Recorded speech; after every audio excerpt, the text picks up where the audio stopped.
Hey guys, tonight we're stepping back into the flickering candlelit corridors of a 14th century manor house, where the tapestries are dusty, the bread is hard, and your future as a nobleman's daughter is already being whispered about behind closed doors.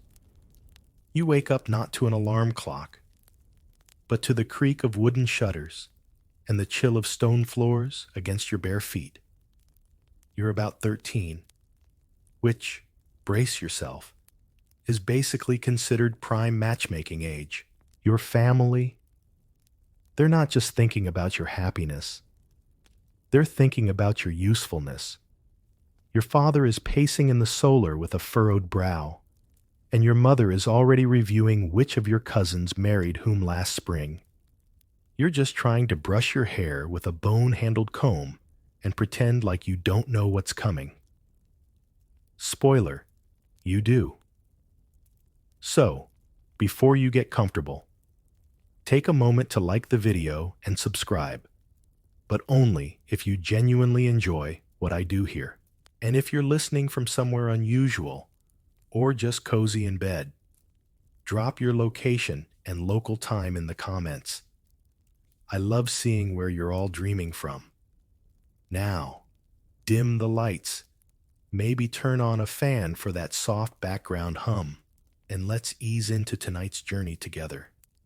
You trudge through the manor's lower hall, your shoes, made of cloth and hope, slapping faintly against the stone. Your breath mists slightly in the morning air. Outside, servants are already shoveling animal dung out of the courtyard, while someone sharpens tools against a whetstone. It's noisy, muddy, and mildly hostile to your white linen sleeves. But none of that matters much to your parents. What matters to them is that you're officially of interest now, marketable, if you will. Your family name, your mannerisms, and even the smoothness of your elbows, yes, really, are all part of the great evaluation. Your value isn't just in your beauty or your youth. It's in what you represent. The possibility of alliance, of strengthening the bloodline, of getting that really annoying cousin out of the inheritance line because you married better. Your mother eyes you while she embroiders what may or may not be a swan. She asks you, without asking, if you've been behaving modestly, if you've spoken too much to the stable boy, if you've done anything that might slightly damage the negotiations that are, though you don't know it yet, already underway. Historians still argue whether daughters in these noble households truly understood what was being arranged around them. Some believe the girls were coached gently into it, made to feel part of a noble tradition. Others suggest they were simply maneuvered like pawns, told only when everything was already signed and sealed. The truth is probably somewhere in between, shaped by the wealth of the family, the ambitions of the parents, and the politics of the region. Outside your window, the birds sing with irritating cheerfulness as your father confers with a guest who arrived late last night.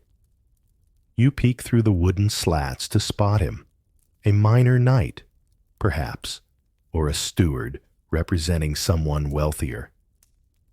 He carries a pouch at his belt that clinks softly, always a good sign. Meanwhile, your younger brother is being taught Latin verbs and the fine art of looking superior. You, on the other hand, are being taught silence and how to pour wine gracefully.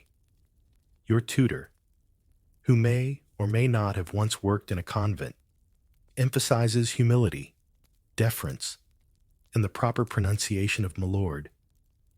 You nod politely and practice bowing, all while wondering what your future husband smells like. Hopefully not pigs. There's an odd comfort in the structure of it all. Everyone has a role, even you. But that doesn't mean you don't dream, sometimes wildly, of something else. perhaps of being left alone, perhaps of marrying for love, or, more daringly, not marrying at all and becoming one of those strange women who reads books and lives in an attic. But today, that dream feels distant. You're called downstairs to serve cider and not spill it. The guest is still there. He doesn't look at you. That's a good thing. In this game, the less attention you draw, the better your chances. That, and having a mother who knows exactly how many acres your smile is worth. Fun fact, some noble families even kept ledgers for this sort of thing. Dowries, bloodlines, potential alliances, entire matchmaking campaigns that spanned months or even years. Your life, and the lives of a dozen other daughters in your class, were essentially one long spreadsheet, just on parchment. With more ink smudges and fewer pivot tables, there's a roast boiling in the hearth and your stomach growls. You're not sure if it's nerves or hunger. The guest finally leaves, and your father doesn't say a word. But your mother looks satisfied, and that, strangely, is worse. You excuse yourself and head to the garden, your feet crunching on frost-bitten grass. Somewhere beyond the hedge maze of adulthood lies a decision that you'll never really get to make. But for now, you just breathe in the rosemary and sage and wonder, if you were born a peasant, would things be better or worse? Some say noble women were lucky, better food, softer beds, embroidery instead of farm labor. Others argue it was just gilded captivity. Historians still debate whether noble daughters internalized this system or secretly resisted it in little ways, like learning to read romances or singing bawdy songs when no one was listening. You pluck a withered flower and smile to yourself. One day, someone will ask for your hand, but they're really asking for your name, your land, your connections. And you'll nod, bow, and pour the cider. It's later that same day, and you're back in the solar, sitting on a low stool while your mother opens a chest with slow, ceremonial gravity. Inside are bolts of fabric, some imported from Italy, some woven here in England, and a few glittering pins tucked into linen sachets. These, she tells you, are part of your dowry. You blink, trying to look suitably impressed. But mostly, you're wondering why anyone would trade livestock or land for you and a bolt of itchy blue wool. The dowry is not a gift. It's a negotiation chip. It's your ticket into someone else's estate, someone else's household, someone else's life. And depending on how valuable your dowry is, that life might include actual windows and a second pair of shoes. Or not. Your father sits across from you, unrolling a scroll of calculations. Wheat yields, parcels of grazing land, and an awkward tally of household silver, medium fine. It's all very romantic. Historians agree that dowries were often more complex than just sacks of coin. They might include livestock, seasonal labor arrangements, or, in one especially entertaining case, a prized hunting falcon. Imagine being swapped for a bird with a sharper instinct than yours. But what really matters is the balance. Marriages in the 1300s were not equal partnerships. They were delicate exchanges of social credit. Your dowry is expected to match your future husband's status, or at least close the gap. If he's from a wealthier family, your dowry buys you up. If he's less connected, it might mean your family is playing a longer game. Alliances, favors, future security. Sometimes, dowries came with strings. You You might be promised an orchard and a servant, unless you fail to produce a son, or unless your husband's third cousin dies and changes the entire family inheritance structure. This kind of loophole logic makes modern prenups look like bedtime poetry. Your mother unrolls a gold-stitched girdle and lays it across your lap. It's beautiful and heavy. You ask if you can wear it today. She smiles vaguely and says, "No, save it for your wedding chest." That chest, by the way, is also part of the dowry. It's being carved downstairs by a man with 3 fingers and a wooden mallet. Quirkier still, some dowries included stipulations for the daughter's post-marriage comfort. A small clause might specify that you keep 1 goose, or that you're entitled to bathe weekly, even if your husband doesn't. Of course, enforcing these clauses depended on your in-laws' generosity, which, let's be honest, probably wasn't guaranteed. You sneak a glance at the mirror-polished silver comb in the corner. That, too, might be part of your dowry. Nothing says marital bliss like a pre-owned grooming tool. Sometimes, poor noble families exaggerated their daughter's value. They'd parade you in borrowed silk and pretend the family vineyard hadn't frozen 3 winters in a row. In more extreme cases, debts were hidden, or terms were quietly changed after the wedding. Historians still argue whether this was willful deception or simply survival in a system too rigid to allow honesty. One documented case from Florence describes a young bride whose dowry included a vineyard, only for the groom to discover it was underwater during spring. Another girl was promised 7 milk cows, which turned out to be 1 cow, and 6 drawings of cows. Let's hope your parents are slightly more honest. The real tension here, though, isn't between what you bring and what he gets. It's between expectation and agency. You're not selling yourself, but you're not entirely free either. Your dowry is a symbol of your family's investment in your future. But it's also a declaration of your place, your role, your utility. You trace your finger along the hem of a folded tunic. It smells like cedar wood. You wonder what your future husband's house smells like. Probably sheep.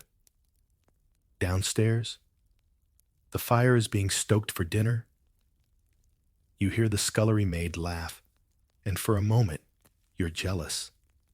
She'll never have to worry about being worth a shipment of dried figs. Later, your father rehearses a few phrases aloud, testing how to pitch you to potential in-laws. She's obedient. She sings. He mumbles. A quick wit, perhaps too quick. He pauses. Can cook a pottage without complaint. You're not supposed to hear that, but you do. You add pottage tolerance to your internal resume. Historians believe that fathers often exaggerated their daughters' domestic talents, just as sons' skills with falconry or swordplay were inflated. In this world, perception is currency. A girl who can read might be passed over for one who can churn butter while curtsying. It all depends on the buyer's taste. There's a quiet moment as your mother wraps the girdle and places it back into the chest. She pats your hand. You don't talk about feelings. You never do. But this is her way of saying, "We're doing our best." You look around the room. The shelves lined with wooden saints. The beeswax candles stuttering in the draft.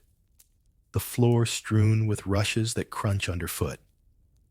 Everything in this house is familiar.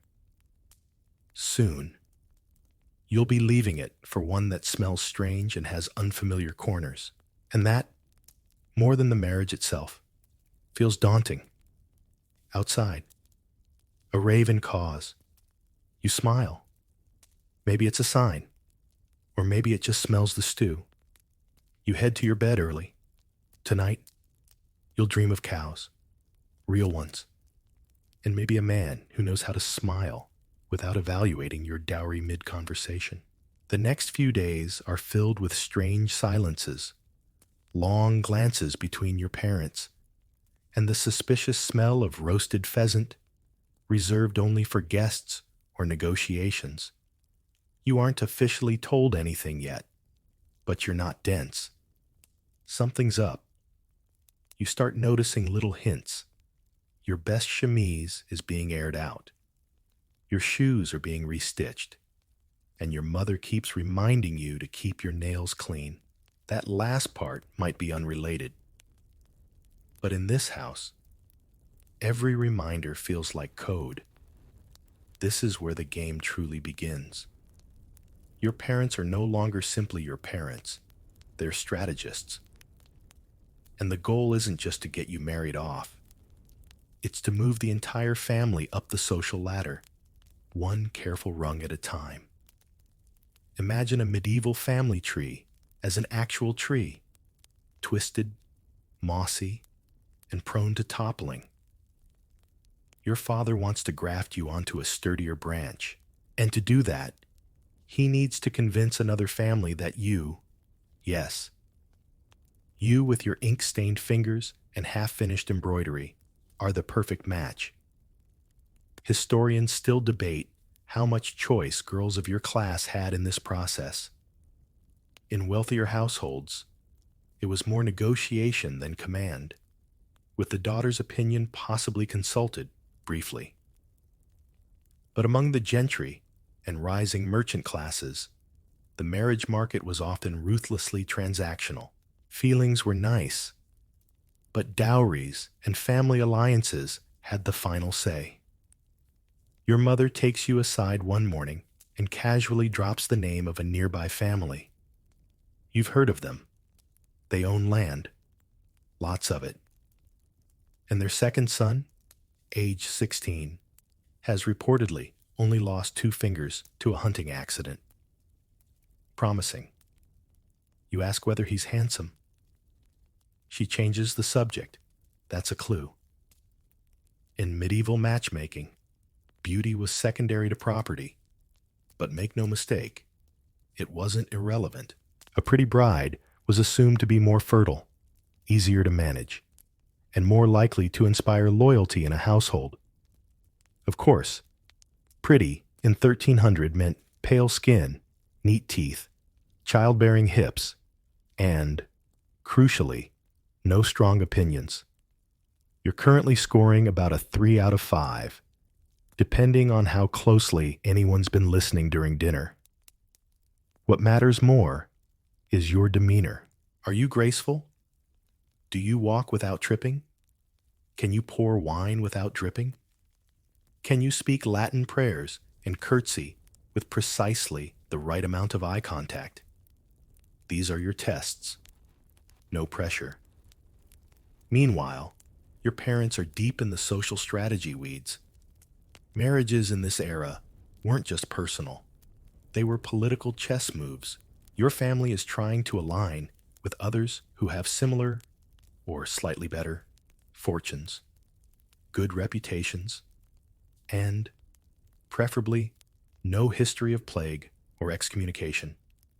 The medieval marriage market, believe it or not, had a rumor economy. A girl from a scandal-ridden house might find herself accidentally left off guest lists, no matter how rich the dowry. And a boy with known gambling habits might see several negotiations evaporate before his steward could even finish unpacking his trunk. You remember that time, 3 summers ago, when your cousin Matilda eloped with the falconer. She's now living in a pig shed near the coast, with 2 kids and a husband who smells like onions. Your mother brings her up more often than she brings up the saints. Moral of the story: do not elope with anyone who handles birds. Matchmaking isn't just a domestic affair. Your father rides out to visit neighbors under the pretense of discussing grain futures, which is nobleman speak for scouting prospects. He returns with parchment, half-melted cheese, and a vague comment about a promising family with nice sheep. Back at the manor, the women are working too. Your aunt drops in with whispered gossip about a certain eligible bachelor who once read poetry out loud and didn't drool while doing it. Your tutor gives you a mysterious book of love poems for your education, then immediately takes it back, deciding it's too spicy. There's also your grandmother, who remains entirely unimpressed by the whole thing. She married at 15, wore a veil made of coarse wool, and claims she didn't see her husband's face until the third day. When you ask how she felt about it, she just shrugs and says, "He had teeth. Good enough." One afternoon, you're asked to help arrange flowers in the Great Hall. This is not an artistic endeavor. It's a staged backdrop. The hall must look inviting. The servants wear their best tunics. The good dishes are polished. And just like that, a guest arrives. He's not the boy. He's the uncle. Or maybe a steward. He sits with your father. They sip wine, and your mother sends you in to accidentally pass through the room, holding a basket of apples like a medieval Miss Congeniality contestant. You walk slowly, remembering not to slouch, not to speak, not to drop anything. You sense their eyes on you, evaluating, not for love, but for alliance, for poise, for presentation. You are, for lack of a better phrase, on display. Historians still argue whether this passive presentation was empowering or dehumanizing. Some scholars argue it was an artful performance, a kind of feminine diplomacy. Others claim it reduced girls to cattle in brocade. Either way, you are learning to play your role. The visitor leaves with a nod. No decisions are made today, but your mother seems quietly hopeful. She hums while she dices leeks for the stew. That's always a good sign. You go to sleep with your hair braided carefully, just in case tomorrow is important. You dream of gardens and names you don't know how to pronounce. Somewhere, the boy who might become your husband is probably asleep too. Or maybe he's playing dice in a tavern and completely unaware that his future bride just arranged buttercups by candlelight to impress his uncle.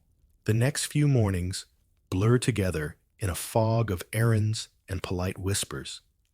You're asked to help with chores that conveniently place you in public view.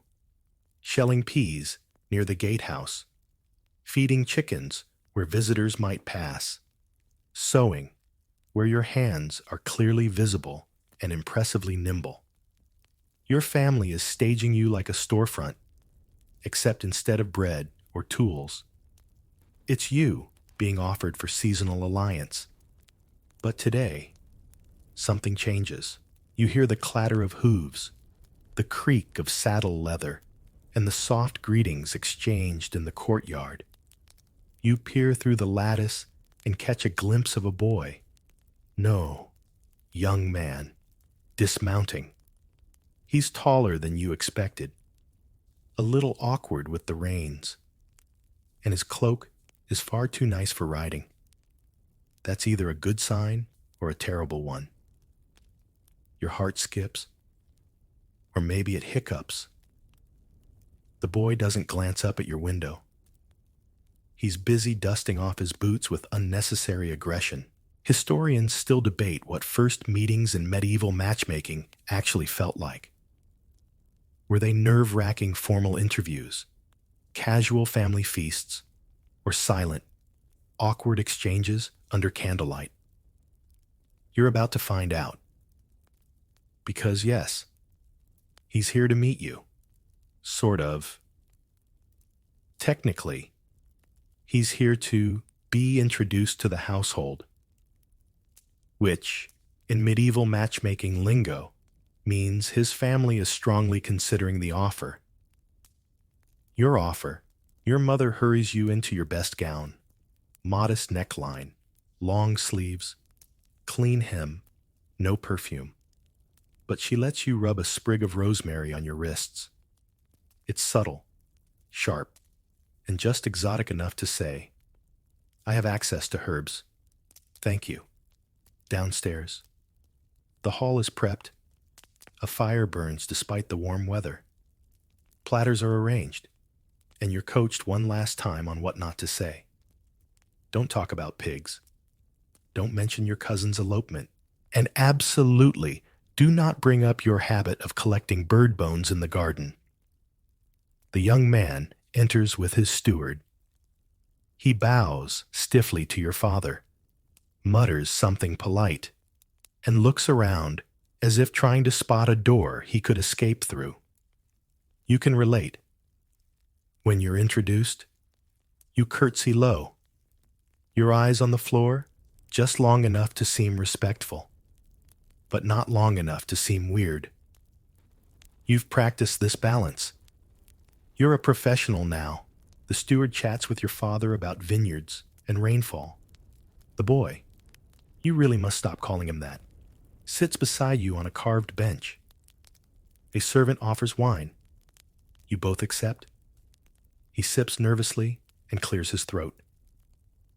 You like music? He asks. You pause. Is this a trap? If you say yes, he might start singing. If you say no, he might report that you're dull. You smile and say, sometimes. He nods. You both stare at a tapestry of St. Margaret stabbing a dragon in the face. This is the courtship phase, if you can call it that. In the 1300s, romantic interaction before marriage was brief, monitored, and heavily veiled in family involvement. You're rarely alone. When you are, it's usually for 5 minutes in a garden, under the wary eye of a servant pretending not to listen. Still, this 5-minute interaction could shape your future. If you seem too cold, the match might fall through. Too eager, and you might be deemed unseemly. It's a balancing act of medieval proportions. You take another sip of wine. He notices your embroidery hoop and asks what you're working on. You show him a fox, mid-pounce. He smiles, genuinely, this time, and says it looks like it's about to leap out of the thread. It's a simple comment, but it stays with you longer than expected. The steward announces it's time to depart. Your mother glides forward to offer parting cakes. Your father mentions next steps. The boy bows again. You curtsy. The fire crackles between you. Then he leaves, and you're left wondering what part of you he'll remember. The rosemary, the fox, the slightly crooked seam on your sleeve.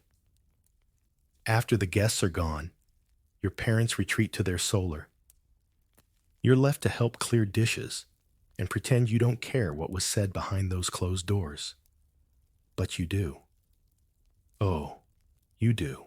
Historians have uncovered letters between noble families discussing girls in terms that make modern readers cringe.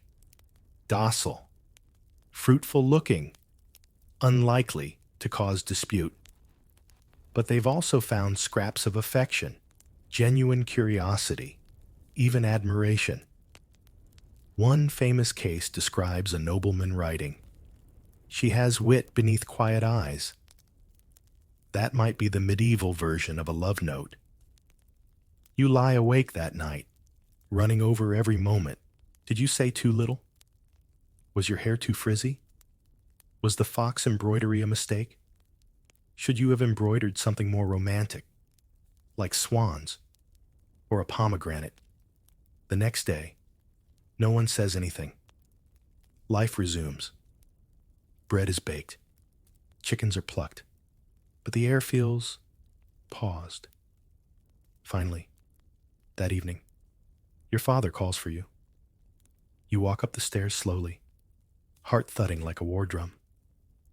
They're interested, he says without looking up from his writing. You nod. You wait for more. You get none. Instead, your mother pulls you aside, her voice lower than usual. They'll return next week with a proposal. You breathe, not in relief, not in fear, but in something in between. Your marriage is not yet decided, but it's close.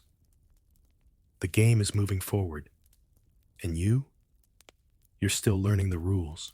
The next few mornings blur together in a fog of errands and polite whispers. You're asked to help with chores that conveniently place you in public view.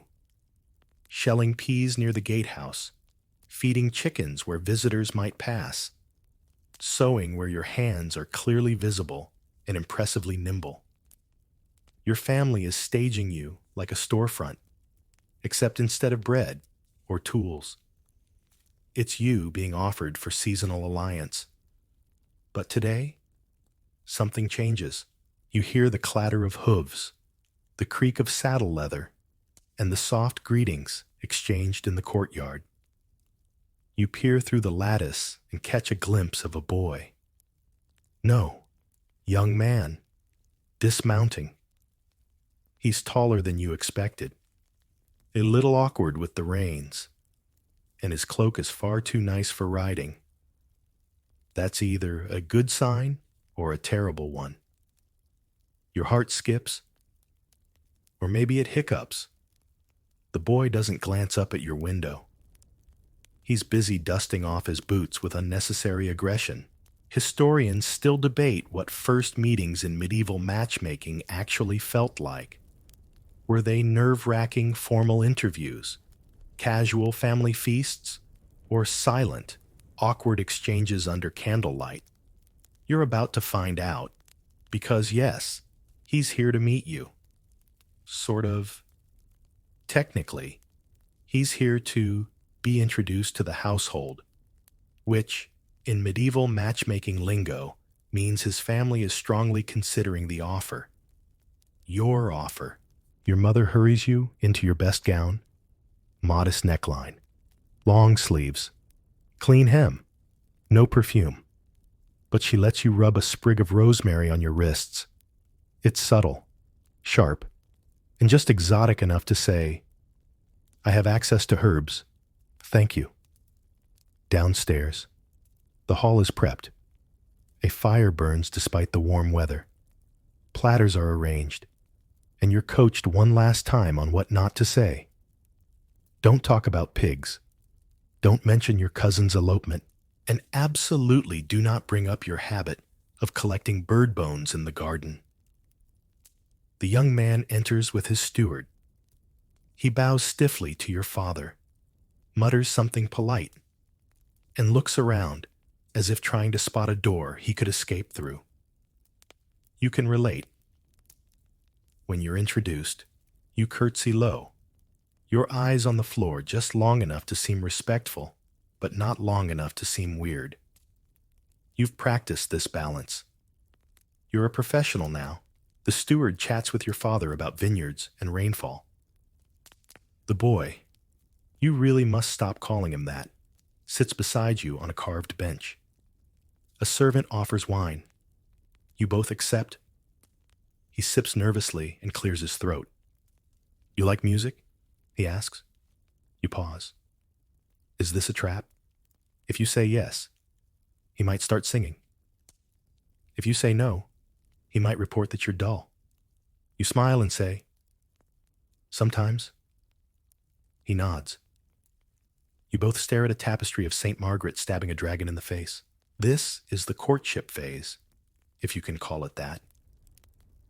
In the 1300s, romantic interaction before marriage was brief. monitored, and heavily veiled in family involvement. You're rarely alone.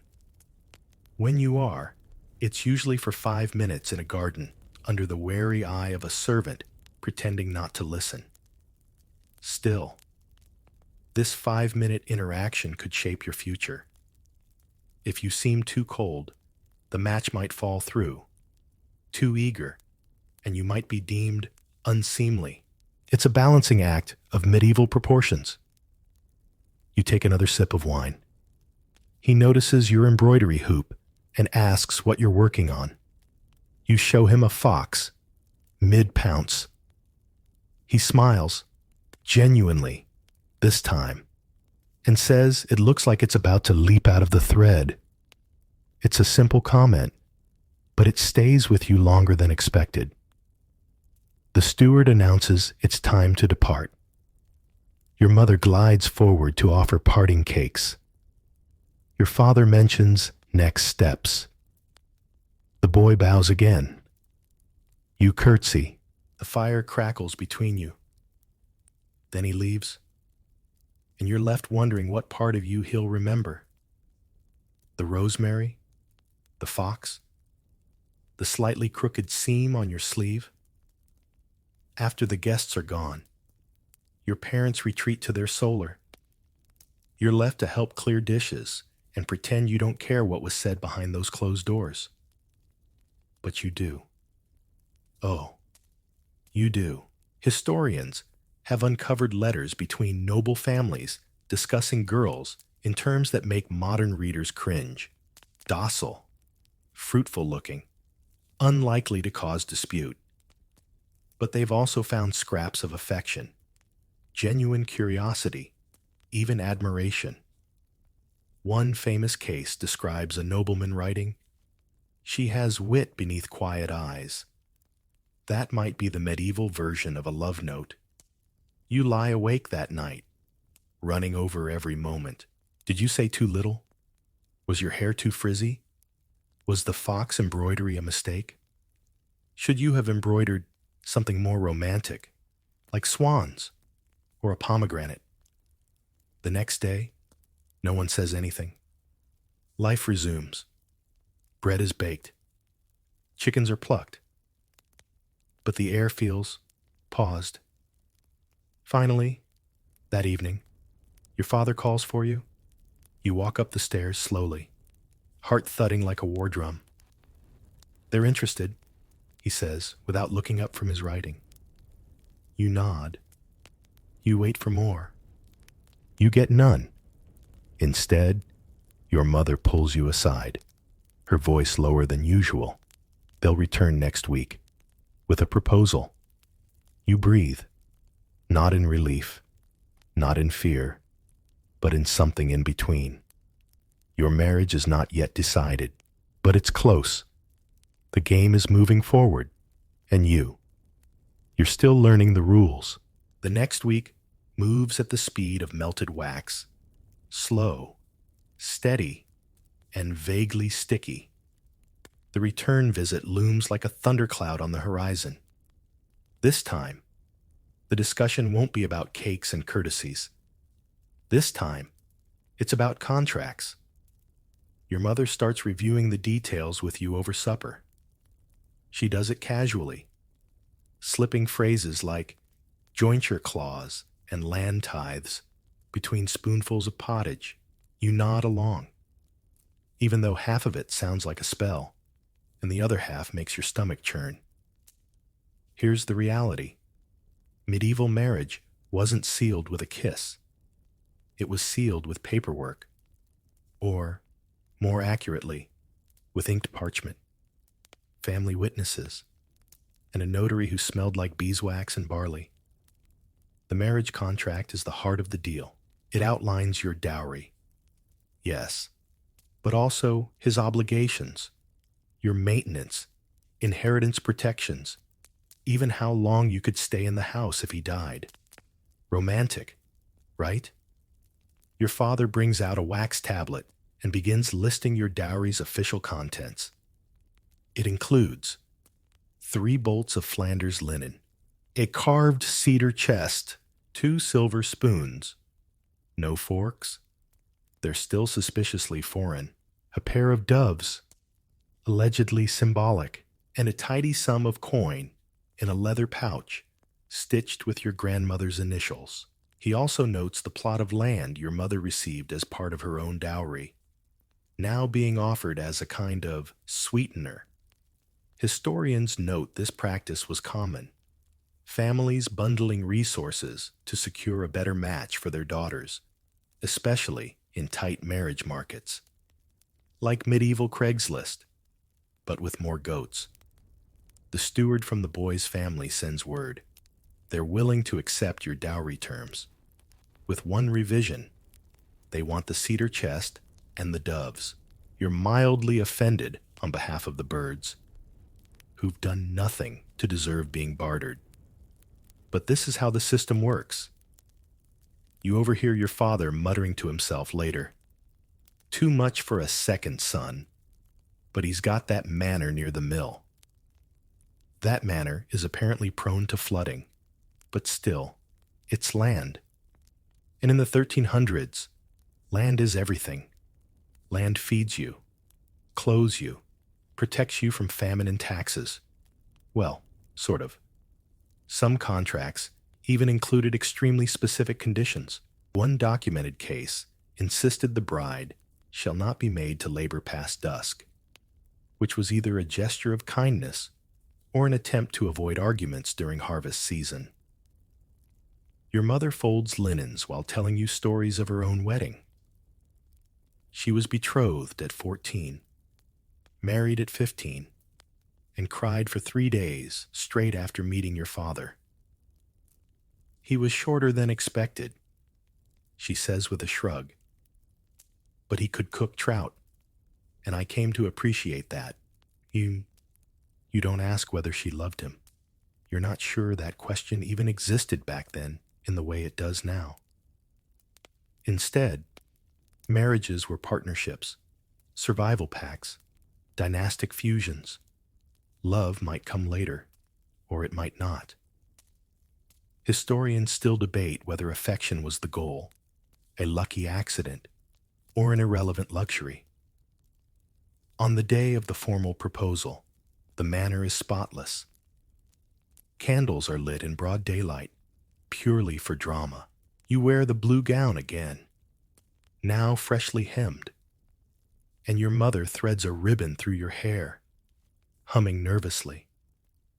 The boy arrives, this time with his father. You try not to look at him too often, but when you do, you catch a flicker of something in his eyes. Recognition, amusement, nervousness, maybe all three. The adults speak in stiff, ceremonial tones. Parchment is unrolled. Ink pots are uncorked. The steward clears his throat more times than medically necessary. Then, finally, the proposal is formally read aloud. By the grace of God, and under the eyes of the Church, the House of Edric proposes the union of Lord Eldwin's second son, Roderick, to the daughter of Lord Harwin of the Southern Holdings, with the following provisions. It goes on and on. You stare at your hands. They're too warm. You try to remember how to breathe slowly. Inhale through your nose. Hold. Out through your mouth, like the cook taught you when you once dropped a pot of boiling cider. The words eventually stop. Heads nod. Seals are pressed into wax. And then someone, maybe your father, says, "Daughter?" Everyone looks at you. This is technically your moment to speak, to object, to suggest revisions, to express feelings. In theory. But of course, that's not how this works. You rise, bow your head, and murmur, "I accept." Your voice comes out quieter than you intended, but firm enough to be heard. The room exhales. Later, after the guests are gone and the fire has dimmed to coals, your mother finds you in the kitchen. She places a small cake into your hand. It's sweet, spiced with cloves, and probably stolen from the feast. She smiles. You did well. You want to ask her if it's okay to feel a little sad, a little scared, a little everything. But instead, you chew your cake and nod.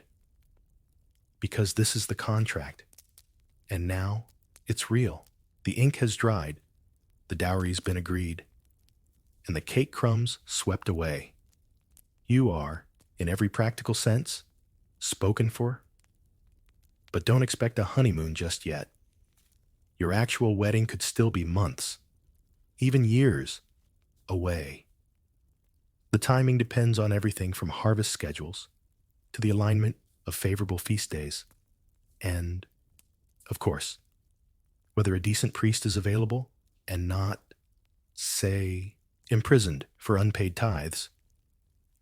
But make no mistake, you're officially engaged, and you're 12.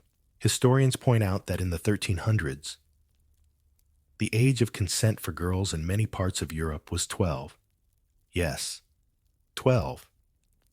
And marriages at that age weren't considered odd, just strategic, for noble families especially. Earlier betrothals meant earlier alliances. And while consummation might wait a few years, ideally, the paperwork certainly didn't.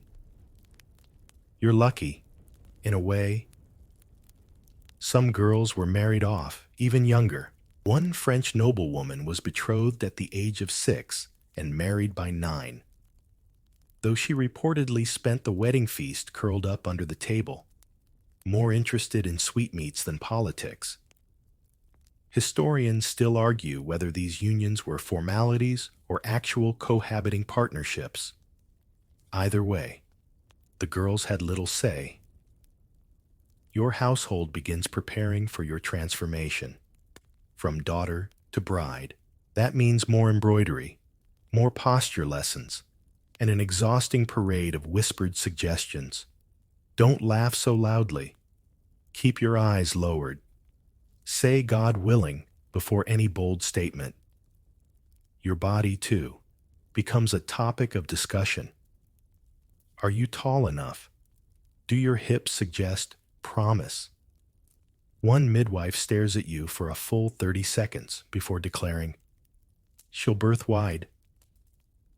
You're not entirely sure what that means, but it doesn't sound relaxing. 2, encourage development. Your meals are subtly altered. More milk, more fish, fewer hard breads. You're given new shoes with a slight lift to make you appear taller. You spend hours learning to sit in a way that makes your waist look smaller. No one says this outright, but you know what's happening.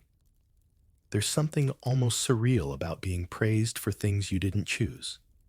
Your skin, your gait, the shape of your wrist bones. Meanwhile, the things you are proud of, like the way you've memorized parts of the Consolation of Philosophy or your knack for mimicking the cook's Yorkshire accent, go unnoticed. Your fiancé, Roderick, sends a gift. It's a brooch, shaped like a thistle. It comes with a note. It made me think of you. You're unsure whether to feel flattered or mildly insulted. A thistle, after all, is beautiful, but also prickly and hard to uproot. Still, it's better than the taxidermied weasel your cousin once received from a suitor. That one ended a betrothal. You pin the brooch to your outer tunic, not quite over your heart, and pretend not to look down at it every few minutes. One morning, your mother calls you into her chamber with a peculiar tone. She's laid out 3 veils, one white, one cream, and one so fine you can see your hand through it. She asks which one you like. You point to the cream one, and she smiles as though you've passed an invisible test. She begins explaining the customs you'll soon face. The blessing at the church door, The feasting rituals, the bridal bath. Ah, yes, the bath. According to local custom, the bride is to be washed in scented water by trusted women of the household, both symbolic and, let's be honest, just a good idea. You'll be scrubbed, anointed with oils, your hair braided with rosemary and sage. You'll wear a charm stitched into your underclothes to ward off infertility or rats. It's unclear. The bridal bath has existed in various forms across cultures. Some included whispered prayers and candlelit chants. Others were more practical, involving buckets and brisk scrubbing with cloths that definitely didn't smell like lavender. Still, the symbolism is clear. You're being cleansed, prepared, transitioned. You begin to realize that much of this process is designed to make you forget yourself, your old routines, your girlhood habits, your autonomy, all slowly being replaced by ritual, symbolism, and obligation. Even your name may change, depending on your husband's preference. You might become Lady Roderick, or simply wife. You spend more time alone in the orchard now, where the apple trees are just beginning to bloom. You like it there. It's quiet. No lectures, no posture corrections, no future in-laws, just bees, blossoms, and your own thoughts. One day, you bring a small mirror from your mother's chest and try to see yourself as they see you. You tilt your head, smile slightly, adjust the brooch. You look fine, but inside, you still feel like the same girl who once stole a whole honeycomb and blamed the dog. That night, your father mentions the wedding date. It will be held 2 moons from now, before the wheat matures. That way, your dowry can travel easily, and the feast won't clash with any holy days. The church, of course, must approve the timing. The church has many thoughts on marriage. Some priests write lengthy sermons, warning brides to be obedient, meek, and pure. Others are more practical, offering fertility blessings and reminding couples not to consummate on major feast days. You assume someone's keeping track of this on a very complicated calendar. Historians still debate how much these ecclesiastical rules were followed. Records suggest they were widely known, but conveniently ignored. A few especially colorful bishops tried to enforce celibacy for betrothed couples before the wedding. One even threatened to excommunicate any man who kissed his bride too eagerly at the altar. No pressure. You lie awake that night, staring at the wooden beams above your bed.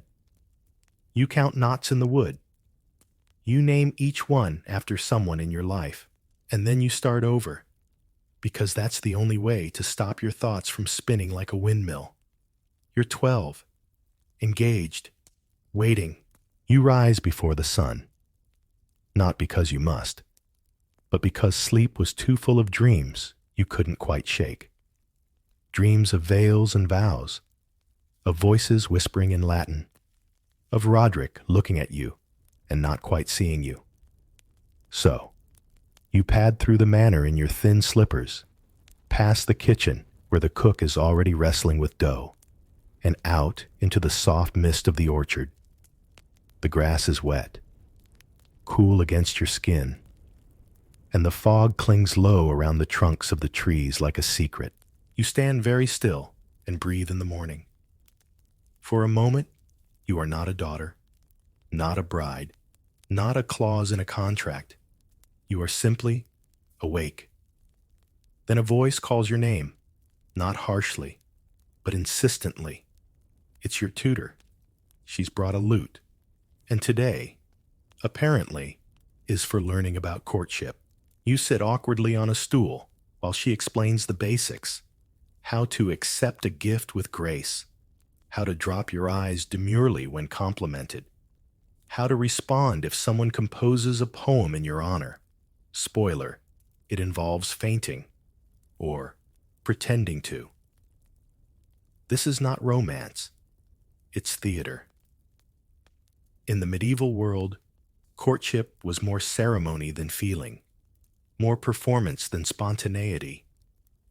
That doesn't mean it was cold or cruel. It could be tender. It could even be sweet, but it was always bound by the rules of propriety.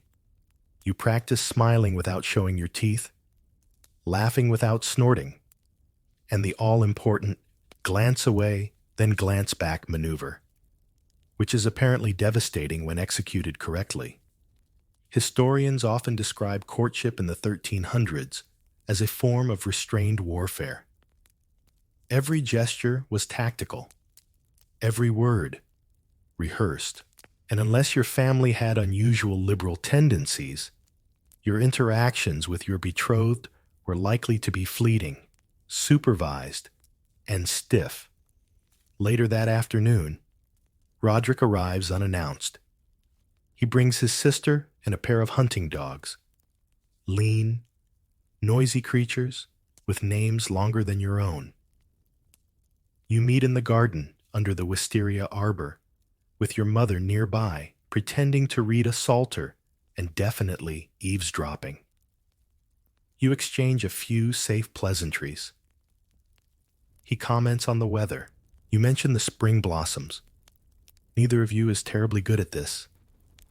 Then, unexpectedly, he pulls a small pouch from his belt. "I brought you something," he says. Inside, a pair of carved wooden buttons, shaped like stars. You blink. "They're from my cousin's workshop," he explains quickly. "She says they're good luck. Or maybe she just made that up to sell them faster." You smile, genuinely. "They're beautiful," you say, even though one is slightly chipped. It's not a poem. It's not a song. But it feels honest. More honest, maybe, than the parade of veils and the wedding feast planning, and the second cousin who keeps suggesting you embroider your initials with his. You wonder if he's nervous, too. If he's also being taught how to compliment a future bride without sounding like he's reciting a shipping manifest. One of the dogs barks, chasing a squirrel into the hedge. You both laugh, not because it's truly funny, but because it breaks the tension. And for a moment, you feel almost normal. He leaves shortly after, with a polite bow and a promise to return again next week.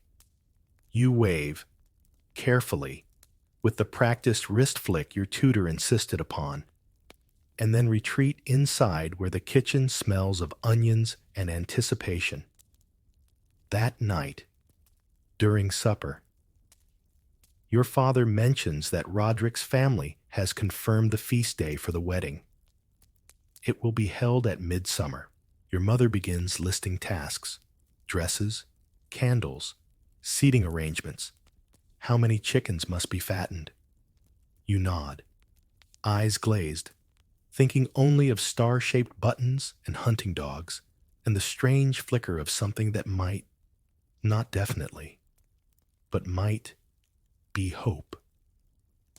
But of course, this hope must be properly wrapped in etiquette and tied with a silk ribbon. Courtship, for all its rigid choreography, did offer moments of connection. And for noble families with means, there was often a brief engagement period where small tokens were exchanged, walks were taken under supervision, and, if you were lucky, real conversations happened. You returned to your chamber and stitched the buttons into a small pouch. Not your dowry chest. Not yet. Something simpler. Something yours. Historians still debate whether young brides found joy in this stage or simply endured it. Letters from the time show a range of emotion: excitement, dread, confusion. Some girls wrote poems to their betrothed. Others scrawled secret complaints in the margins of their prayer books. You don't write anything, but you sit by the window, watching the stars, and whisper to no one, "Let him be kind." And then, as if the wind heard you, a breeze lifts your curtain, and you feel, just for a moment, like everything might turn out tolerable. With midsummer drawing closer, the manor begins to change. It's subtle at first. Extra barrels arriving. More beeswax candles than you'll ever need. Your mother fidgeting with seating charts made from actual parchment. But then it escalates. Suddenly, there are masons in the courtyard repairing steps no one ever used, and a pair of tailors arguing over the hemline of your underdress like it's a matter of theological importance. You, meanwhile, are told to rest, which really means stay out of the way unless someone needs to practice braiding things into your hair. This is your bridal preparation period, a strange limbo between girlhood and marriage, filled with rituals, superstitions, and a lot of chamomile tea. First up, the bride's washing day. The older women of your household take over a small side chamber. Buckets of warm water are lugged in, filled with crushed lavender, rosemary, and a touch of vinegar. For purification, or just tradition, historians still argue. You're gently guided into the steaming water and scrubbed within an inch of your life. They murmur blessings over you, some real, some invented. Someone ties a red ribbon around your ankle. Another tucks a bay leaf behind your ear. You smell like a wandering salad cart and feel like a marinated chicken. And yet, it's oddly calming. These women, your mother, aunts, nursemaids, have done this before. Some many times. Their hands are rough, their faces lined, but their eyes are kind. They don't speak about fear. They don't speak about love. They speak about how to keep bread from going stale, how to keep your future husband's toes warm in winter, how to survive. You listen. That night, you're given a small cup of warm wine with herbs to steady your nerves. You drink it in silence while the fire crackles low. Your fingers trace the embroidered fox on your nightgown. Still leaping, still yours.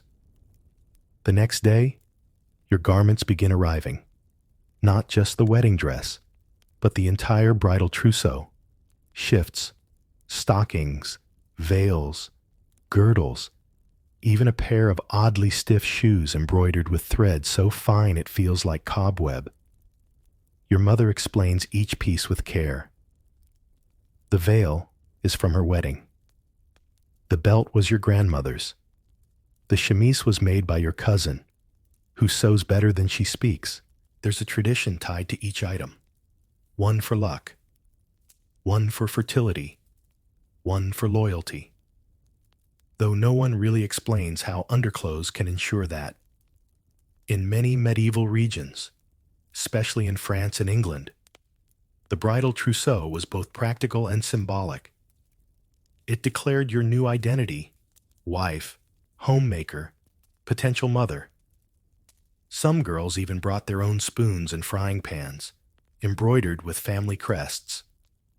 After all, nothing says romance like cookware.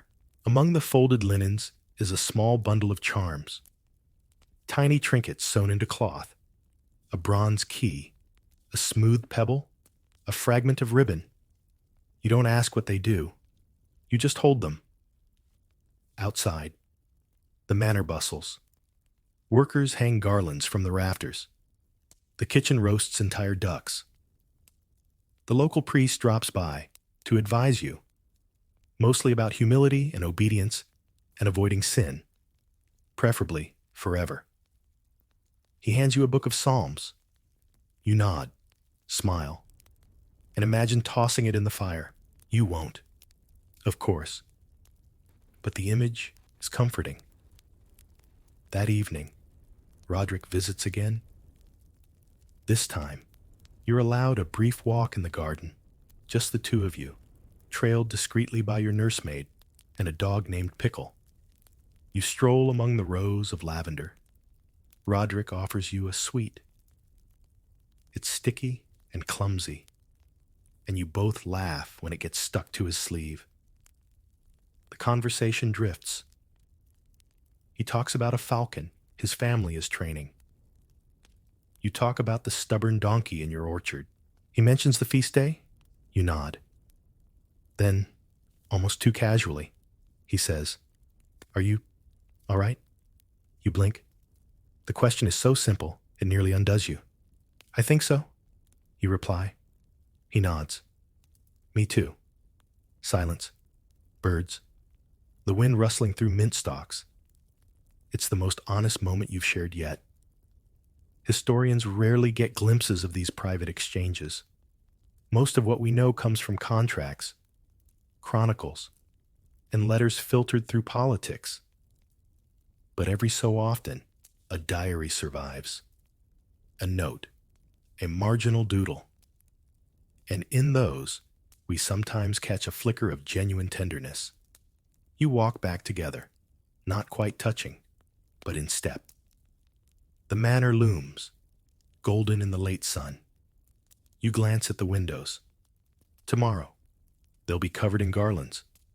Tomorrow, everything changes. That night, you eat with your family. Your father makes a joke.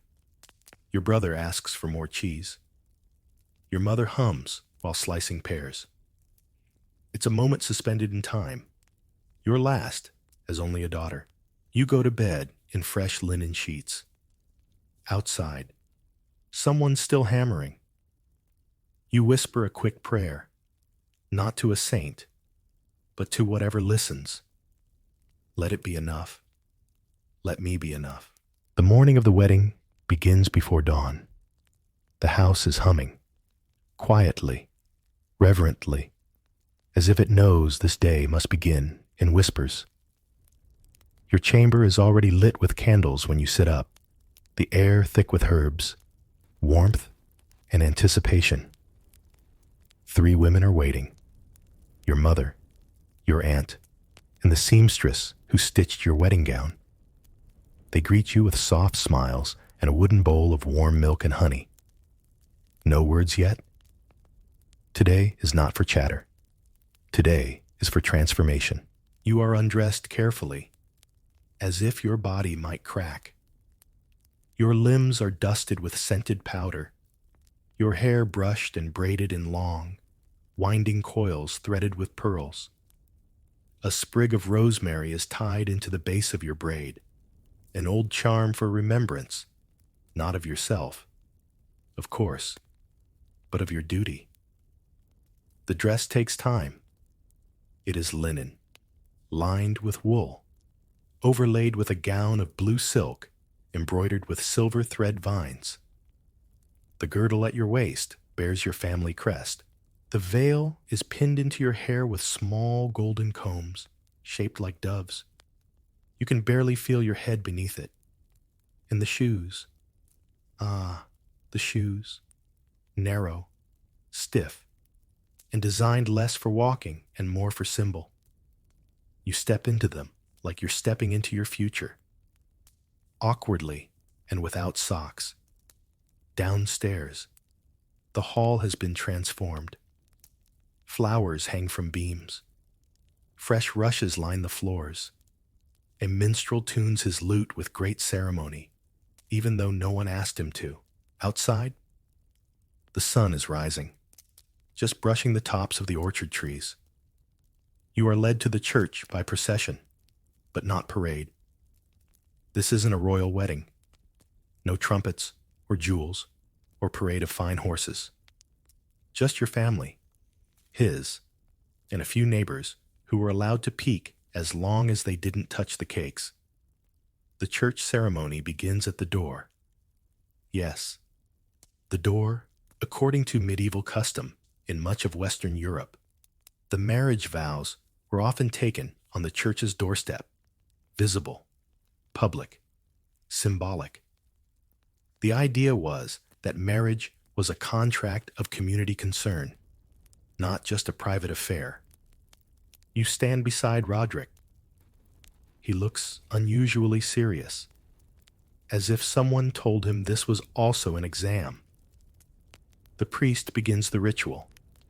Latin phrases rise and fall, barely making sense to your overwhelmed brain. You hear your name. You hear his. Then the question, do you, daughter of Harwin of Westachard, take this man? And you say it. I do. You don't stumble. Your voice is calm. And in that moment, brief and unspectacular, you are no longer simply yourself. You are a wife. A fine circle of metal is placed on your hand. You glance at it only once. Roderick murmurs something to you under his breath, but you don't quite catch it over the rustling of your veil. The rest is a blur, a prayer, a blessing, a sprinkle of holy water that lands in your shoe. Then, feasting. Oh, the feasting. Tables sag with roasted meats, stewed fruits, and wheels of cheese tall enough to hide behind.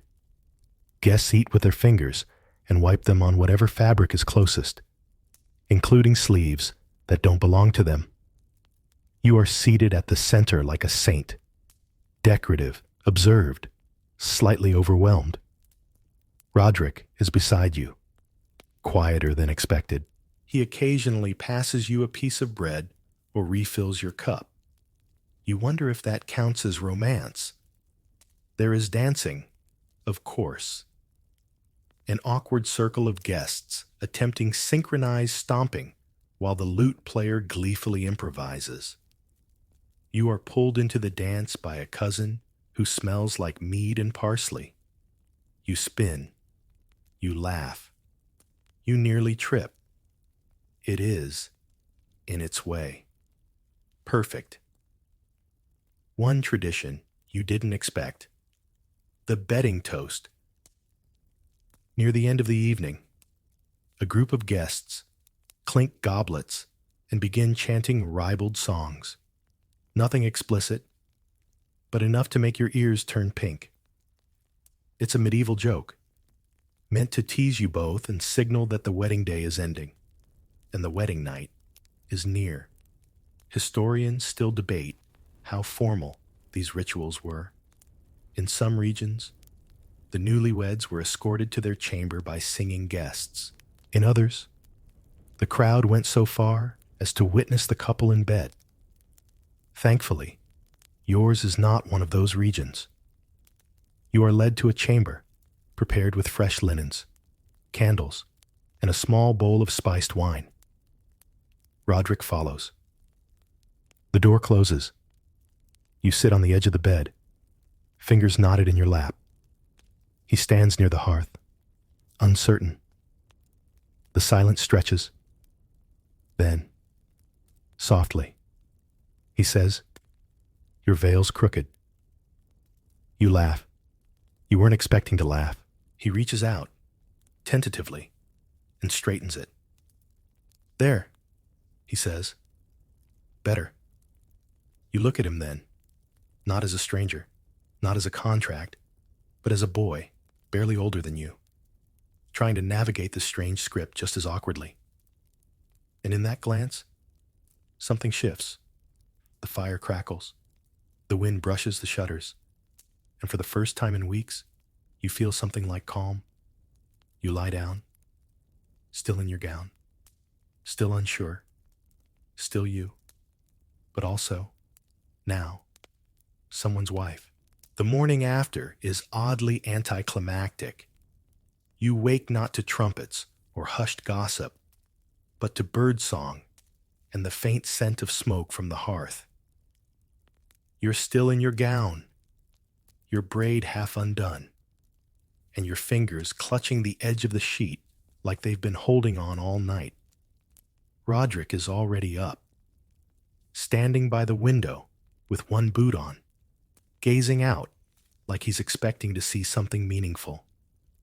Instead, he sees a goat eating your mother's herb garden. "Good morning," he says, a little too formally. You sit up, smoothing your gown, your voice caught between sleep and suspicion. "Morning."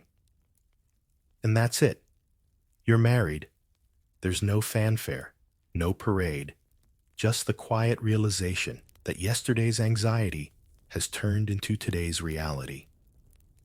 Later, your mother checks on you, not too obviously, and leaves a tray of warm oatcakes and berries. She says nothing. You say nothing. That's the agreement. For the next few days, everything changes, and nothing does. The manor still hums with chores. You still feed the chickens. But now you do it as someone else. People glance at you differently. Servants bow a little lower. The cook suddenly starts asking your opinion on spice levels. Your new title, Lady of the House, is more ceremonial than real, at least for now. Your parents haven't left yet, and Roderick's father still controls most of the land. But the expectation has shifted. One afternoon, you're called into the solar to review the joint ledger. It's your first glimpse into what you now technically own: a few sheep, a leased orchard, and something called fish rights, which sounds like a political slogan, but is apparently quite valuable. The steward explains the basics. These ponds supply eel to the bishop's kitchens, so be careful who you lend them to. You nod, as if you've always known this, as if eels were a regular part of your economic strategy. Historians note that medieval brides were expected to become competent household managers within weeks. Whether they did depended on education, personality, and whether anyone was willing to teach them. Some were micromanagers. Others delegated everything and focused on embroidery. And some, like you, stared at eel contracts and hoped for divine intervention. Meanwhile, Roderick begins taking his meals beside you. It's awkward at first. He chews too loudly. You spill soup, but there's a rhythm forming. He asks about your favorite saints. You ask about his worst childhood injury. He once fell out of a tree trying to impress a girl. It didn't work. You laugh. Then comes your first public task as a wife, hosting guests. Your aunt and uncle arrive, all smiles and passive judgment. You're expected to greet them, serve wine, and maintain conversation about the harvest without once mentioning weather patterns you don't understand. You wear your nicest tunic. You speak slowly. You quote a proverb. And when your uncle says, "Ah," the new bride is clever. You smile like you've been rehearsing it your whole life. Hosting is its own battlefield. You must be charming, but not forward. Modest, but not dull. Able to praise the roast, while discreetly managing the fact that the roast is burnt. That evening, Roderick tells you you did well. You tell him he shouldn't pick at his fingernails during dinner. He laughs. You noticed? You did.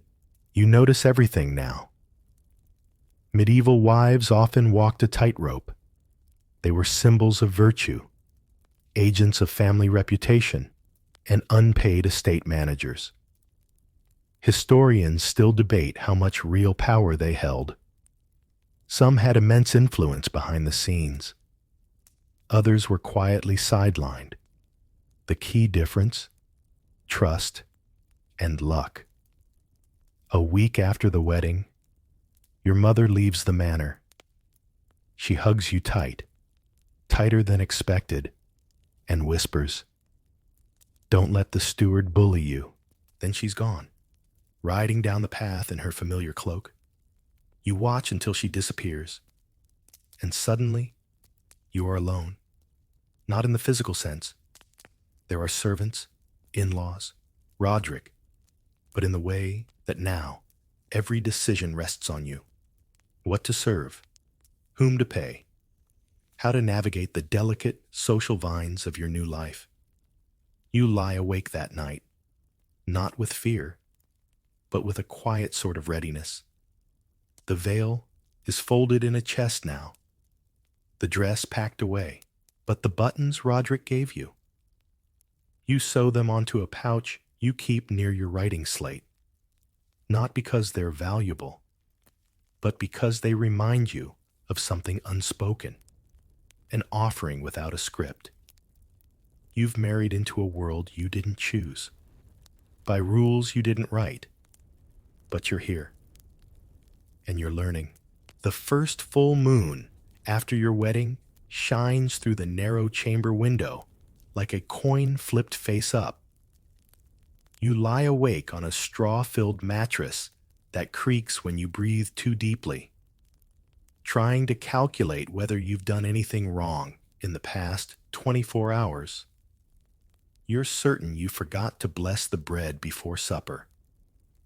Or maybe you praised the cook too enthusiastically, which your mother-in-law might interpret as flirting with the help, or undermining her authority, or both. Ah, yes, the mother-in-law. She arrived 3 days after the wedding with a grim smile, 3 trunks, and the energy of a woman who once fought wolves with a ladle. You offered her lavender for her chamber. She said, "I prefer vinegar." Historians often downplay the role of in-laws in medieval households, focusing more on contracts and land rights, but surviving letters and household records suggest that women, particularly elder women, wielded subtle, and sometimes not so subtle, power over newlywed daughters-in-law. And yours? She's a legend. She inspects your stitching. She critiques your posture. She corrects your Latin prayers mid-sentence. You try to be gracious. You try to be invisible. You try, on one memorable occasion, to offer her a dried fig, only to be told, "Figs soften the bowels. I prefer fortitude." You smile, nod, and eat 2 figs out of spite the moment she leaves the room. Roderick, to his credit, tries to soften the edges. He cracks a joke here, redirects a conversation there. You're beginning to realize he's not just quiet, he's careful. And in a household of sharp tongues and sharper expectations, that's its own kind of strength. Still, the adjustment is rough.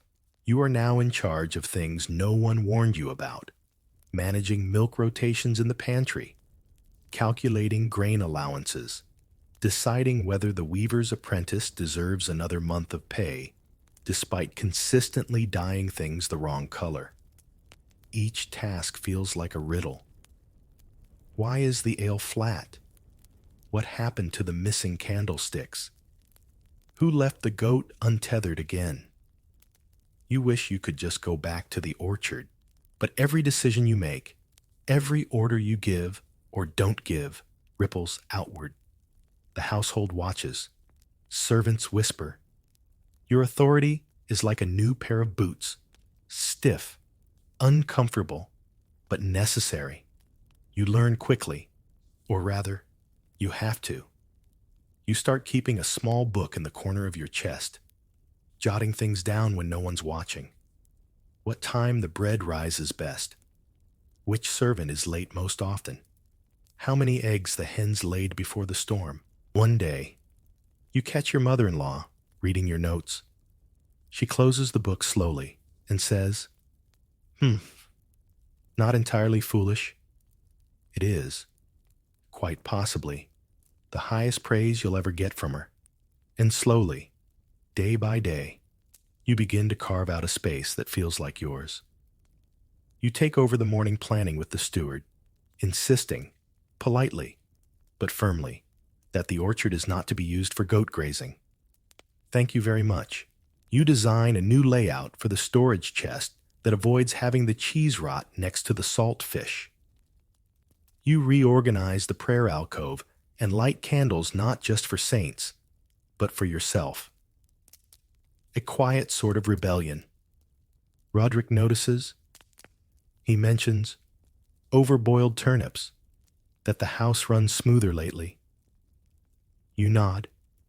You don't need thanks, but you don't mind hearing it either. At church, a woman asks whether you'll be joining the Midwives Guild this winter. You don't know what to say. You don't feel ready. But the question stays with you. Historians still debate how much public agency women had in the 1300s. Some towns had formal guilds. Others operated under unwritten rules, with women running whole sections of the local economy from behind shutters and beside ovens. What you do know is this: women notice other women, and they're watching you now. One evening, you light a candle for Saint Dymphna, not because she's the patron saint of mental illness, though that fits, but because you once liked the way her name sounded in a story. You sit by the hearth. You sew. You listen to the wood crackle. The door opens. Roderick enters, tired from walking the fields. He drops into the chair beside you, pulls off his boots, and sighs. You offer him a slice of dried apple. He takes it. He doesn't thank you, but he chews slowly, thoughtfully, and in that silence, in that tiny exchange of dried fruit and shared firelight, you realize this life might not be yours by choice, but it is yours by presence. You are here, and you're beginning to fit. It's been nearly a month since the wedding, and the novelty of your new title has faded like embroidery left too long in the sun. People no longer say the bride when you enter a room. Now it's just my lady, followed by requests to approve chicken feed purchases, settle disputes over who broke the butter churn, or resolve whether the chapel's floor should be swept clockwise or counterclockwise. This is your life now. Gentle authority, endless logistics, and more conversations about cheese storage than you ever imagined possible. But today, something unusual happens. You receive a letter. It's small, folded neatly, sealed with a smudge of red wax in the shape of a tulip. You don't recognize the hand. You open it slowly, cautiously. It's from a girl you once knew, a distant cousin now married in the north.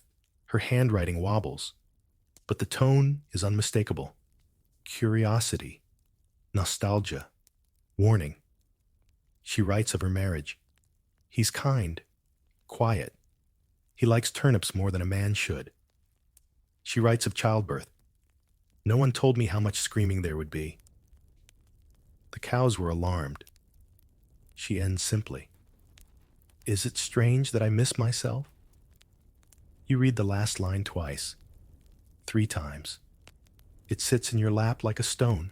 You tuck the letter into your gown and walk to the orchard, as you often do when you need air, not laced with flour or firewood. The trees are blooming again, blossoms thick and white, falling in soft spirals like slow-motion snow. You press your back to a trunk and stare upward. You do miss something. You're not sure if it's the version of yourself who believed in embroidered foxes and long afternoons, or if it's someone you never got to be. Historians often struggle to capture the internal world of medieval women, especially noble women, whose lives were documented through land transfers and childbearing records, not diaries. But here, in your quiet orchard, you feel certain that many of them stood exactly where you are, thinking the same thing. Where did I go? The next day, your monthly bleeding begins. The entire household notices before you do. Your maid scours your laundry with unusual focus. Your mother-in-law begins preparing an herbal tonic, and the steward mysteriously drops hints about adding another chamber to the north wing. You, however, are ambivalent. In medieval society, fertility is both a virtue and a curse. A wife's primary duty, so the church says, is to bear children, preferably sons, many sons, enough to run the estate and still have spares for accidents involving horses, hunting, or unfortunate fencing lessons.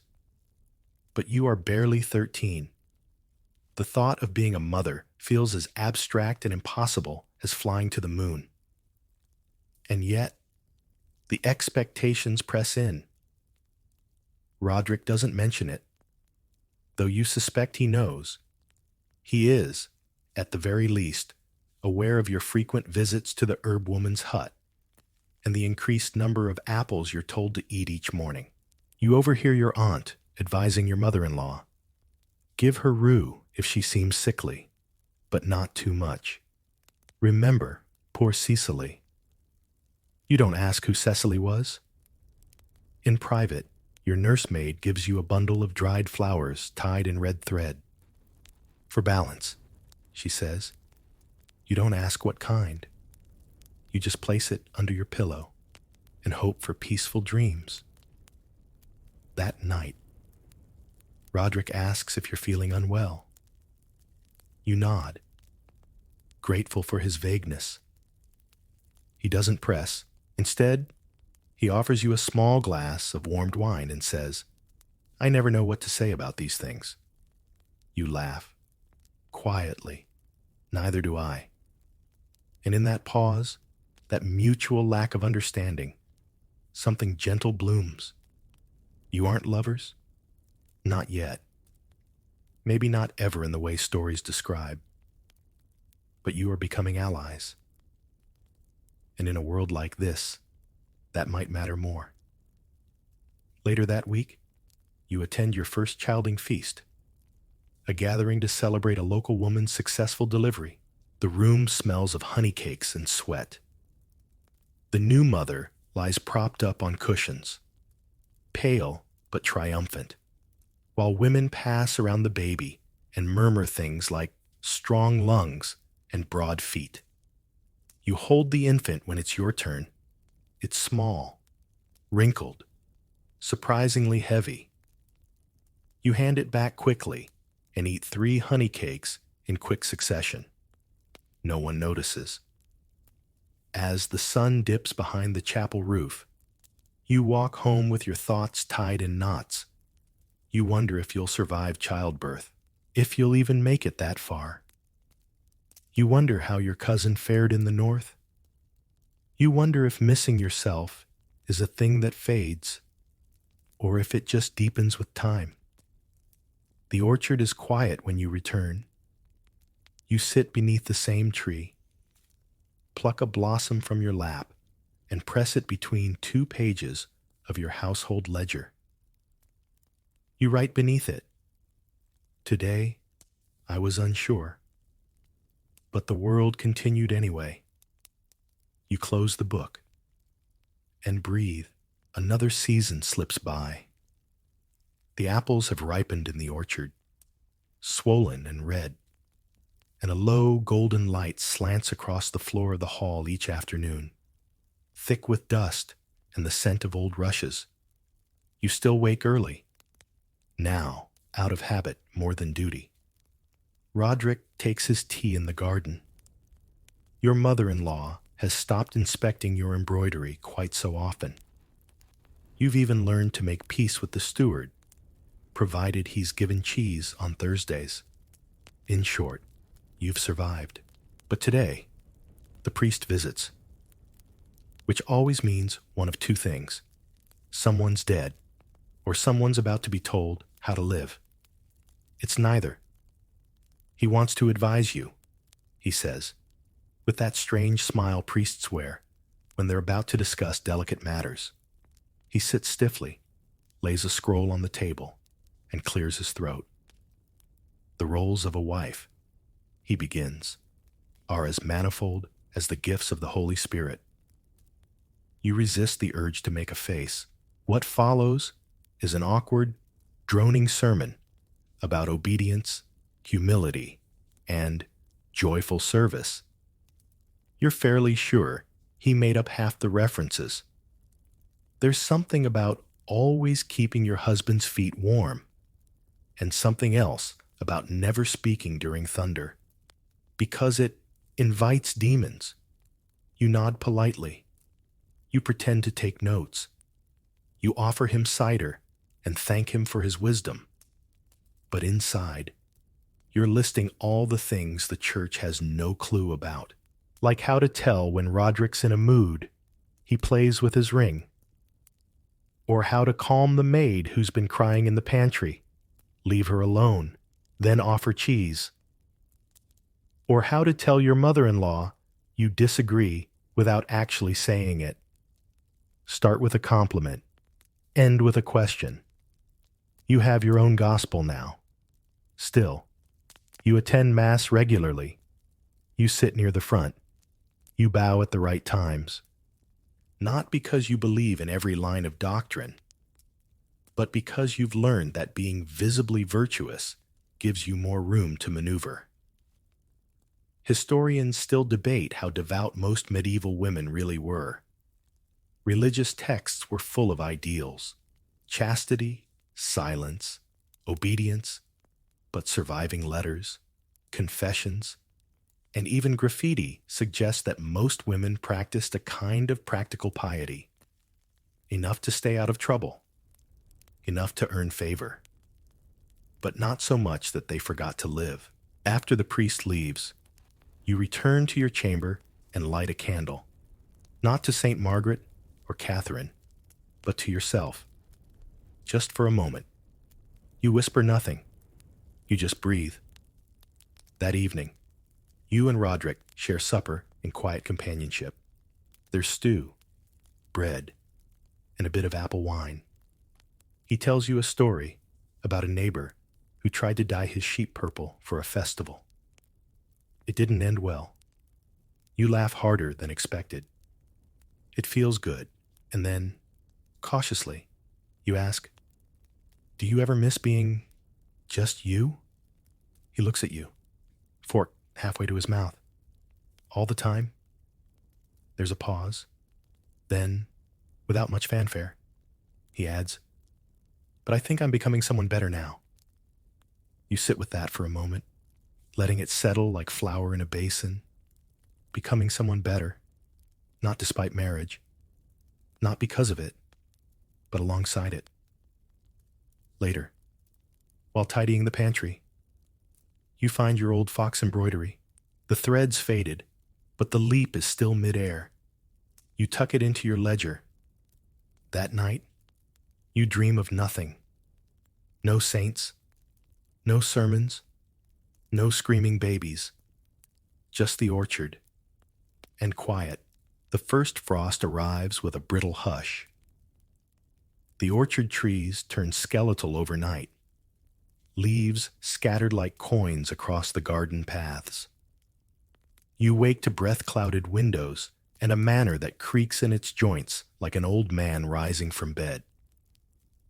Winter in a medieval household is its own kind of ceremony, one of survival. The pace slows, but the stakes rise. Everything must be preserved, rationed, and tended with care. There are root vegetables to be buried in straw, blankets to be mended, candles to be counted, and chickens to be gently encouraged not to freeze solid. You are busier than ever. The servants look to you now, not with politeness, but expectation. You assign firewood. You audit cheese. You oversee the salting of meats with the sternness of a cathedral treasurer. Even your mother-in-law has stepped back a little. You catch her nodding at you one morning when she thinks you're not looking. She still criticizes your posture, but now it sounds more like a habit than a judgment. And then, in the quietest moment of the coldest morning yet, something new happens. You feel strange. Not sick. Not tired. Just different. You try to dismiss it. You have too much to do.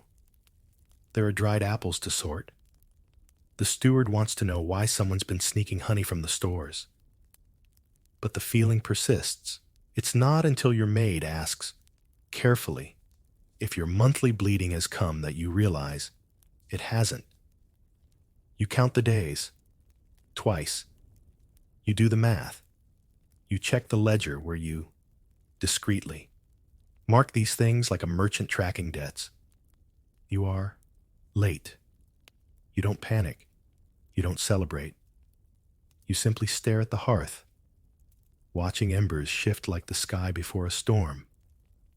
You tell no one. Not yet. Instead, you walk the orchard.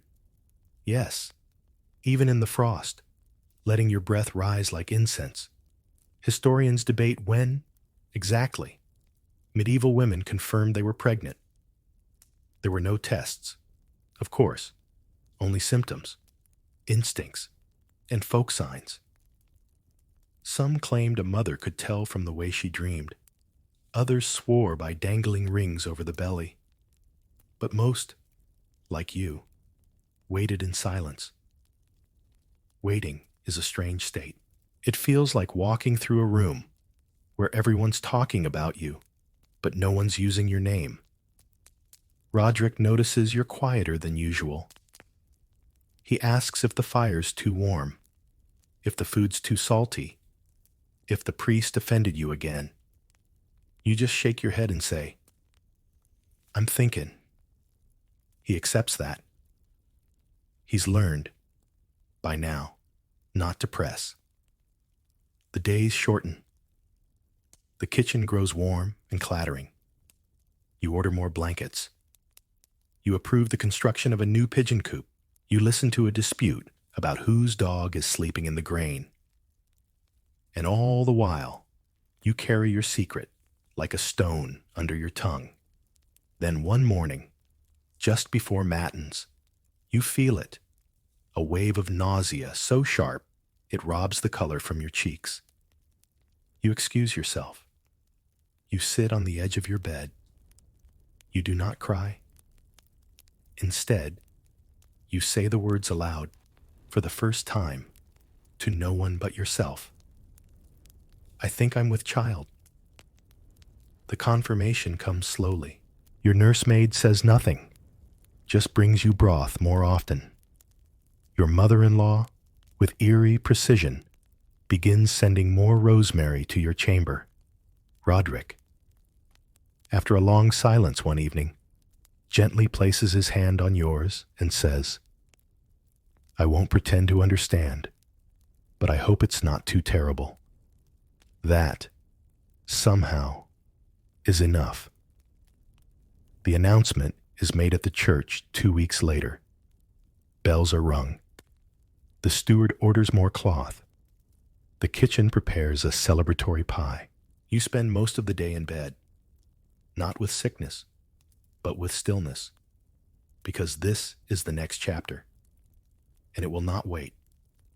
Pregnancy in the 1300s was both blessing and terror. Mothers were revered and essential, but childbirth was dangerous. Mortality was high. Pain was guaranteed.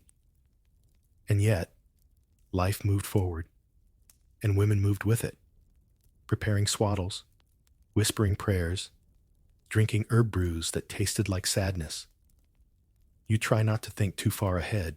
Instead, you sit by the fire, wrapped in wool, and stitch a fox onto a small scrap of cloth. Still leaping, still midair, the snow comes in thick swirls now, blanketing the orchard and softening even the loudest footsteps. The manor is hushed, heavy with anticipation and the scent of tallow and wood smoke. You are 6 moons into your pregnancy, and the weight of it presses against every part of you. Your ribs, your hips, your thoughts.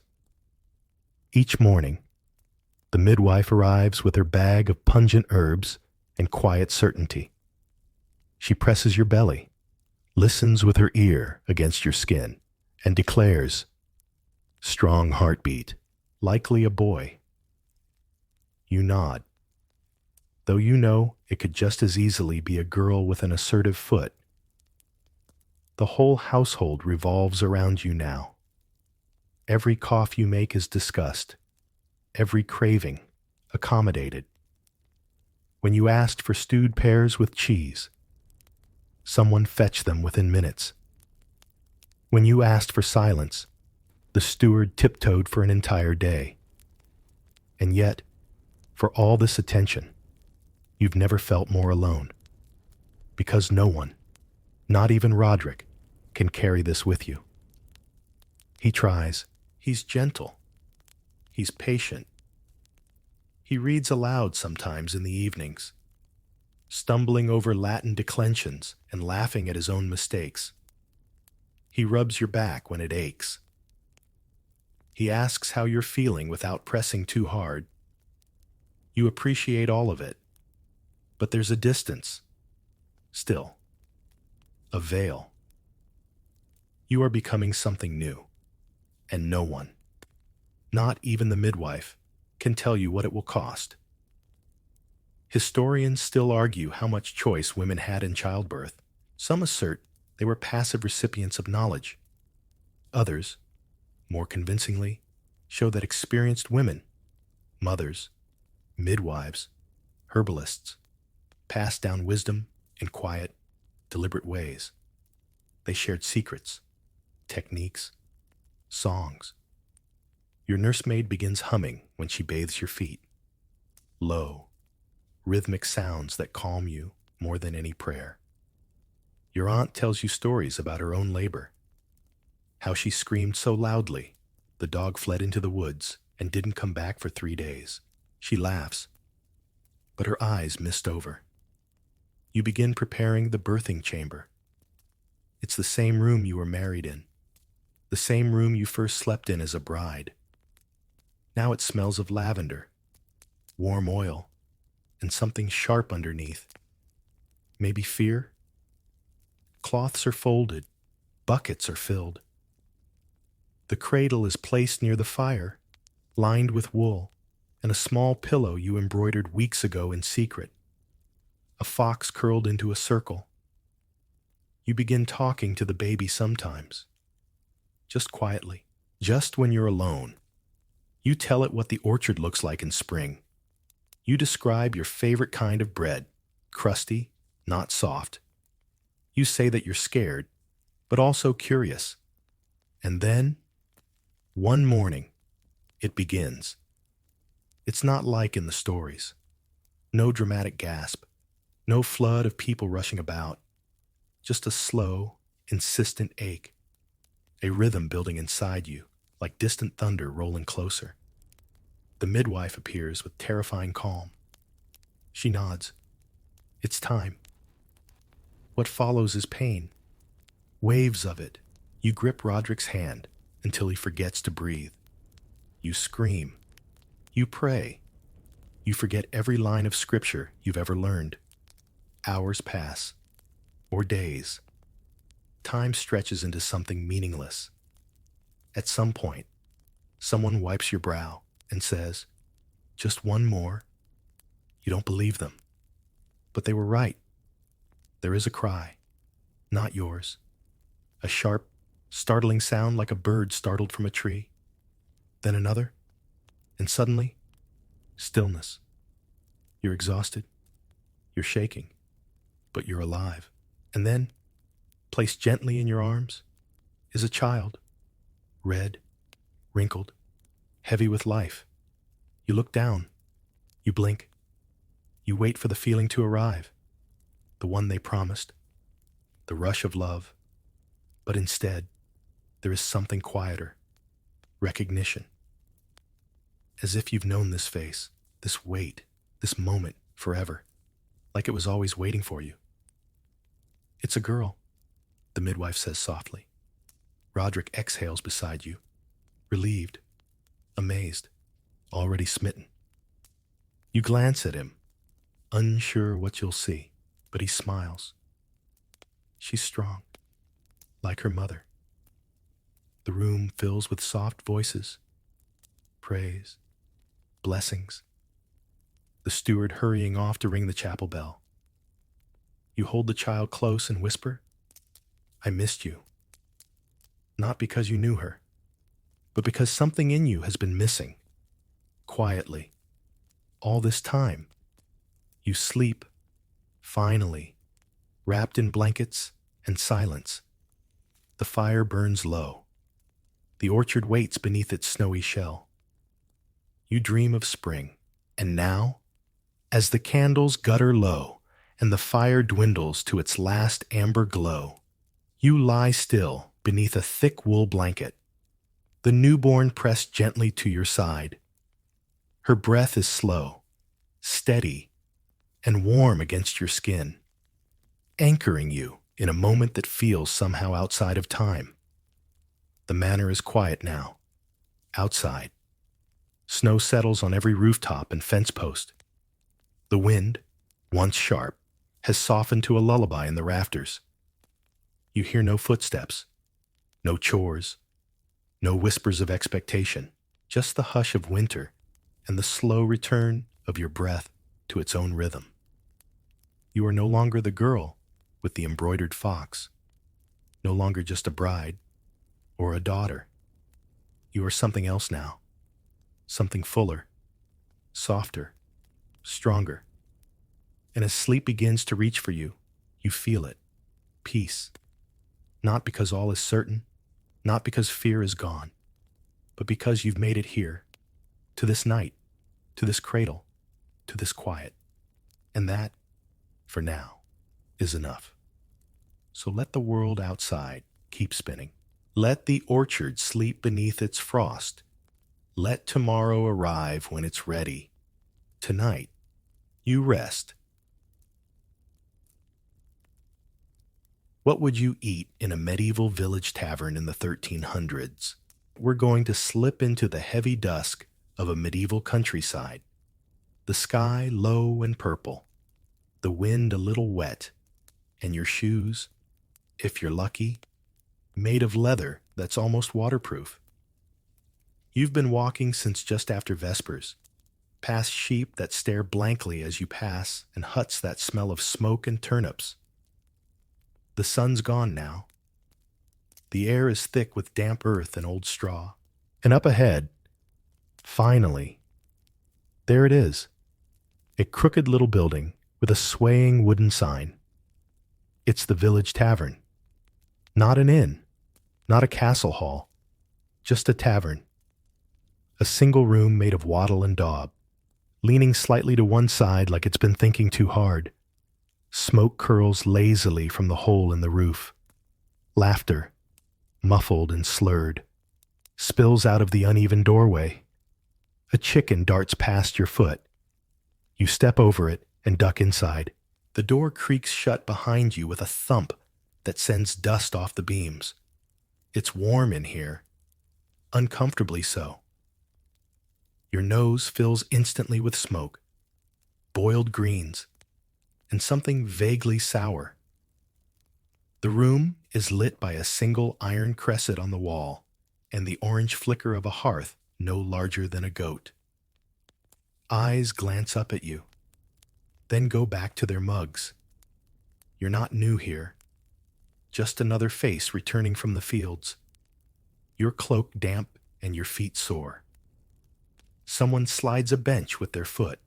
It's an invitation. You accept. The bench is sticky. You sit. This isn't just a place to eat. It's the beating, burping, slightly pickled heart of the village.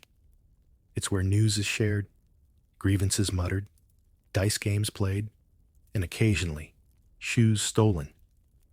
The tavern serves no printed menu, no specials of the day. The food is whatever could be boiled, baked, or scraped together before dark. And yet, there's comfort here. A rhythm. You know this place. The way the hearth pops. The low murmur of voices. The distant clank of someone trying to fix a pan with a stick. Historians still debate whether these medieval taverns served full meals or just ale with side glances. The truth lies somewhere in between. In most rural villages, taverns doubled as bakeries, breweries, and occasionally sleeping quarters, though the definition of bed was wildly flexible. You rub your hands together, glance at the hearth, and listen to the sounds of evening unfolding.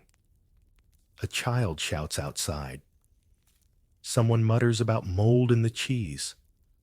Two farmers argue over whose goat gave less milk last week. A woman near the back thunks her cup on the table and demands more ale. The tavern keeper, a woman named Aldgith, missing 2 teeth, but not a single memory, shuffles over to you with a damp cloth and a raised eyebrow. "You want food? Or just something wet?"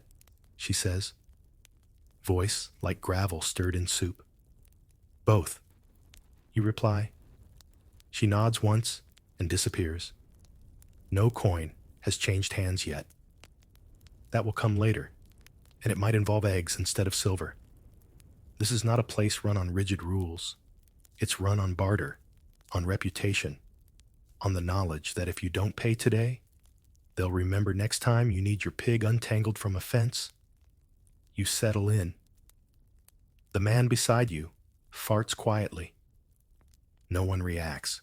This is normal. Soon, a slab of hard bread and a bowl of something vaguely green arrive in front of you. Aldgith slaps it down and walks away. You stare at it for a moment. It stares back. But that's for later. Right now, you just lean back. Let the warmth of the hearth soak into your bones. Let the noise blur into background. Let the ache in your feet fade. You've arrived, and you're home. For now, the first thing that truly greets you in the tavern isn't a person, or even a hunk of bread. It's the smell. It hits like a slow-moving fog. Wood smoke clinging to the walls. The tang of boiled cabbage that's been reheated too many times. The sharp yeast of yesterday's spilled ale, and beneath it all, the damp scent of old rushes trampled into the floor. It's not unpleasant. Exactly. It's familiar. A lived-in kind of funk, the kind of smell that says, "Welcome. Your feet may rot here, but at least it'll be warm." Your bowl of food steams faintly. You lean over it. It's pottage. Again, it's always pottage. A vague, greenish stew of whatever was found in the kitchen. Cabbage leaves. Maybe a bit of barley. Possibly an onion if the gods were kind. And something else you can't quite place. Parsley? Turnip? Regret? It's salty. It's hot. You eat it anyway. Taverns in the 1300s weren't culinary destinations. They were survival stations. You didn't come here expecting variety. You came expecting enough. Enough heat to thaw your fingers. Enough ale to quiet your thoughts. Enough food to remind your belly it's still loved. But food tells stories, even when it's simple. Historians believe that the smell of a medieval tavern varied wildly based on region and season.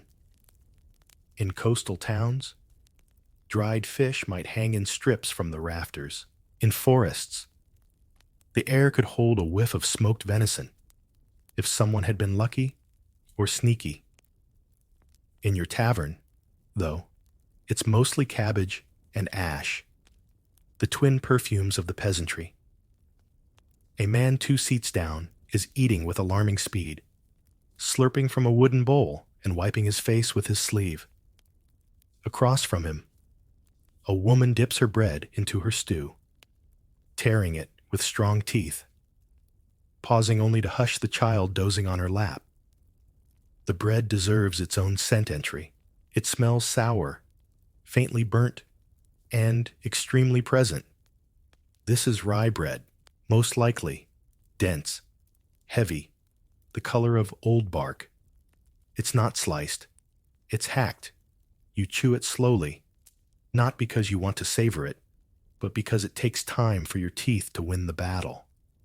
There's a mug of ale near your elbow. You sniff it. Sour, slightly warm, with a bite like overripe apples. Not the worst you've had. In medieval taverns, ale was safer than water. Water could carry disease, stagnate in buckets, or pick up things from the well that you definitely didn't want to meet. Ale, at least, had been boiled, fermented, tasted by the tavern keeper before anyone else, and it dulled the noise of hunger. A group near the hearth is eating noisily, scraping bowls with their spoons and arguing over whether last year's harvest was better or worse than the one before it. No one wins these arguments, but that's not the point. It's something to do with your mouth when your teeth aren't full of barley. You look around and notice the smoke. It's everywhere, curling in lazy tendrils through the beams, clinging to hair and skin and cloth. You wave a hand to clear your view. It doesn't work. Most medieval taverns didn't have chimneys, not proper ones. Anyway, the smoke rose, got confused, and hung about like an unwanted uncle. It's part of the experience. A man coughs. A baby sneezes. The fire pops, sending up a puff of something herbal. Thyme, maybe, or dried nettle. Historians still argue about the exact ingredients used in medieval cooking, since recipes were rare and highly flexible. One stew might include leeks and eggs, another rabbit and cloves. But in a small village tavern like this, the rule was simple. Use what you have, stretch it if you can, and season it only if someone brought salt. You finish your pottage. You soak up the last of the broth with a crust of bread so hard it could double as a weapon. Your stomach thanks you, grudgingly. The smell of meat drifts from the hearth. Someone's got a connection. Probably one of the miller's sons. A small leg of something is sizzling on a spit, and the scent makes your eyes water. You try not to stare. Meat is rare. Meat means favor, or debt, or a lucky trap. The ale settles warm in your belly. You lean back, careful not to press too hard into the damp wall. Someone laughs. Someone else curses in a dialect you only half understand. A dog farts under the table. Life continues. The smells of this tavern, smoke, soup, sweat, wrap around you like a woolen shawl. Not luxurious, but real, familiar. A scent memory you'll carry forever, whether you want to or not. And as the fire crackles low and your bowl sits empty before you, you realize you're full, you're warm, and for tonight, that's more than enough.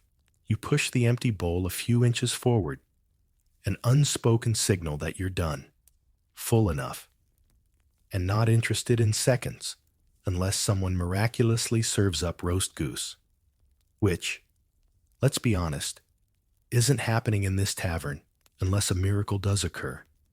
Next to arrive, without request, naturally, is more bread. A slab of it, dark and dense, arrives on a wooden trencher that might once have been a roof tile. It's the kind of bread you chew with commitment. Your teeth meet resistance with every bite, like trying to eat a tightly packed history lesson. This is not the bread of dreams. It's coarse. It's sour. It smells faintly like damp earth and yesterday's firewood. And yet, it's what fills most bellies across the village.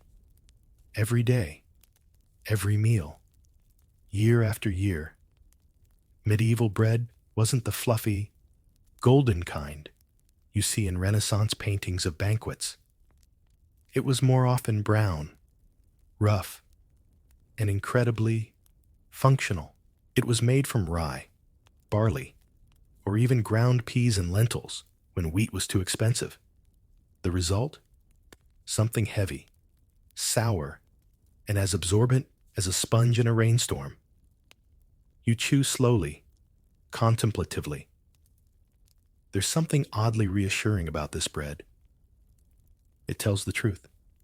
It's not pretending to be fancy. It doesn't try to be soft. It simply says, this will keep you alive. And that's what most food was. Really. Fuel. No frills. No frosting. Still, there were subtle variations. Historians note that wealthier townsfolk occasionally baked what was called manchet, a finer, whiter bread made from sifted wheat flour. But you're eating maslin, a peasant blend of whatever grain was left over from the previous harvest and not eaten by rats. Sometimes, the bread was so rough it scratched your gums. Sometimes, the flour had bits of grit in it, left over from the millstones. And if you were especially unlucky, you'd crunch down on a pebble, courtesy of a distracted miller. More than one medieval peasant cracked a tooth on a crust that fought back. The man across from you dunks his bread directly into his ale. This is not poor manners. This is strategy. Soaking softens the crust, cools the ale, and adds some welcome flavor, assuming you're fine with a mouthful of soggy beer loaf. You give it a try. Not bad, not great, but not bad. There were many types of medieval bread, each tied to status, location, and season. In some parts of France, flatbread, made from chestnut flour, was common. In Northern Europe, sourdoughs reigned. In famine years, people made bread from tree bark and ground up weeds. One particularly grim 14th century record describes a village where bread was made from boiled animal bones and mashed hay. Luckily, tonight's version just tastes a little burnt. Bread was also a subtle indicator of wealth within the tavern. A whiter, fluffier roll on someone's plate meant they were connected to a better mill, or at least a baker who owed them a favor. You glance around and see a few soft rolls in the corner near the fire. Probably the Reeves family, or smugglers. Either way, they're not sharing. The cook comes out briefly, her apron stained and her face shining with effort. She carries another tray of bread and wipes her hands on her hips. You catch her muttering, 2 loaves short again, before disappearing into the smoky shadows behind the hearth. You suspect there's a mouse problem, or a thieving cat, or both. No one complains, though bread, even poor bread, is sacred. In fact, it was often blessed by the priest at mealtime, seen as the body of Christ in both spiritual and extremely literal terms. Leftover crusts weren't thrown out. They were dried, crushed, fed to pigs, or used to thicken stews. Waste was rare, a crime. Even, you remember being told once, bread is memory, the taste of childhood, the smell of feast days, the comfort in sickness. Maybe that's why it sticks in your teeth so stubbornly, because it refuses to be forgotten. A boy, maybe 10, runs past with half a loaf under his arm, chased by a girl with a wooden spoon. They vanish through the back door. No one intervenes. This is tavern life. Chaotic, sour-smelling, and weirdly choreographed. You pick at the crust a little more. It's gone dry, around the edges. But you eat it anyway. That's the rule. You're not here for delight. You're here to be full, to be warm, to be reminded that the body will carry you if you feed it, even if the food isn't sweet or soft or memorable. You finish the last bite, wash it down with ale, and sit back. The fire crackles. A dog thumps its tail. Someone's begun singing a song about a girl who married a millstone. You don't ask. You just sit and let the bread settle. Because for tonight, bread is enough. You're 4 mouthfuls into your second mug of ale when the tavern door creaks open again, letting in a gust of freezing air and a hunched figure wrapped in a cloak the color of mud. No one glances up, not because no one's curious, but because this is how people enter taverns. Slowly, cautiously, and preferably without becoming a story. The door shuts. The fire pops. The mood remains unchanged. You return to your drink. It's not strong. You'd need 3 or 4 mugs to feel even remotely foolish, and by then your bladder would stage a mutiny. This is small ale, the everyday, working-class drink of choice for the medieval world. Mild, low in alcohol, brewed quickly, and consumed by nearly everyone, from the tiniest toddler to the grumpiest priest. Yes, even children drank ale. Before you recoil, remember, water wasn't safe. Wells could be contaminated, streams fouled by livestock or worse. But ale, at least, had been boiled, fermented, handled with care. It might not have had hops yet. That came later. But it was nourishing, hydrating, and less likely to kill you. Usually, you take another sip. It's slightly sour, with a strange aftertaste that makes your tongue feel fuzzy. You're pretty sure it was brewed in the same barrel someone once used to pickle fish. But hey, hydration is hydration. Historians estimate that most medieval adults drank between 1 to 2 gallons of ale per day. That sounds like a lot.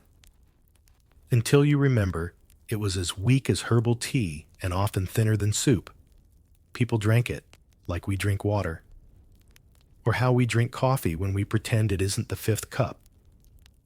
The woman across from you has cider, real cider, made from windfall apples crushed in a press that probably hasn't been cleaned since last Michaelmas.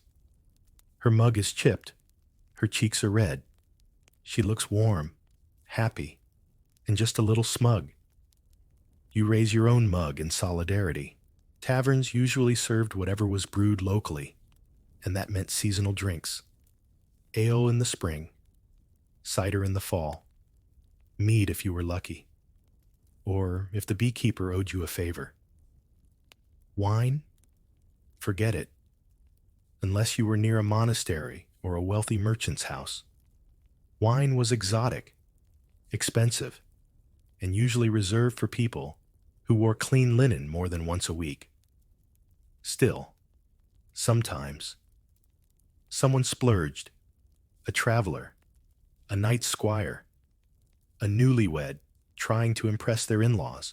On those nights, the tavern might serve warmed wine with spices, cinnamon, cloves, honey. It was called Hippocras, and it tasted like a medieval hug. If the hug cost 2 days' wages and gave you heartburn, not tonight, though. Tonight, it's just ale and cider. Pale, bitter, and perfectly forgettable. The tavern keeper refills mugs without asking. Payment comes later, and often in strange forms. Eggs, buttons, favors. One man once paid with a ferret. It escaped. It still lives in the pantry, somewhere behind the pickled onions. You sip again. The mug is wooden, heavy, and slightly cracked near the base. You rotate it instinctively, sipping from the dry side. Everyone does this. It's a quiet ritual, passed down without instruction. Next to you, someone stirs their ale with a stick of rosemary. A luxury, that, probably for digestion, or to mask something foul. Either way, it smells better than your drink. Medieval people rarely drank anything cold, unless by accident. Warm drinks were considered healthier, easier to digest. Even ale left sitting by the hearth was preferable to well water in winter. You've heard tales of travelers cracking ice from buckets just to get a sip. Madness. The room grows louder as the ale takes hold. Laughter thickens. Words slur. A man at the end of the table begins reciting a poem that sounds suspiciously like a tax complaint set to rhyme. No one stops him. Someone else harmonizes with a spoon. You drink slower now, not because you're full, but because it's nice to hold something warm. The mug is familiar, earthy, reliable, like a worn cloak or a friend who doesn't talk much. The tavern smells richer now. Smoke, meat, sweat, yeast, a living, breathing thing. The fire hisses. The mugs clink. Someone begins to hum. And still, through it all, you sip, not to forget, not to celebrate, just to be here. Because in this moment, in this smoky, slightly moldy, utterly human space, the ale is enough. You place your mug down gently, the table damp beneath your fingers. The warmth of the ale lingers in your belly, just enough to chase off the edge of the chill, but not enough to turn your thoughts sideways. Across from you, a boy licks his spoon clean with the intensity of a man guarding treasure. His bowl is empty, but he scrapes it again, just in case. Tonight's main course, for everyone except the pig owner and the Reeves' niece, is pottage. Again, you lift your spoon and stir your second serving cautiously. It's thicker than the first, a little lumpy, flecked with green and brown. A bit of barley floats near the top. You identify cabbage, possibly leek, something root-like, and something else you choose not to identify. Pottage is the great medieval equalizer, rich or poor, healthy or sick, sober or not. It's what fills you up when bread won't. A mix of vegetables, grains, and whatever could be foraged or spared from the week's supply, stewed slowly over a fire until everything blends together into something vaguely edible, and it never stops cooking. In many households, a pot of pottage stayed on the fire for days. Ingredients were added, removed, stirred, thickened. Some called it perpetual stew. Some, less kindly, called it death in a bowl. But in places like this, it's just dinner. You blow on your spoonful. Steam rises. You take a bite. It's hot, salty, slightly bitter. The barley gives it texture. The greens taste like they've been boiled since last Michaelmas. But it's nourishing. And that's what matters. Historians still argue whether pottage was considered delicious or just necessary. Recipes from the time, when they exist, show incredible creativity, using herbs, beer, or even dried fruit to add flavor. But in a tavern, with the day's scraps and no spices more exotic than wild garlic, delicious is a bit of a stretch. Still, it's not bad. You notice that every bowl is slightly different. The man beside you has a thinner mix, more water, less grain. The woman behind you added a dollop of curds. A child dunks a crust of bread and slurps happily. In medieval cooking, there were no strict measurements, no timers, no golden crusts to admire, just taste, texture, and habit. The cook adjusted things by instinct, memory, and how many mouths were waiting outside the door. And on cold nights like this, the pottage gets thicker, heavier. It sticks to your ribs, reminds your body that warmth is still possible. You eat slowly. It's not a meal to be rushed. There's something meditative in the repetition. Dip, blow, taste, chew, swallow. Your thoughts start to drift. You think about the pot itself, blackened with soot, rimmed with crust from a dozen previous meals, hung above a hearth that probably hasn't gone cold in months. Every scrape of your spoon is a small thank you to the cook, who manages to feed 30 people with half a turnip and something that might be parsnip. A man near the back shouts, "More salt next time." A woman answers, "Then marry a fish and be done with it." Laughter. The pottage continues. Some say the communal nature of these meals made taverns into second homes. You didn't just come here to eat. You came to be seen eating, to be recognized, to prove you'd survived the day and could afford enough barley to not faint by midnight. You finish your bowl. It leaves a ring on the table. You wipe it away with the edge of your sleeve, the way everyone does. Someone offers you a scrap of something cured, pork, maybe, or goat. You take it, not because you're hungry, but because it's warm and came from a hand extended freely. That's rare enough. You chew slowly, listening to the room. The fire crackles, spoons clink, LA mugs thud. A man at the far table snores with one eye open. Somewhere in the corner, a fiddle is being tuned. Badly. The pottage was enough. And you're full, not in the grand, festive, let's roast a boar and sing way, but in the quiet, stable. My legs can walk home, and I won't dream of hunger way, which, in the 1300s, is as close to bliss as most people get. You lean back, exhale, let the heaviness in your belly lull you just a little closer to sleep. You don't say much. No one expects you to. But you give a quiet nod to the cook when she passes by. She doesn't smile, but she does slap down another ladle of pottage in someone else's bowl. Business as usual, she emerges from behind the hearth like a ghost wrapped in steam. The tavern cook. A wide woman with sharp elbows, a soot-streaked cheek, and the kind of gaze that could curdle milk or silence a drunk with equal ease. Her apron is stained with broth and fat. Her sleeves rolled past her elbows, exposing forearms that look strong enough to strangle a goose mid-flight. You don't know her name. Not really. Everyone just calls her Nan.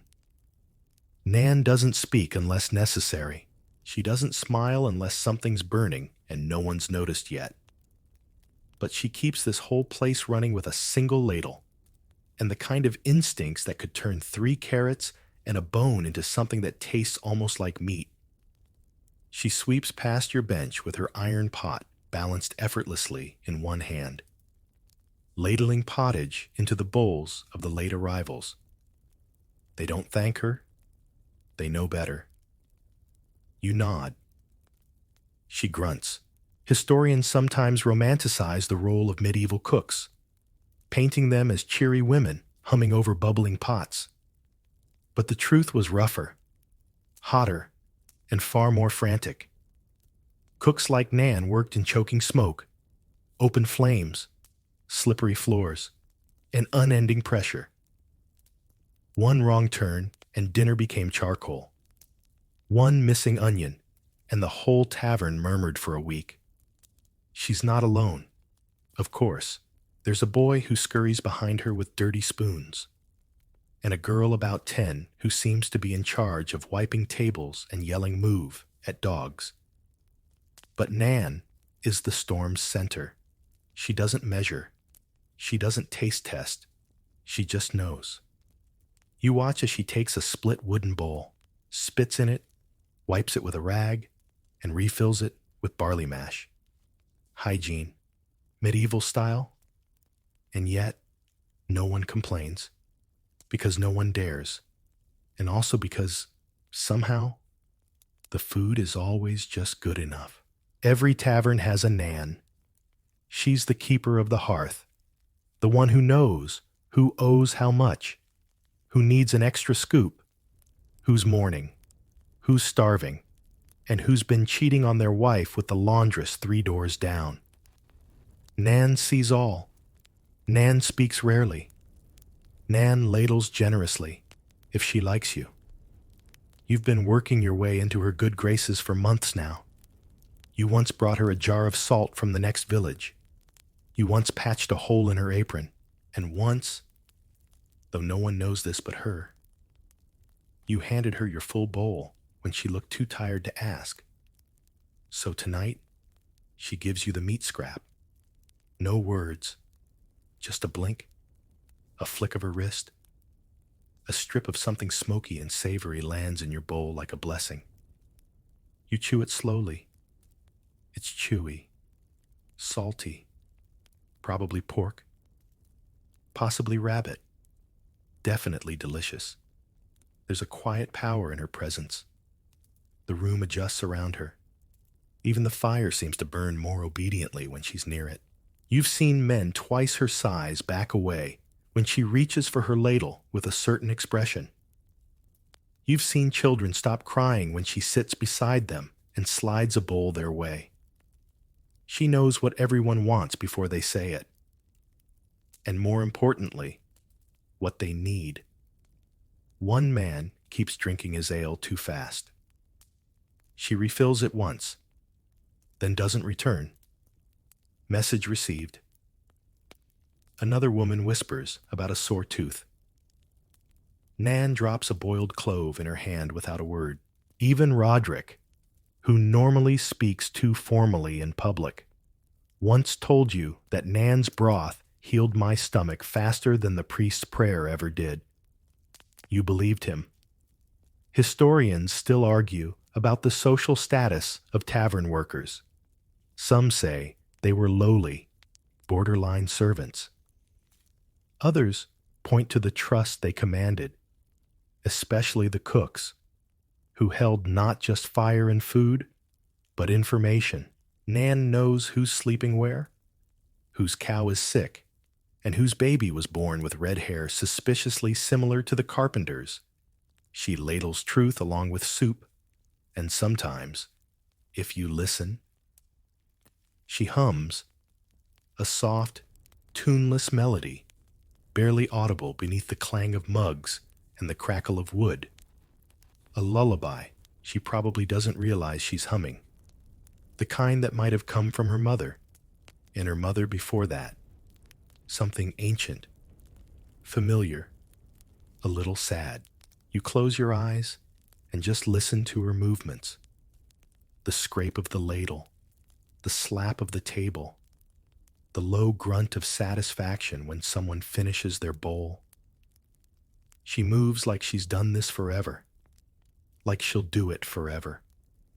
And tonight, as the snow thickens outside and the wind sings softly at the shutters, you feel safe, not because of walls or locks, but because of Nan, because of her hearth, her hands, her pottage, and the way she ladles out warmth like a secret shared. You finish your meat scrap, wipe your fingers, raise your mug in silent thanks. Nan doesn't see it. Or maybe she does. You're halfway through licking the last trace of salt from your fingers when the door creaks open again.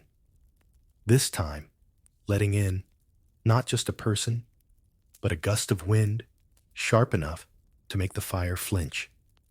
Heads turn, only briefly. The regulars don't startle easily. But the man who enters isn't regular. He wears a fur cloak. Real fur. Not the patched rabbit hide that passes for warmth around here. His boots are blackened, but well made. And on his hip, a belt with brass fittings. Real brass. The kind that tells you this man eats meat more than once a week. The tavern shifts, just a little. He steps forward, drops a pouch onto the counter with a clink, and murmurs something to Nan.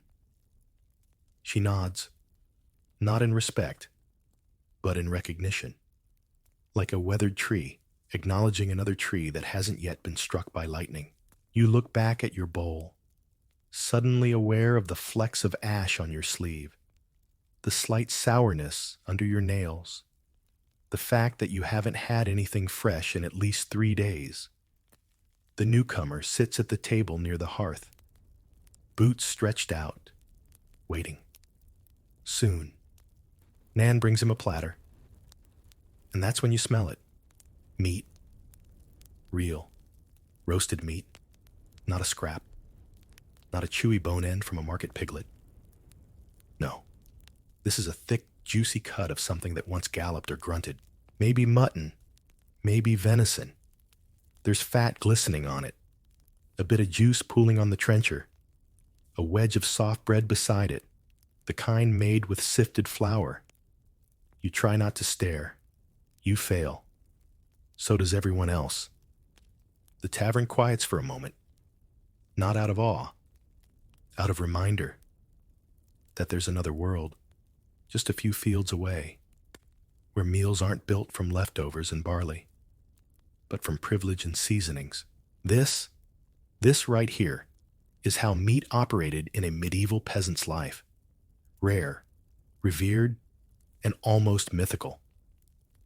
Historians estimate that most rural folk ate meat only a handful of times a year.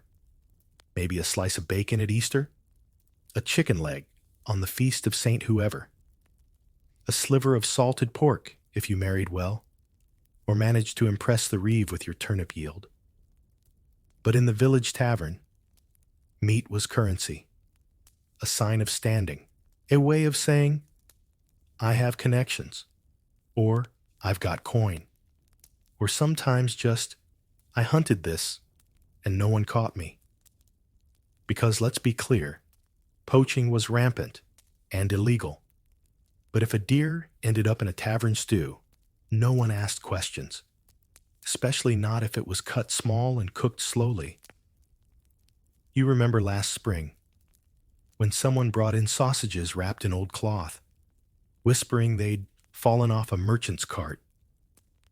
Nan cooked them anyway. That night, the fire burned brighter, people laughed louder, and no one mentioned the strange aftertaste. But tonight's meat, it's legitimate, bought, paid for, carried in by a man with clean fingernails and a dagger that probably costs more than this whole tavern.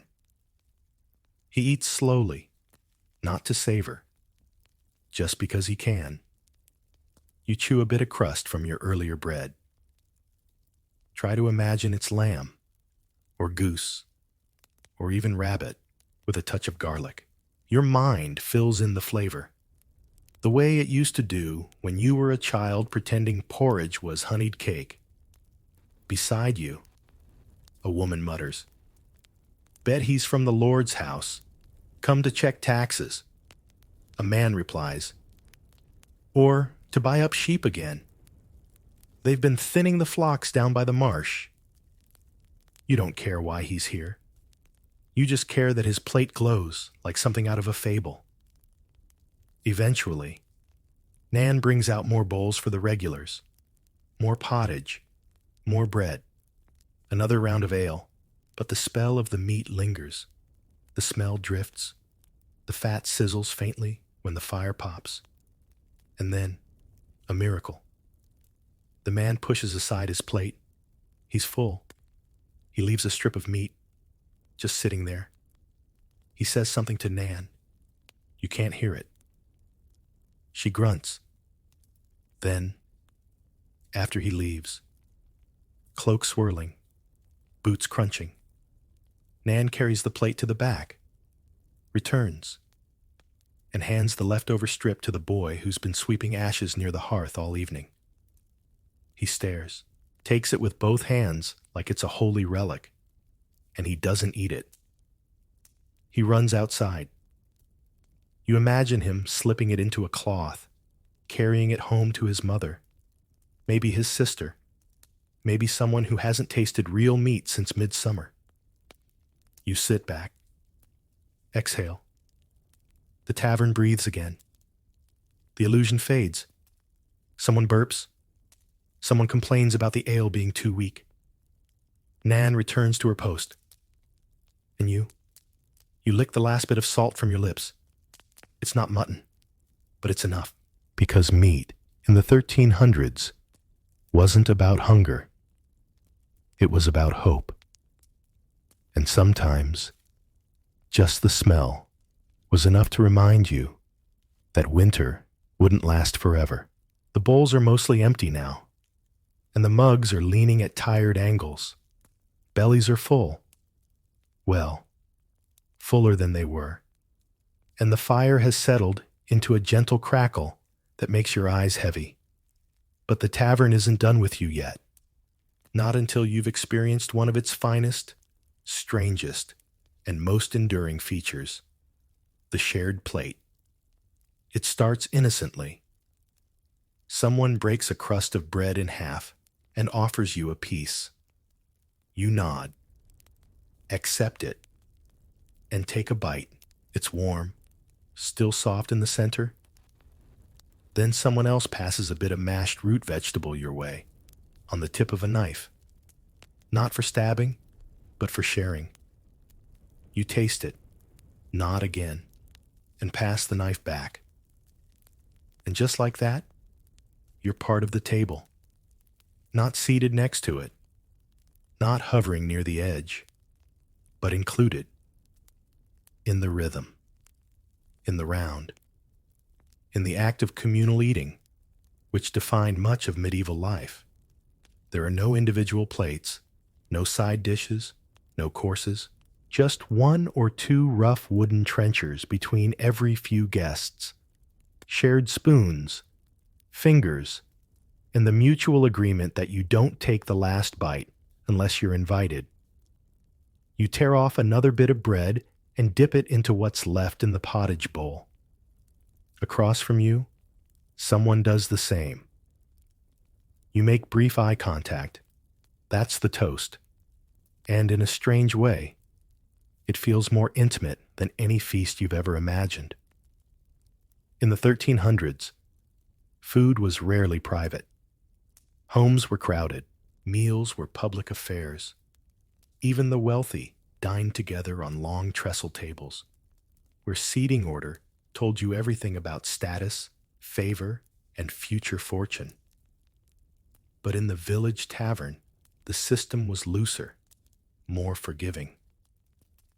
A place where a farmer and a farrier might dip bread in the same gravy without starting a fight, unless someone really pushed their luck. There were rules. Of course, unspoken ones. You learn them quickly. Never double dip unless you're family.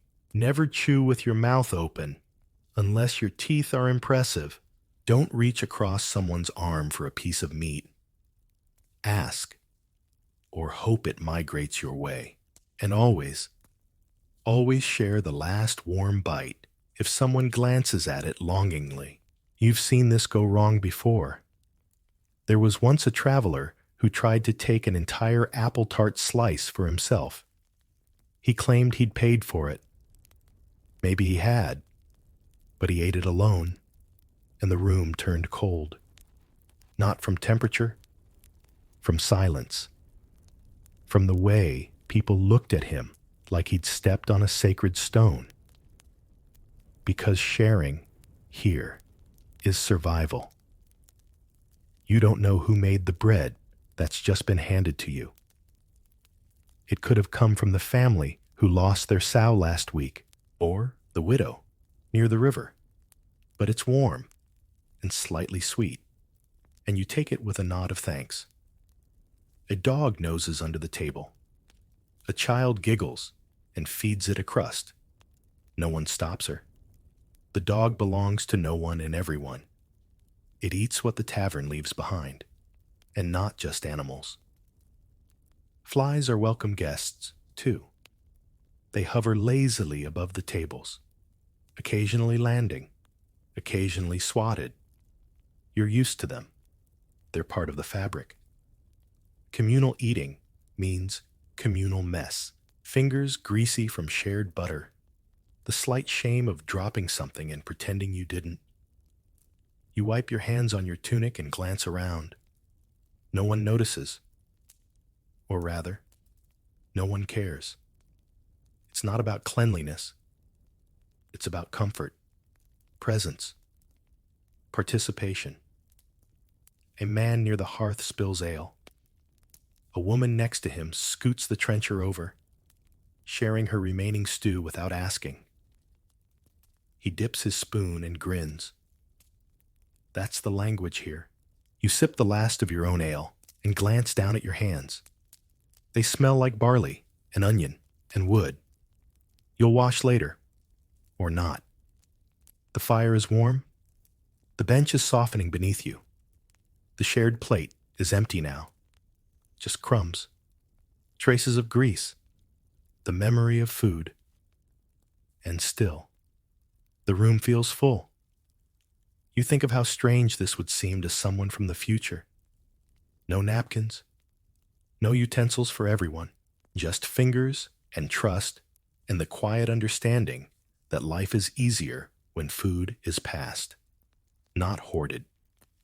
Historians sometimes describe medieval eating as chaotic, but that's because they're imagining etiquette in the wrong direction. This isn't chaos. It's choreography. The ladle, the spoon, the shared crust, the nod of the head. You stretch your legs. The fire pops again. You rest your hand on the table, near another's hand, near a stranger's crust. No one pulls away, because in this moment, with your belly warmed and your breath easy, this isn't a tavern. It's a hearth, a ritual, a slow, edible form of peace. And you are part of it. There's a rustling near your feet. Not the quiet scuffle of a shy dog. No, this is bolder. A series of determined little taps. You glance down just in time to watch a chicken hop up onto the edge of the hearth, look you dead in the eye, and let out a short, unimpressed cluck. No one reacts. You don't react. This is normal. In fact, it's just another tavern regular, along with the flies, the dogs, the smoke, and the occasional goat that somehow finds its way through an unlatched door. Welcome to the medieval tavern ecosystem, open, alive, and full of uninvited guests. You shift your foot so the chicken doesn't peck your boot. It hops down and resumes its silent patrol of the floor, occasionally pausing to eye a dropped crust or an unfortunate bug. Across the room, a second chicken flaps noisily onto someone's lap. They mutter and push it off without missing a bite of their stew.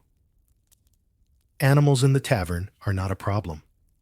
They're part of the ambiance. It's hard to imagine now. But medieval spaces were rarely separated by modern ideas of clean and dirty. People, animals, tools, and food all mingled in the same few rooms. Pigs wandered past dining tables, cats curled up on sacks of grain. And chickens went everywhere. Historians sometimes raise their eyebrows at these arrangements, but most villagers didn't see a problem. Chickens laid eggs. Cats caught mice. Dogs barked at strangers. In a world without insulation, alarms, or reliable sanitation, these creatures weren't nuisances. They were support staff. You lean back and feel something brush your calf. Hopefully a dog. Hopefully. You don't look.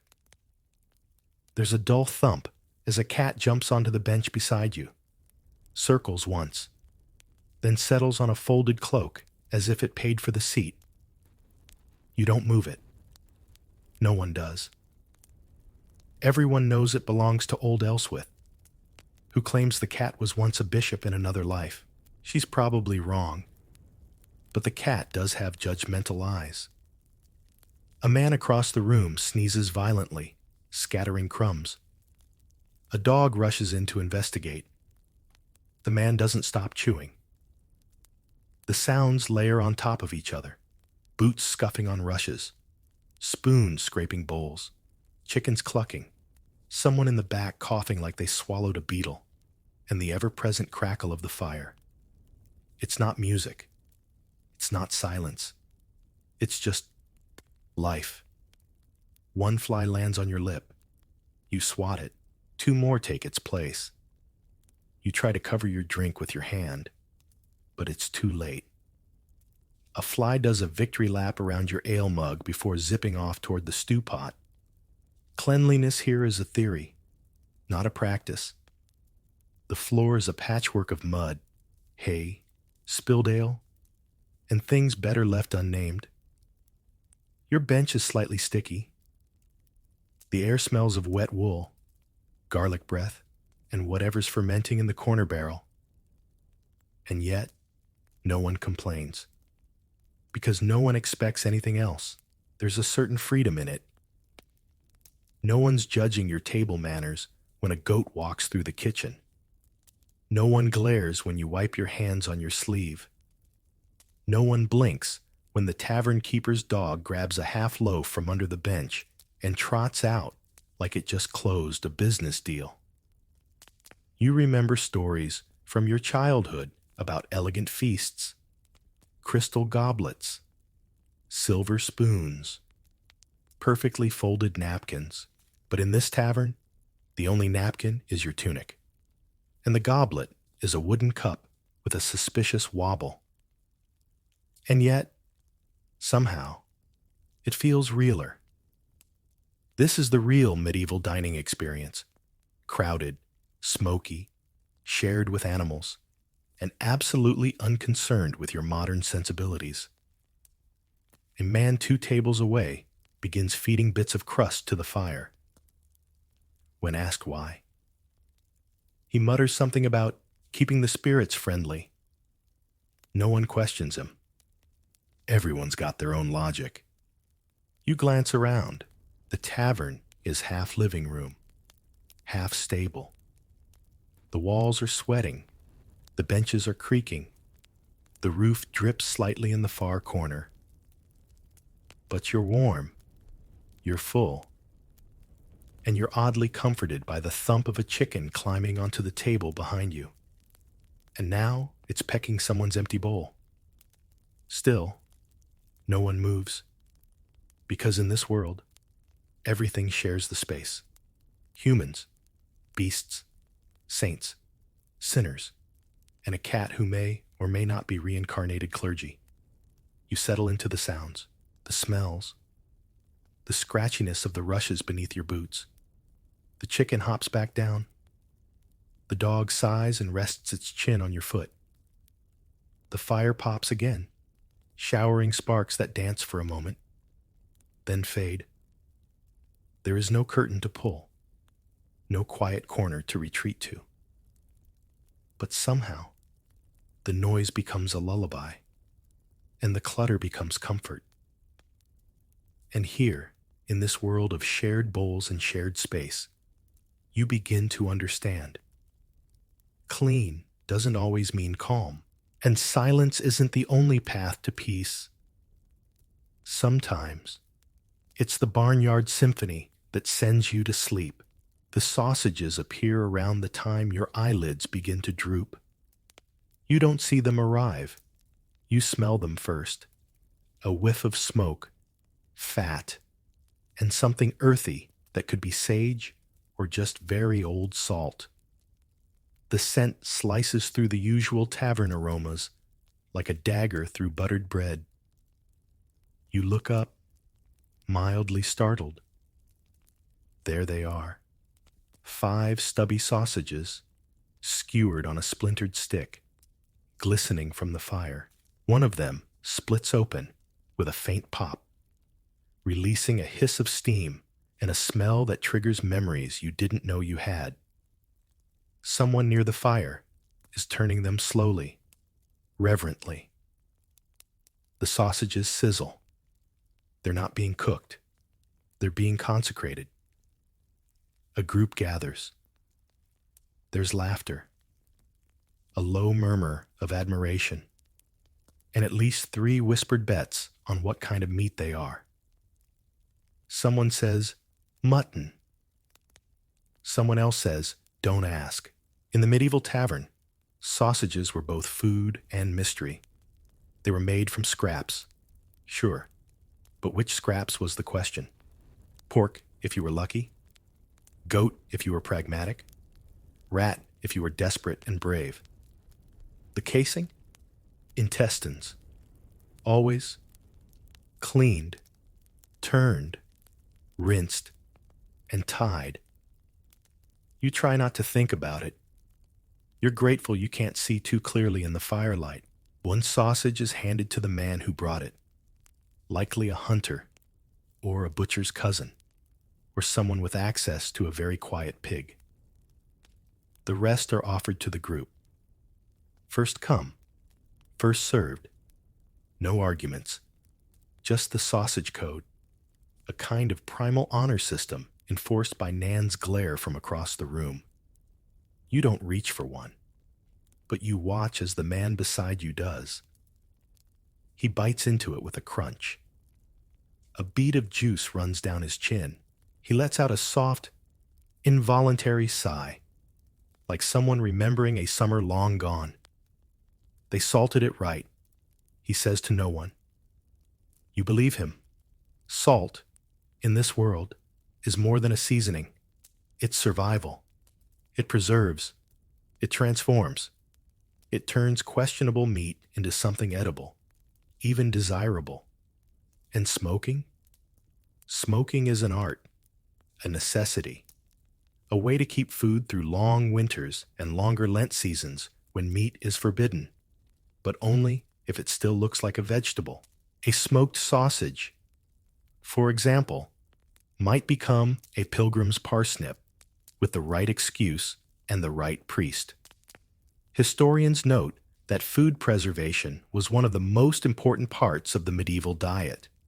Without ice, refrigeration, or reliable granaries, people relied on salt, smoke, pickling, and prayer. A well-smoked sausage could last weeks. A poorly smoked one might last only until tomorrow's bellyache. You've had both. Once, you remember, your cousin offered you a blessed sausage during a feast. It blessed you right into a 3-day illness that made you swear off anything cylindrical for a year.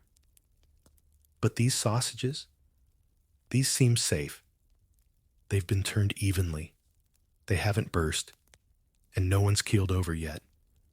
You're offered a bite, just one. You pause, then you accept. It's hot, chewy, smoky, a little peppery, possibly goat. Definitely not rat. You nod in approval. The sausage's owner grins like he made it himself. Another man near the fire starts telling a story. Something about a merchant who tried to smuggle sausages past a bishop during Lent by stuffing them in his hat. The details are vague. The laughter is not. The sausages, one by one, disappear. Fingers are licked, faces wiped with sleeves. The fire pops louder now, as if satisfied with its part in the ritual. You lean back. You're not hungry anymore, not even a little. Between the pottage, the bread, the ale, and the shared sliver of smoky mystery meat, you are gloriously, heavily full. It's the kind of full that makes your limbs feel warm, your eyes unfocused, your ears just a little slower to process sound.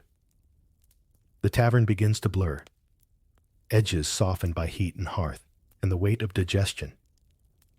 Someone nearby hums a song. You don't know it. It's low and slow and half forgotten. The sausage stick is tossed into the fire. It hisses once and blackens. The man who cooked them stands, stretches, and exits without a word.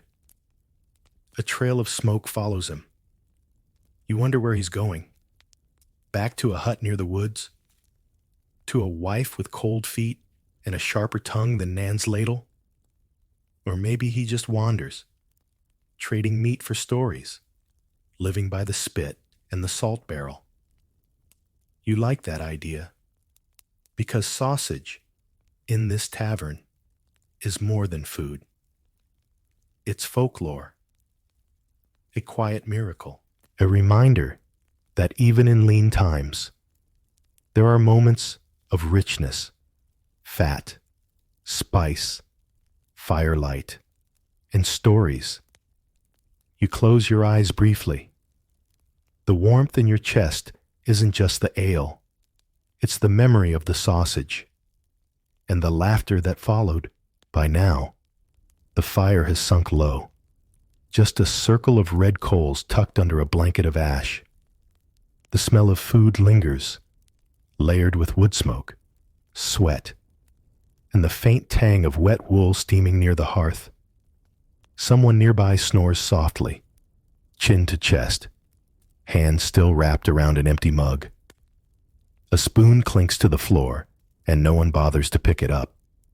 The tavern is shifting, from supper into storytelling.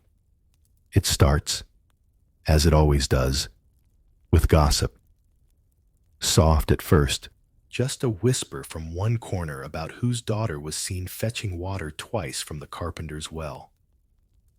Then a low chuckle from another table, where someone's recounting how the priest forgot the final verse during last Sunday's sermon and called the congregation brambles of sin instead of lambs of God.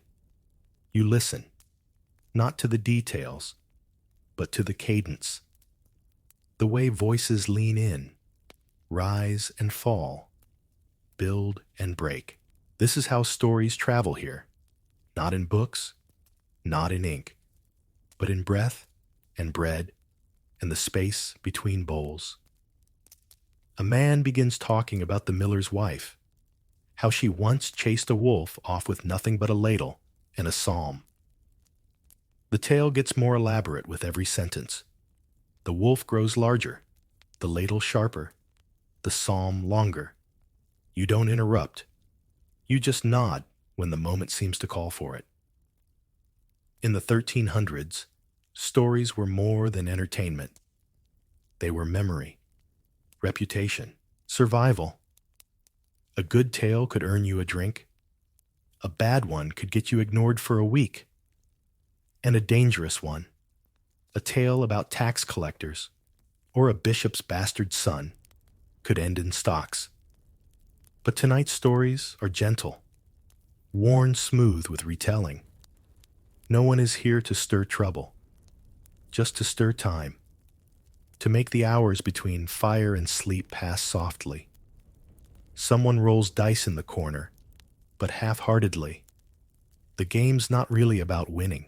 It's about touching something solid, watching something fall, hearing the clack of wood on wood in the hush between tales. One woman begins a ghost story, a quiet one, about the traveler who vanished near the old Roman bridge and was found years later, turned to moss. It's nonsense, probably. But when the wind slips through the shutter cracks, just as she says, and his eyes were still open. The entire table shivers. You smile. These stories aren't just about entertainment, they're ritual. Every village has its version.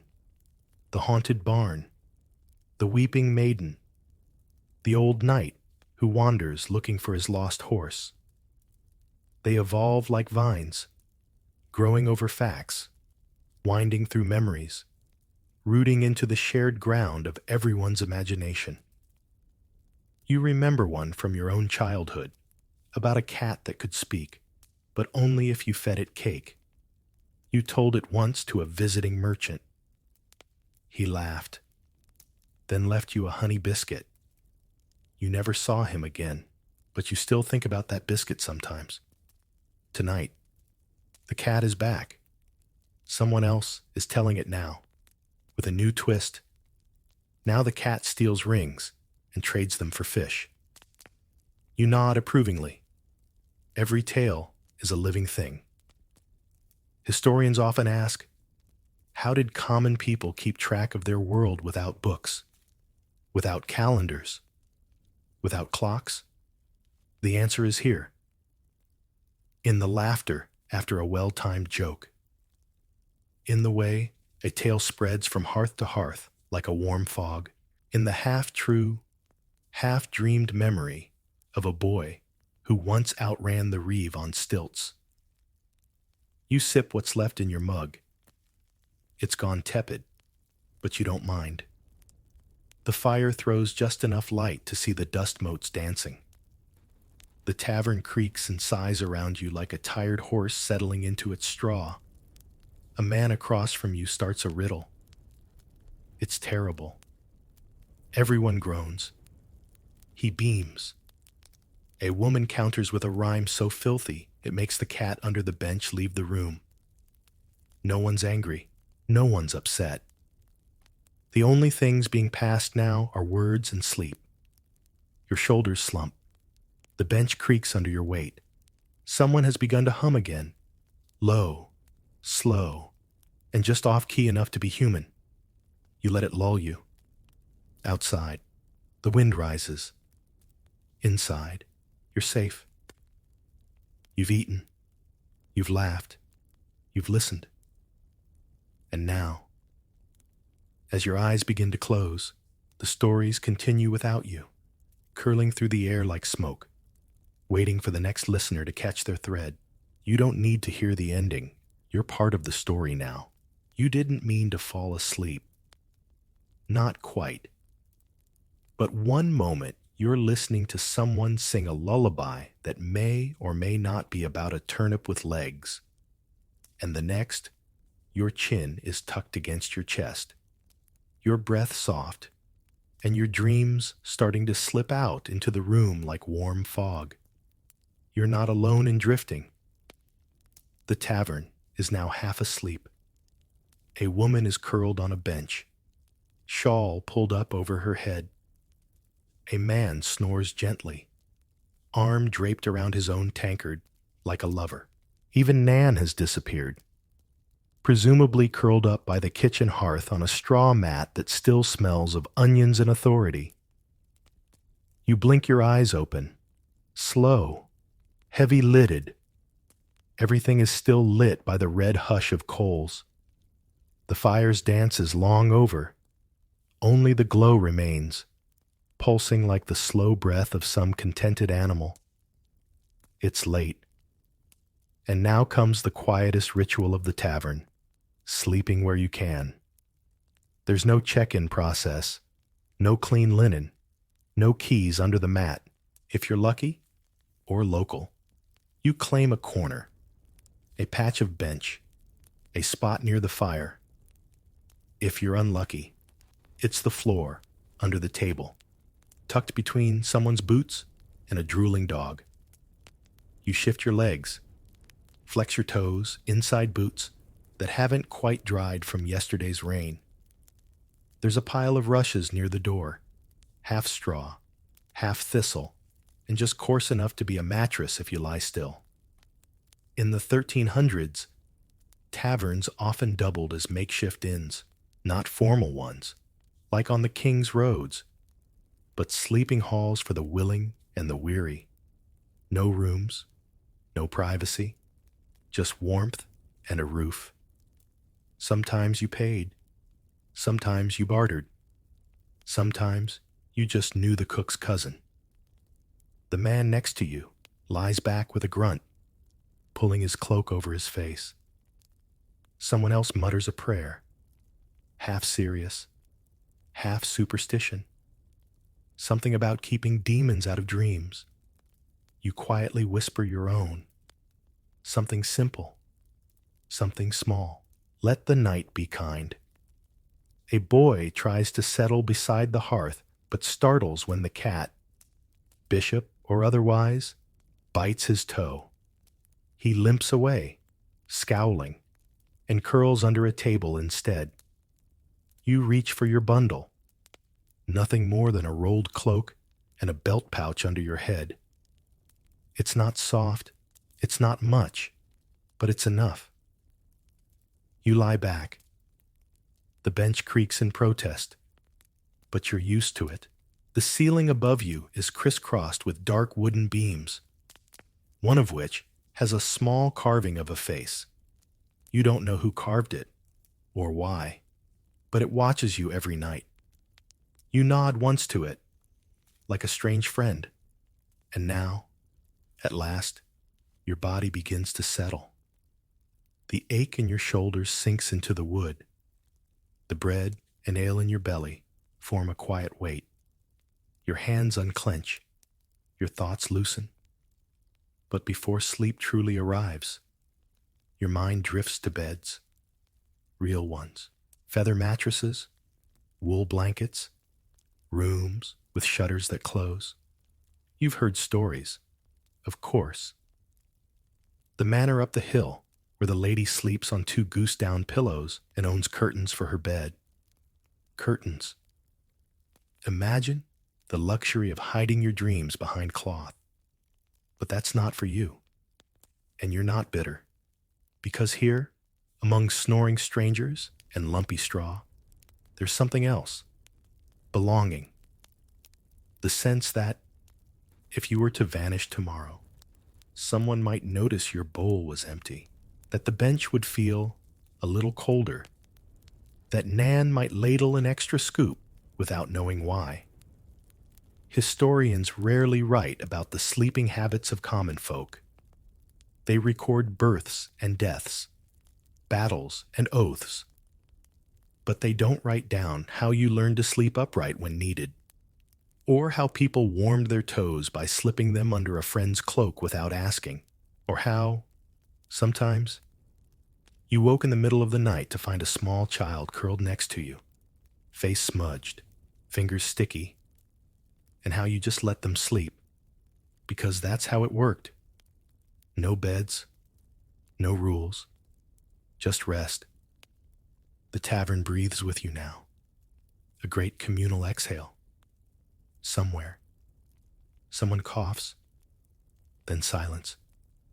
Someone rolls over and kicks a bench leg, then stillness again. The dog at your feet lets out a long sigh. You do the same. Your eyes close, not because of exhaustion, but because you're finally allowed to. Because no one here expects anything more of you tonight.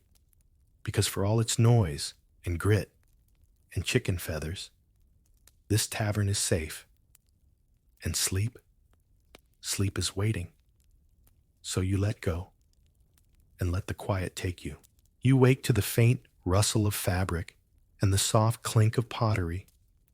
It's still dark, early enough that the fire hasn't been coaxed back to life yet. Just a faint orange glow under the ashes, like the heartbeat of a tired beast. Around you, the tavern lies in layers of gentle breathing and rusted snores. The dog is gone. The cat is back, curled into an impossible shape on the still warm hearthstone. Your back aches in a specific way, the kind only wooden benches and uneven rushes can deliver. You stretch, quietly. The person beside you, whoever they are, mumbles something into their cloak, and turns over. And then, movement. You see her silhouette first.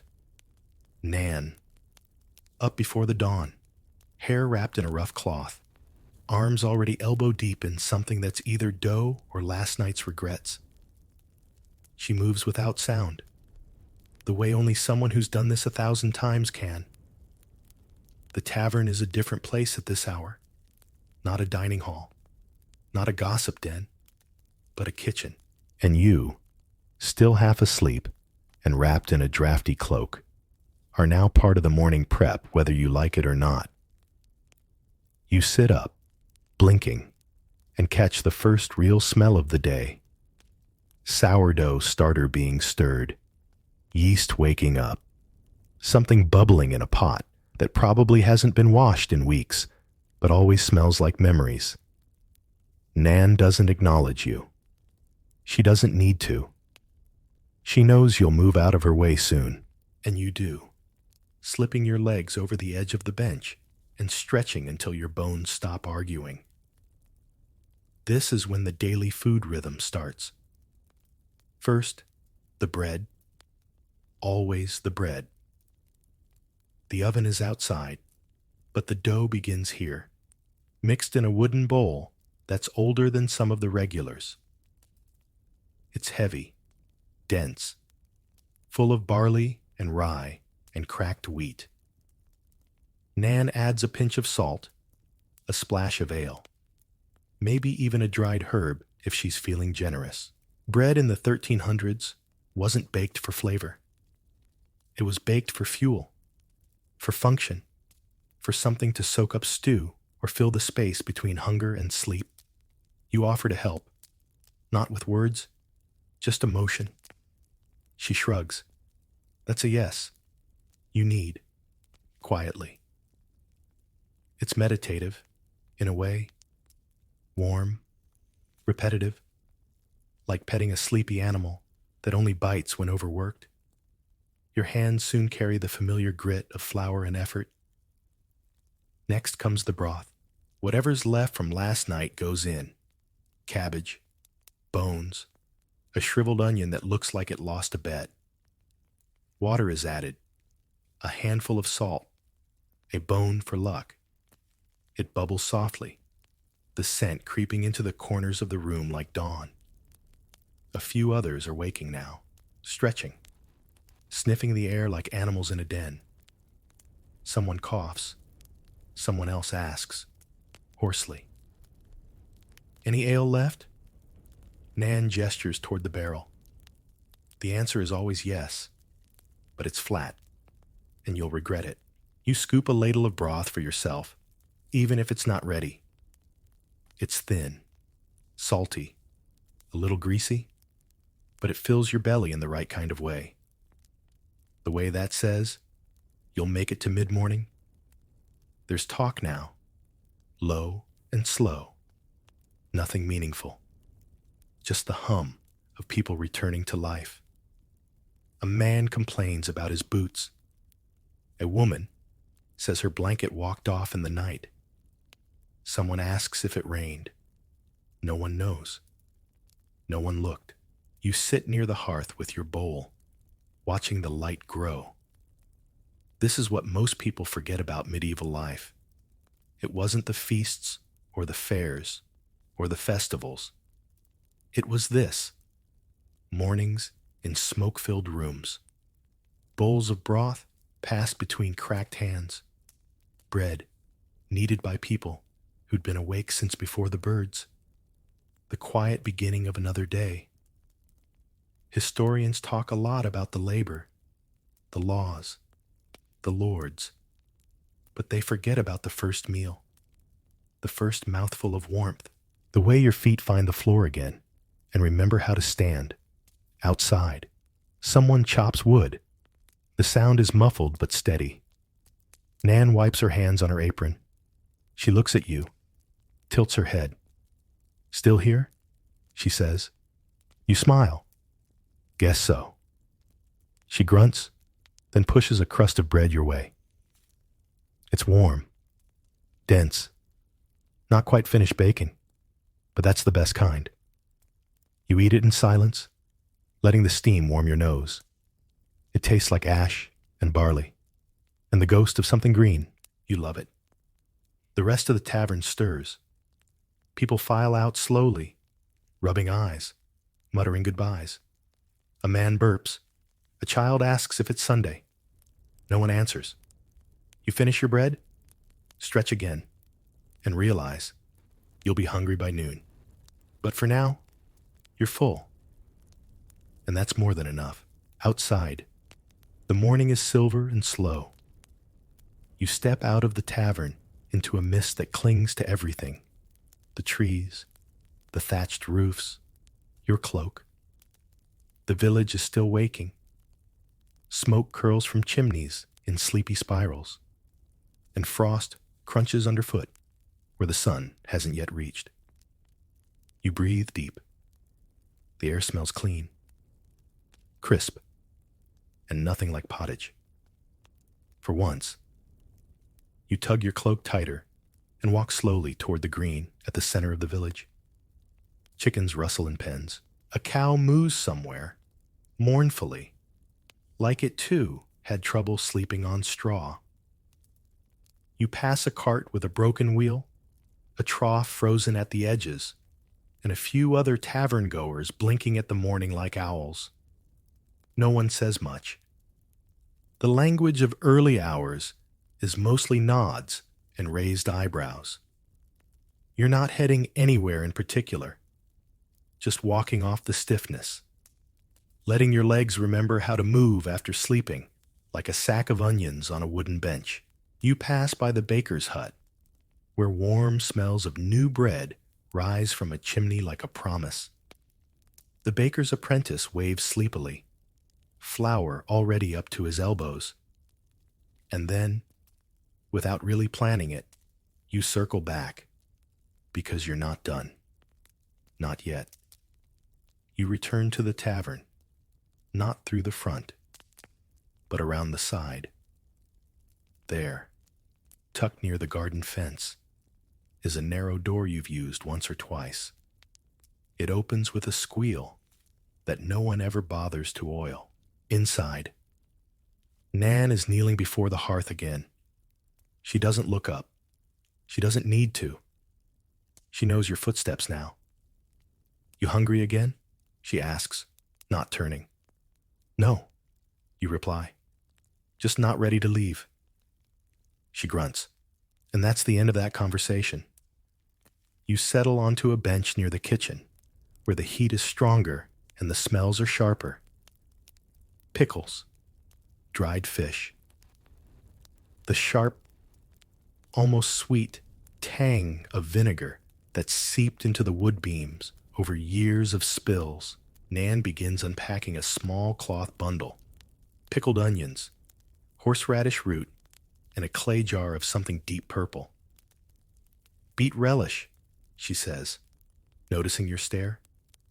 From the tanner's wife. Payment. She spoons a bit onto a cracked plate and slides it your way. You taste it. Earthy, sharp, oddly comforting. Medieval condiments don't get much attention in the stories, but they mattered. When every meal is boiled cabbage and week-old bread, flavor becomes an act of hope. People fermented everything. Onions, eggs, fish. They pickled turnips and leeks. They made sauces from vinegar and stale ale. Some even mashed walnuts into paste and called it noble sauce, though it mostly tasted like damp leaves. You chew slowly, savoring the tang. The heat from the hearth seeps into your back. It's a moment without urgency, just vinegar and quiet. Nan reaches for another jar, uncorks it, and the room instantly smells like garlic and apples. She nods at you. Want to try? You do. It's strong, pungent, almost aggressive in flavor, but it wakes your mouth, reminds you you're still alive. This is the part of tavern life no one writes about. the after-breakfast slow hour, the space between mealtimes, when the fire is stable, the bread is rising, and the world is gentle again. The regulars will return soon. Someone will come in with a scraped knee, someone else with gossip. The dice will return to the corner table, but not yet. Right now, it's just Nan, the pickles, and the lingering warmth of a night survived. You help her roll up the bundle. She nods in thanks, not with words, but with a movement of her elbow, the kind that means you're not bad. You stand, stretch. The cat slips in through the kitchen door. It gives you a look. As usual, Nan tosses it a bit of beet peel. It eats it. You staying another night? She asks, voice rough as ever. Maybe, you say. Depends on the stew. She doesn't smile, but you think she wants to. Outside, the frost is starting to melt. The sun is slow, but steady. You hear the clank of the blacksmith's hammer in the distance, a rooster protesting life in general, and somewhere, someone already complaining about the weather. But here, in this tavern kitchen, things are still warm, still fragrant, still safe. You wrap your cloak around you again and step out into the morning light. And for the first time in a long while, you don't feel in a rush to be anywhere else. Because when the broth is warm, the bread is honest, and the pickles bite back just right. You've already found everything you need. You don't return to the tavern that evening because you're hungry. You return because you can't quite stay away. Something about the place has settled under your skin, like wood smoke in your cloak. All day, while you helped repair the fence behind the Reeves barn, or tried again to barter for dry beans without giving away your good knife. The tavern tugged at your thoughts.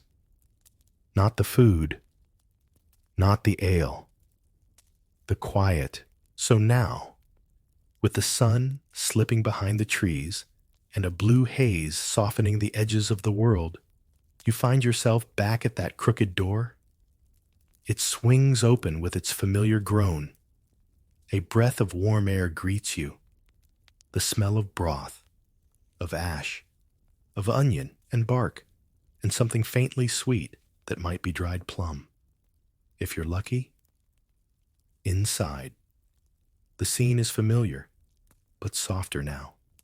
Fewer people, fewer bowls, just the last few coals in the hearth, the creak of a bench, the slow scratch of Nan's ladle against the bottom of the pot. You sit.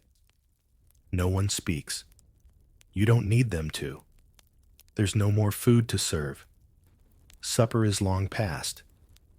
But she hands you a mug of warm something, spiced wine, maybe weak, thin, but fragrant. You hold it in your palms like a relic. This is the wind down, the end of the story. You sip slowly. The heat moves down your throat and rests gently in your belly. You close your eyes. Outside, a dog barks once, far away, a last complaint before sleep. The tavern has grown dim. The fire no longer flickers. It glows, a kind of pulse, like the heartbeat of a tired animal dreaming beneath the ashes. One of the old men by the wall exhales deeply in his sleep. Someone nearby is humming. Not a song. Not really. Just a tune. A memory with no words. And in the stillness, you notice how the night has wrapped its arms around this place. Everything is slower now. Each sound feels farther away. Each breath, softer. The rushes on the floor don't scratch. The bench under you doesn't creak. Even your own thoughts are hushed, like guests who've overstayed and are finally taking their leave. You shift your weight, just enough to feel your bones settle deeper. Your shoulders drop. Your hands relax. The mug in your fingers is nearly empty, but you keep holding it. Warmth matters more than taste now. Historians rarely write about this moment, the one between eating and sleep, between voices and silence. But it's in these still corners that the soul rests, where your feet stop aching, your hunger stops shouting, your memories soften at the edges. You look at the door. It's closed, the shutters drawn.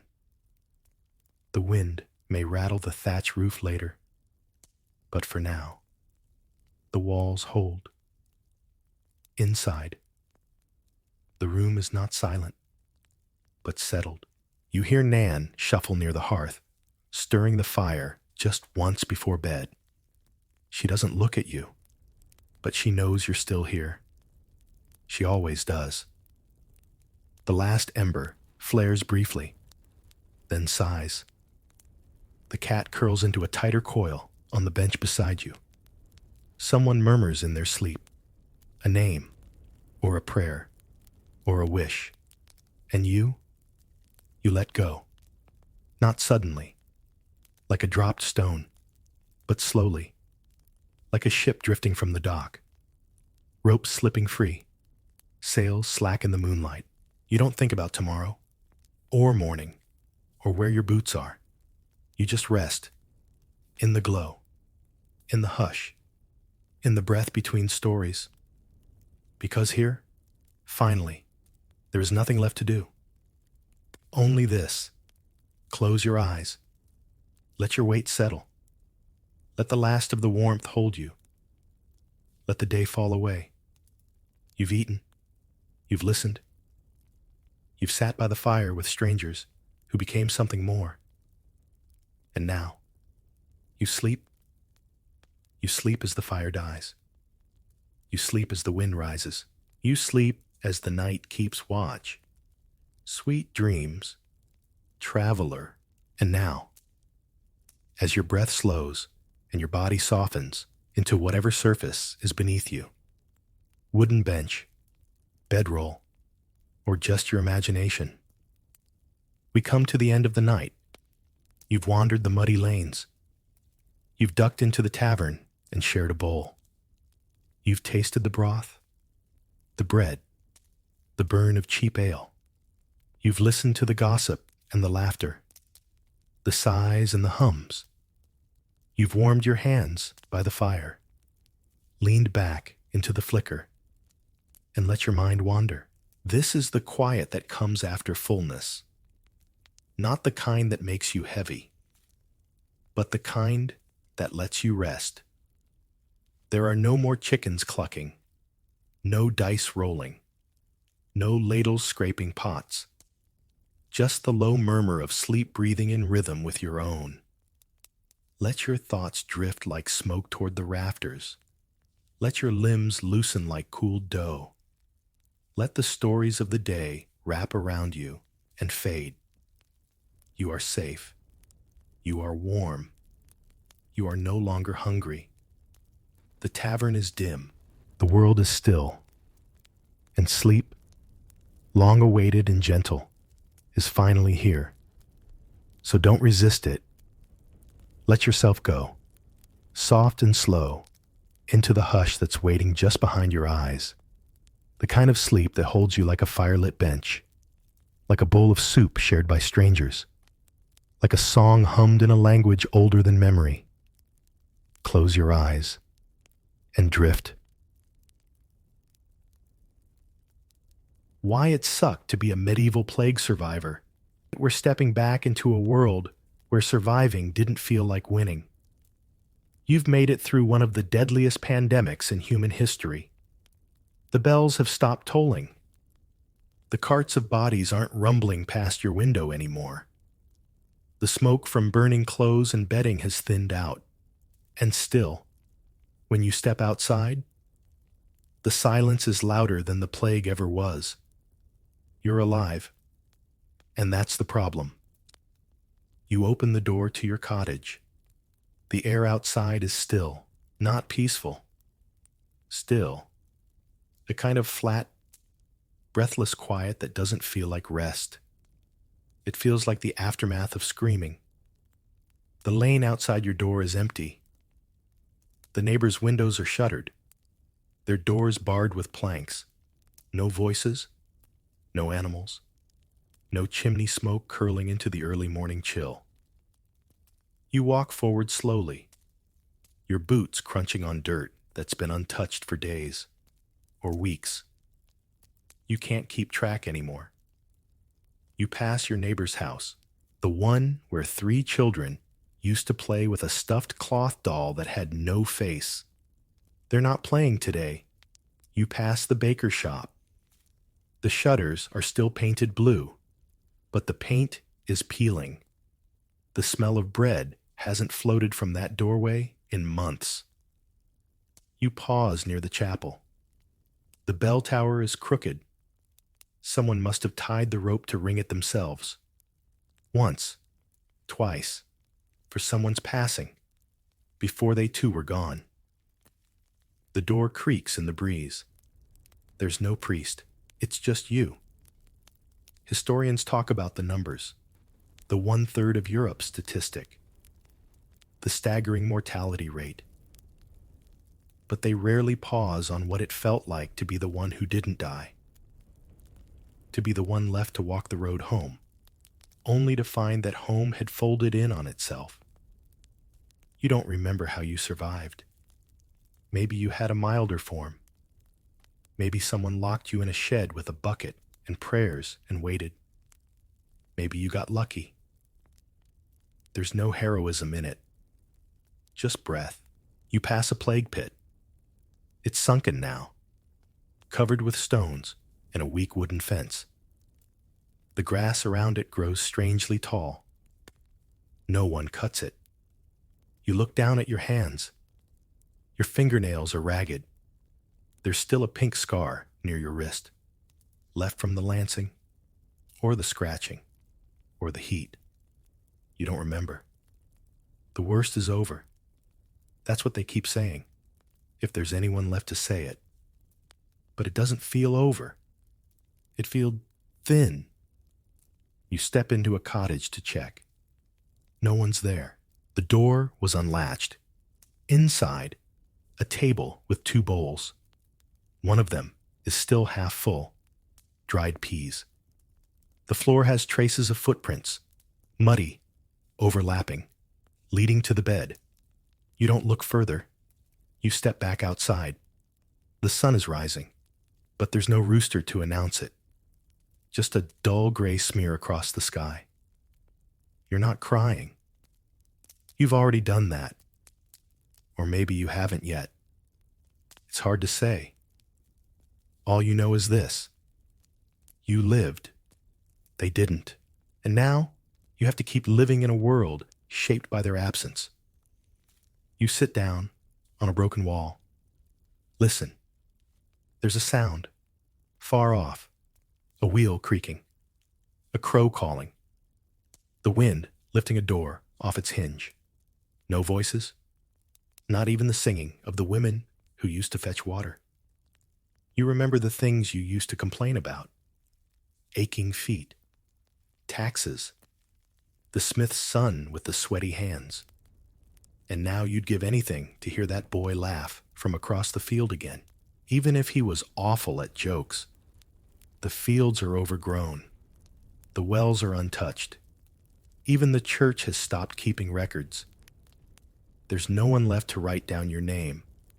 You're not special. You're not chosen. You just didn't die. And now you have to figure out what to do with the rest of that fact. The smell is what gets you first. Not the sharp, fresh scent of morning dew, or the usual musk of animals and churned up earth. No. This smell is older, heavier. It clings to your clothes, to the inside of your nose, to the fibers of your thoughts. It's the aftermath of plague.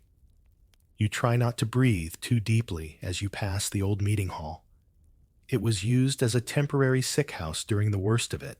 You remember the rush, bodies carried in, prayers muttered too fast, the wooden floor stained with things no one bothered to scrub.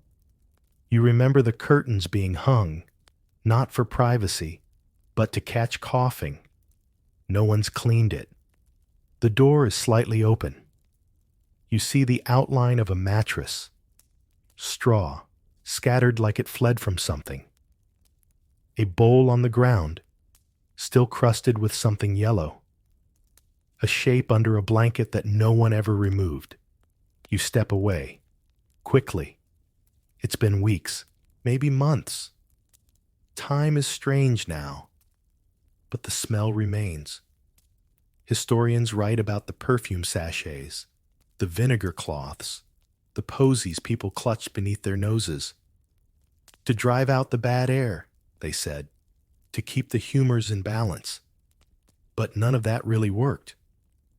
You still remember the scent of sweet herbs fighting and losing to the reek of rot. You pass the Cooper's home.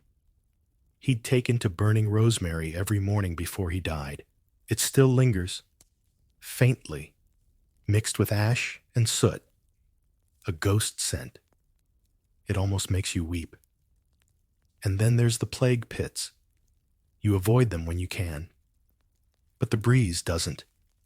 The pit outside the village was meant to be temporary. Dug in haste. A trench more than a grave. Covered too quickly.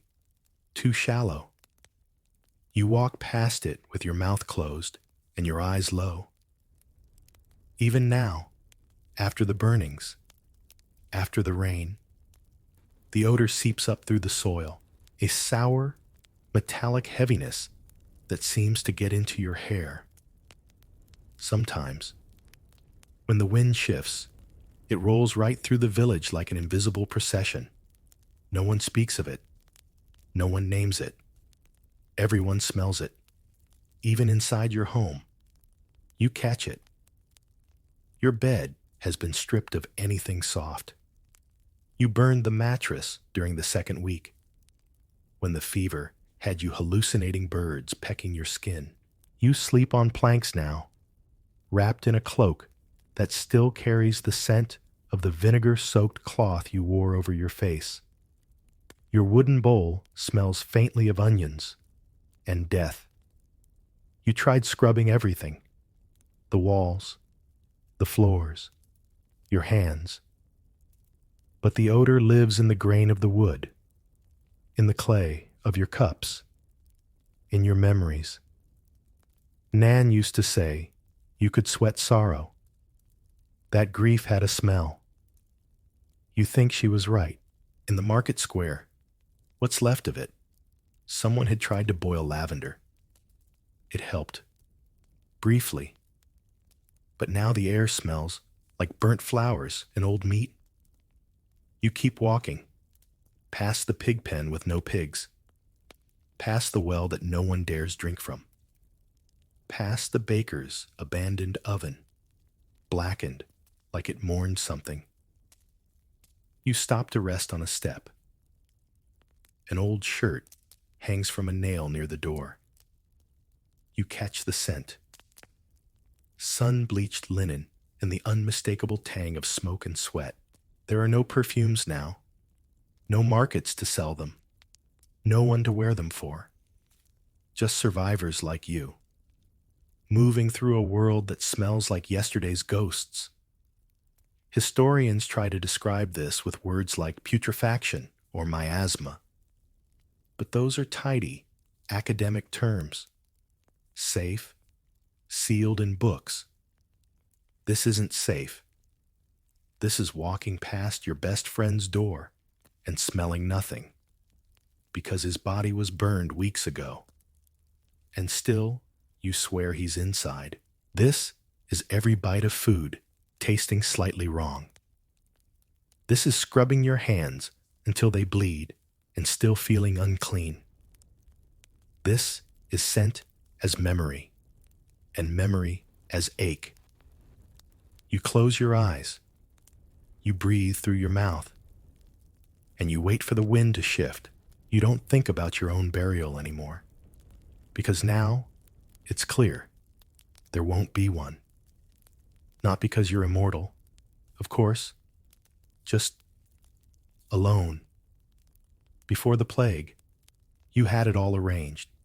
Not formally, of course. Peasants don't make wills. But there was a kind of understanding. Your cousin would dig the grave. The priest would read a psalm. Nan would lay out the body, as she did for so many others, with rosemary tucked into your sleeves, maybe even that old cloth embroidered with wheat stalks. They would have used it to cover your face. But now, everyone who would have buried you is gone. There's no cousin, no priest. Nan hasn't been seen since the smoke from her chimney stopped rising, and no one's brave enough to check her door. If you die now, it won't be a farewell. It'll be an erasure. You walk past a cottage this morning and see something lying in the garden. It's a body, wrapped in a bedsheet, tied with twine, slumped half off a wheelbarrow. You stare for a moment, not because it's shocking, it's not, but because someone almost buried them. Someone tried.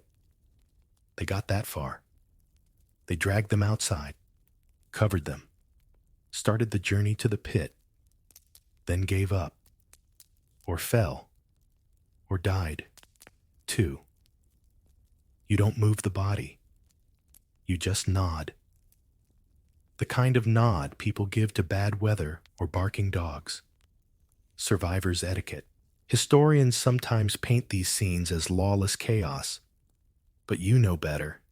It's not chaos. It's exhaustion.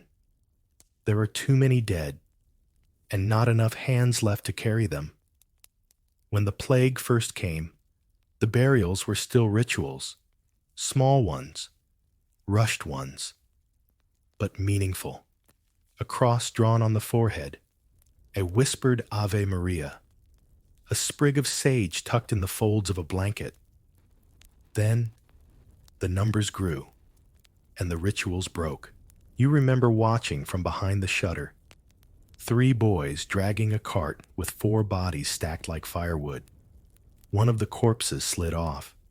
They didn't stop, just kept walking, because the pit wasn't far, and the sun was too hot, and grief had run dry. You've seen mass graves, long trenches, dug fast, filled faster. You remember the sound bodies made when dropped in. You try not to. Even now, weeks later, the ground near those places feels loose, wrong. They say survivors sometimes tried to dig personal graves after it was all over. But the earth was full, and their arms were weak, and sometimes the ground gave a little too easily. You stopped visiting the cemetery. There's nothing peaceful there anymore. Even your own garden holds strange echoes now. You caught yourself thinking, if I die tomorrow, should I crawl outside and lie down next to the fig tree? The soil is soft. The view is nice.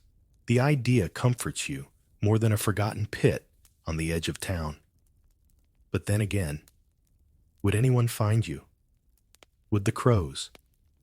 Would the dog who used to follow the baker's wife and now roams without a name? You shake the thought away. Some days, you clean the house, not for guests, not for pride, but just in case. You don't want to be found among dirty bowls and unwashed linens. A little vanity.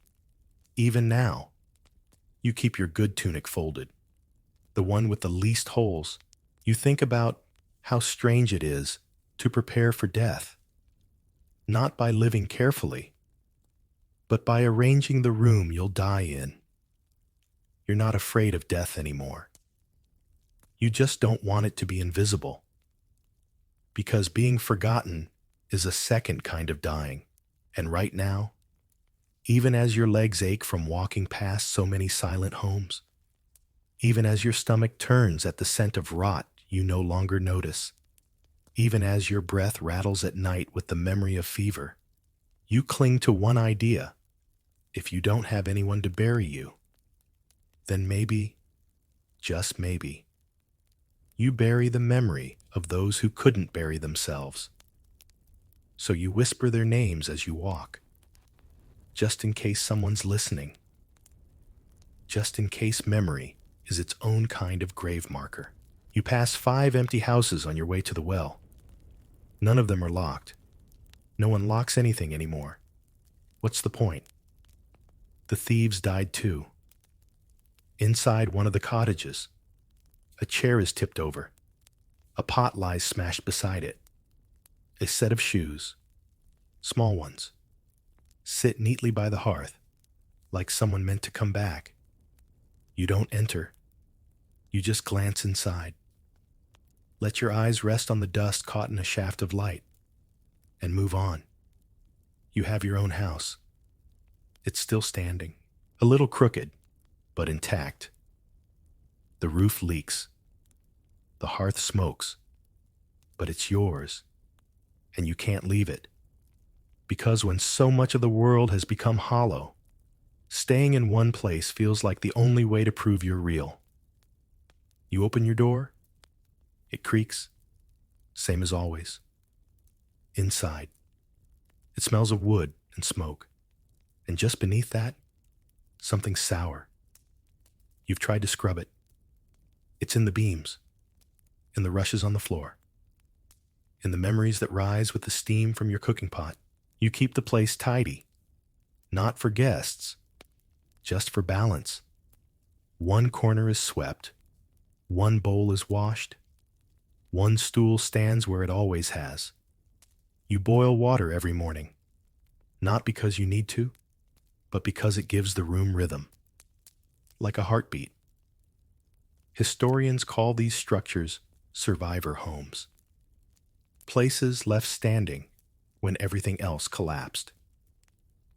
They write about the people who lived in them, how they resumed farming, rebuilt trade, paid taxes again, as if those things were the true markers of recovery. But what they don't mention is this: what it's like to be inside a home that was built for 6 people and now holds only 1. You sit on the stool, the one near the hearth, the one where your brother used to eat lentils with his fingers and hum tunelessly. You catch yourself listening for that hum. The silence presses in. At first, the quiet after the plague felt peaceful, like an exhale. But now, weeks later, it has teeth. It gnaws at the edge of your thoughts. You fill it with small sounds: the creak of your spoon, the crackle of kindling, the tap of your fingers on wood. Some days, you talk aloud, just a few words, simple things. Fire's low. That stew's turned. Rain's coming. You pretend it's for yourself. It's not. You've caught yourself setting the table for more than one. Old habits. You keep their bowls clean anyway. You can't explain why. You walk through your house like it's half museum, half tomb. The bed you sleep in is narrow now. Just one blanket. You folded the others and placed them in the chest, but you don't dare throw them away. That would be too final, too disrespectful. What if they come back? They won't. But still, you wait. Outside, the wind knocks something over. You don't bother to check. The noise is welcome. Any noise? You sweep the floor again. It was already clean. That's not the point. The point is doing something in a house that used to be full of voices, and now echoes even when you whisper. You light a candle, not because it's dark, but because the flicker reminds you of breathing. You sit back down. The fire has almost gone out. You don't stoke it. Let it settle. Let it match the mood. Your house is not haunted, But your memory is, every stool is a name, every bowl, a gesture, every folded cloth, a moment that refuses to fade. This house once held warmth not because of the fire, but because of the people, their noise, their habits, their complaints and crumbs and muddy footprints, the sounds that made the walls feel solid. Now, the walls listen too much, and all you can do is keep sweeping, keep boiling, keep pretending the house isn't watching. You used to work 6 days a week. It was the rhythm of things. Sun up, sun down, hands in soil, smoke in your eyes, aching back, barley bread for supper, maybe a laugh if someone told a story well. No one enjoyed it exactly, but it was life. Now, there's either nothing to do or too much. You sit outside your door, elbows on your knees, watching the sun creep across the thatch of a nearby cottage. It's not that the fields have vanished. They're still there. Weeds have claimed the borders. The furrows are softer, like they've forgotten how to be straight. The tools still lean against the wall. The soil still waits. But no one's giving orders. No bell calls you to harvest. No voices rise in shared labor. And worst of all, no one expects anything of you. You could go weed the southern strip of barley. Or not. You could patch the fence around the chicken coop that hasn't held chickens since the fever took your neighbors. Or not. You could grind grain for bread. But the oven is cold, and the yeast is sullen. You remember, just before the plague, how people fought for work. How you envied the miller's apprentice for having steady tasks. How you cursed the reeve when he gave your cousin an extra coin for carting dung. Now, you're one of the few left who can carry anything. There are too many tasks, too many broken things, too many tools left rusting and doors left swinging open, and not enough hands. Historians sometimes romanticize this period. The survivors, they say, inherited land, property, animals. Suddenly peasants were in demand. Wages rose. Workers had leverage. That part is true, on parchment. But they never mention what it felt like to walk through a village where you're the only one left to pull the plow, to light the fire, to bury the old woman next door, whose family fled weeks ago and never came back. You remember the day you went to repair the village cartwheel by yourself? You lifted, you strained, you nearly dropped the whole axle on your foot, and you wept, not from pain, not from frustration, but because you used to do that job with your brother, and now your brother is ashes. You wipe your hands on your tunic and glance at the tools still lying in the grass. A scythe, a spade, a worn-down broom. You could use them. You could do something. But everything feels so big now. The world didn't shrink after the plague. It grew. Every corner of the village is your problem now. Every leak in the roof. Every stray goat that chews someone else's cabbage. Every unattended grave. And yet, you're tired, not from the work, but from being the only one who can do it. You go inside, sit, stand, pace, sit again. You wish someone would ask for help, or bark at you to move faster, or just mutter. Did you feed the hens? So you could say, yes, of course I did, and feel like the world had not completely unraveled. But no one asks anything, because they're not here, and the chickens are gone. You drag the stool toward the hearth. The fire's out again. You don't bother lighting it. Instead, you chew the heel of yesterday's bread and count the cracks in the ceiling. 1, 2, 5, 13. You're not sure if you're overworked or unemployed. Maybe both. You step outside again. The sun is brighter now. You should cut that grass, patch the roof, clean the tools. But instead, you stare at the dust motes drifting through the air and wonder what it means to keep going when there's no one left to notice and no one left to rest with when it's done. You don't understand why they look at you like that. It started a few days after people began returning, the ones who had fled when the plague rolled through like smoke through a thatched roof. They came back cautious, wide-eyed, wearing amulets and muttering prayers. Most came back to nothing but shuttered homes and overgrown weeds.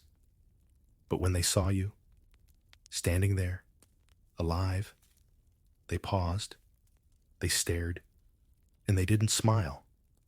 They don't ask how you survived. They just glance sideways, whisper behind their hands, cross themselves when you walk by. One woman won't let her child get within 5 feet of you. You weren't even coughing. You greet them anyway. You offer what you have: a crust of bread, some dried apples, a jar of lentils. They take it, but carefully, like they're accepting it from a witch or a ghost, because somehow your survival has made you suspicious. At first, you thought it was just shock. But as the days pass, you realize they don't trust you. You lived when their husbands didn't. You breathed when their children didn't. You're a walking reminder that something chose you and not them. You didn't ask for this. You don't feel lucky, but they think you're marked. Historians use terms like social stigma or survivor's alienation. But in real life, it feels like being wrapped in invisible soot. You walk through the village and people pull their cloaks tighter. No one spits at you. No one curses, but they don't invite you in either. Not for soup, not for stories, not even for prayers. You're not exiled. You're just other. They talk about you in the past tense, even when you're there. That's the one who made it through. She didn't lose a soul. Or maybe she just says that. You want to scream. I lost everyone. But you don't. You just go home. Sit on your stool. Listen to the silence. The part that hurts most? It's not the fear. Not even the suspicion. It's the way they speak with each other. The shared grief. The way they clasp hands, sigh together, share stories of the dead in warm, overlapping voices. You long to be part of that. But when you enter the room, the air tightens. They don't trust a heart that's still beating when theirs are still breaking. You become your own story, your own warning, your own myth. Some say you had a charm, a relic, a saint's tooth hidden in your mattress. Others say you lived alone and locked your door early. A few whisper that maybe you never got sick at all. You did, but that's not the version they like. You're not being punished, exactly, but you're not being welcomed either. You're just enduring. And the strangest part? A small, ugly piece of you starts to wonder if they're right. Maybe you are different now. Maybe something did shift. Maybe living through all that rot and breathlessness left something inside you that's not quite visible, but very, very present. You stop offering bread. You stop waving hello. You start to drift around the edge of the village like the wind, unnoticed when quiet, cursed when strong. Not a person, a symbol. And as the sun dips low behind the rooftops, and the last light kisses the tops of the empty trees. You whisper something just to hear your own voice. I lived. You say it like a secret. You say it like a sin. You say it like a prayer no one wants to hear. You've never seen so much food in your life. Bushels of barley, baskets of beans, wheels of cheese stacked in corners like forgotten coins, cabbages rolling in the road, apples turning brown in orchards no one has picked. Even the mice seem overwhelmed, fat, lazy, trotting through grain stores like kings. At first, it felt like a miracle. You ate until your belly hurt, until your fingers were sticky with honey and your lips raw from chewing too much sour apple. There was no one to stop you. No lines. No rationing. No steward guarding the cellar door. Because the people who did that, they're gone. And their keys didn't matter anymore. You remember walking into the old baker's storehouse, the one with the iron lock, and finding the door wide open.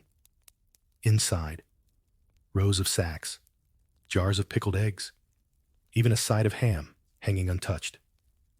You cried, not from joy, from guilt, because food like that, salted, smoked, dried, was meant to feed dozens, maybe hundreds, and now it was just you. Historians like to note that the plague led to a temporary abundance. They'll talk about how peasants ate better than ever before, how wages rose, how land became available. That's all true, but they don't tell you how much of it went to waste. Because food isn't just about access, it's about community. And without enough hands to harvest, preserve, rotate, store, protect, even abundance turns rotten. You remember the smell when a granary went bad. The wheat spoiled, clumped, thick with weevils. The air inside was hot and sour, the kind that made your nose sting and your stomach twist, and no one to clean it. You tried, once, hauled a few sacks outside, spread them in the sun. The birds didn't even come. You burned the worst of it. The smoke turned gray and cloying. You sat beside it until nightfall, waiting for someone to notice. No one did. Later that week, you found a pantry filled with onions. Half of them had gone soft. The others sprouted green shoots, curling like fingers through the cracks in the shelves. You took what you could and cried again when they started to rot before you could finish them. Too much food, too few mouths, too many ghosts. Now, you take only what you need: a turnip, a wedge of cheese, a handful of oats. You hide the rest, not because someone might steal it, but because you can't bear to see it spoil. You've begun talking to the food, which you realize is strange. You thank the cabbages for holding on. You apologize to the eggs when they crack in your pocket. You nod to the bread before you eat it, whispering something like grace but softer, more broken. The pigs on the edge of the village have gone wild. They roam in packs now, snorting through old orchards, tipping over barrels. You tried feeding them once. They didn't trust you. And honestly, you didn't trust yourself either. You dream of feasts sometimes, tables full, wine flowing, the buzz of conversation, the clash of mugs, the laughter that comes from chewing and breathing and being together. But when you wake, all you have is a crust, a jar, a silence too loud to swallow. And so, as the sun dips below the fields, once full of hands, you chew slowly, respectfully, not because you're savoring, but because it hurts less than eating quickly and remembering no one's coming for seconds, you kneel in the chapel, even though no one's left to open it. The door hangs off its hinges. The windows are bare holes. Rain has warped the pews. Rats have taken to living beneath the altar. The stone floor is cold and damp, even in summer. But still, you come here? Because it used to be where you could talk to God. Now, it's where you whisper to yourself. Before the plague, the chapel was never empty. Bells rang. Candles flickered. Priests muttered Latin into the incense fog. Children were scolded for fidgeting. Farmers dozed during sermons. Old women clutched rosaries with knuckles like knots. Now, no priest, no choir, no sacrament, just you, a cracked wall, and a small wooden cross that someone nailed back up with shaking hands. You sit where you think you used to sit. You're not sure anymore. The benches all look the same now. Gray, with age and damp. You run a hand across the wood. It leaves a trail. You don't pray. You just breathe. And listen. There's a stillness in the chapel that feels deeper than quiet. It's not peaceful. It's hollow. Like a song was played here once. And the echo is still circling, looking for someone to finish the final note. You used to confess here. You think of that. Sometimes. How back then, you had things to confess. Small lies, jealousy, bread taken without asking, thoughts about the cooper's daughter. Now, you don't even know what you'd say. Forgive me, Father, for surviving. Forgive me for being the one left to find the priest's body slumped in the garden with the prayer book still open. You tried burying him. You dug as deep as you could, wrapped him in his own vestments, murmured the lines you remembered. You cried a little, not for him, for what his presence used to mean, because now you can't confess. You can't receive last rites. You can't be married, or absolved, or properly blessed. Not because you're not worthy, but because there's no one left to hear you. Historians describe the spiritual crisis of the Black Death, how the church lost credibility when prayers didn't stop the dying, how people turned to strange sects, processions of flagellants, end-time sermons. That's all true. But they don't write about the silence of empty chapels, the grief of unanswered whispers, the loneliness of kneeling before an altar with no oil left in the lamp. You bring offerings anyway, dried herbs, a bit of bread, once, a single egg. You leave them on the altar. Sometimes they vanish. You like to pretend it's a fox, or a spirit, or maybe the ghost of the priest, who still circles the walls, humming half a hymn. You miss the sound of bells. You miss the way incense used to cling to your sleeves. You miss having someone to remind you that the world wasn't just cruel, but meaningful. Because faith used to have a voice. Now, it's just the wind through broken glass. You still cross yourself when you pass the chapel gate. Even though the gate is gone. Even though no one's watching. You do it because it's a way of saying, I'm still here. I still remember. I still believe in something, even if it doesn't believe in me anymore. You don't expect salvation. You don't expect miracles.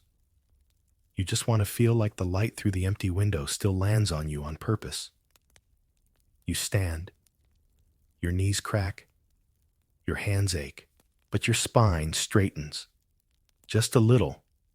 You step outside, and for a moment, the wind shifts, carrying with it the faintest whisper of incense. You smile. even if it's just your memory playing tricks, even if the rats are the ones who took the egg.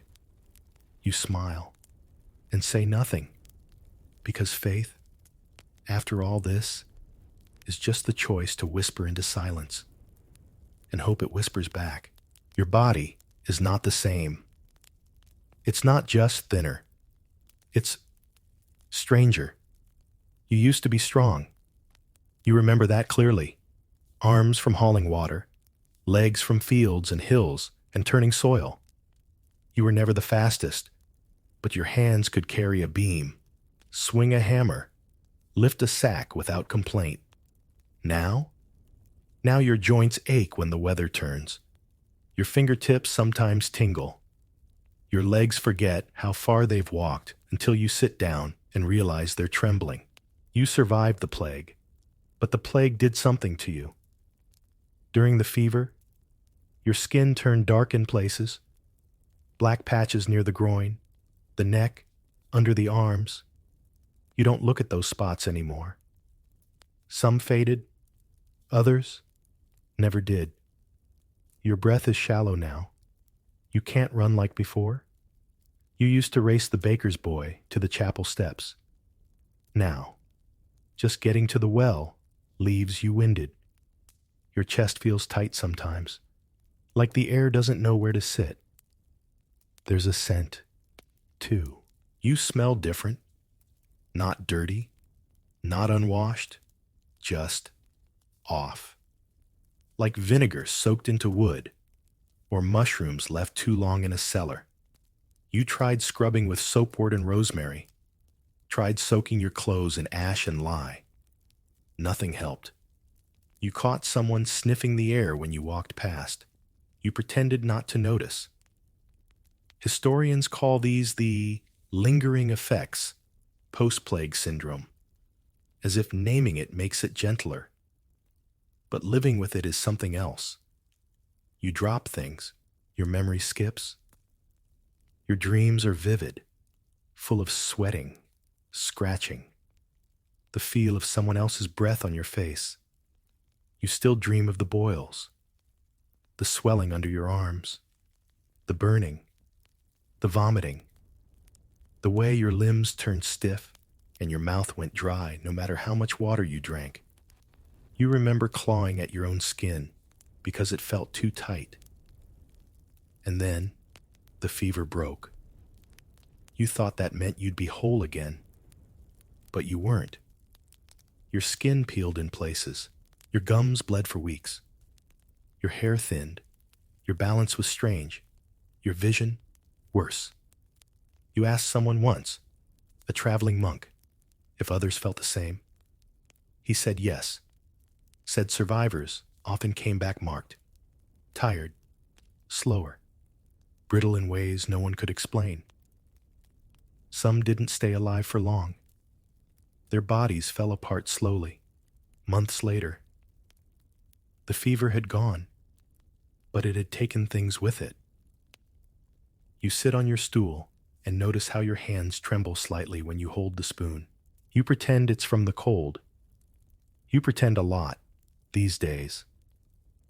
You used to joke about the plague weight when it first began, how people lost so much you could see bones through sleeves. You made light of it. You called it the lean season. Everyone laughed, even as they withered. No one's laughing now. Now your body doesn't feel like yours anymore. It responds slowly, misfires, forgets how to be young. You drop a bucket and hear your own grunt of pain echo through the yard and think, that sounded like someone older than me. You sit in the sun when you can. Let it warm your joints. Let it soak into the spots that still feel bruised from the inside out. You stretch your fingers like a priest blessing something invisible. It helps. A little. Some days you wonder if this is what old age feels like. And then you remember, you're not old. You just survived something that aged you without your permission. You try to be grateful. But gratitude wears thin when your knees give out, going down the cellar steps. You still work when you can, still carry things, still plant. But everything takes longer. And some mornings you wake and wonder if this is the day your body says no more. You whisper back, "Not yet." You're not ready, but you're not whole. And no matter how many meals you eat, or how warm the spring sun feels, something inside you says, the plague never fully left. It just stopped being loud. You wake with a start. You don't know why. There was no sound, no dream you can recall. But something pulled you up from sleep like a tug on a fishing line. You sit still in the dark, breath caught in your throat, and listen. Nothing. And that's exactly what terrifies you. Because you've lived through it once already, the beginning of the plague. And it started like this: a still night, a too quiet village, a feeling like the world was holding its breath.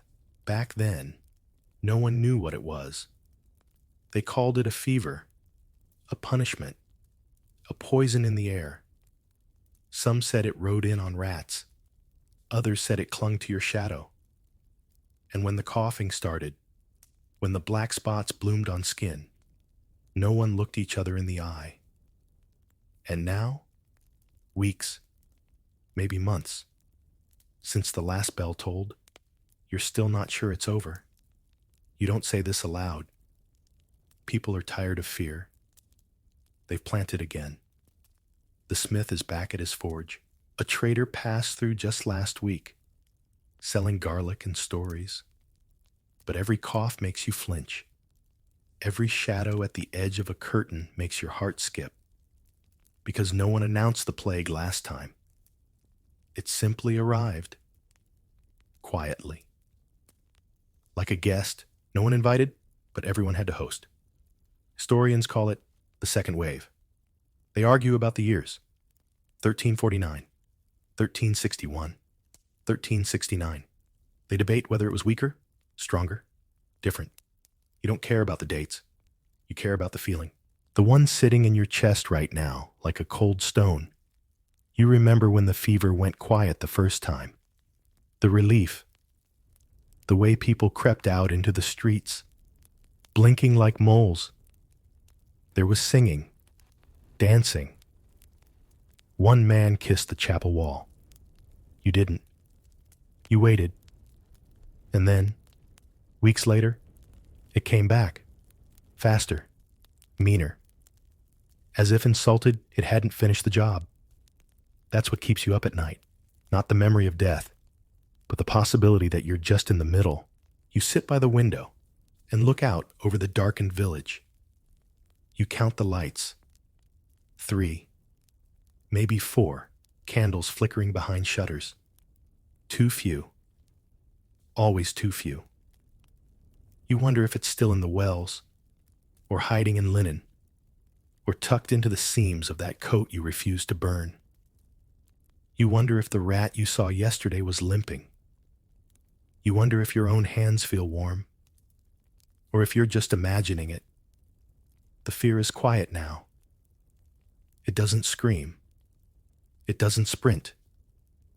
It seeps. It lives in the spaces between coughs, in the silence between 2 footfalls, in the moment after you sneeze and hold your breath just a little too long.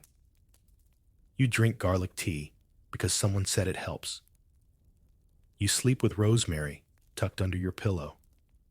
You cross yourself when your chest aches, though you know it's probably just strained from hauling water. You try to believe it's over.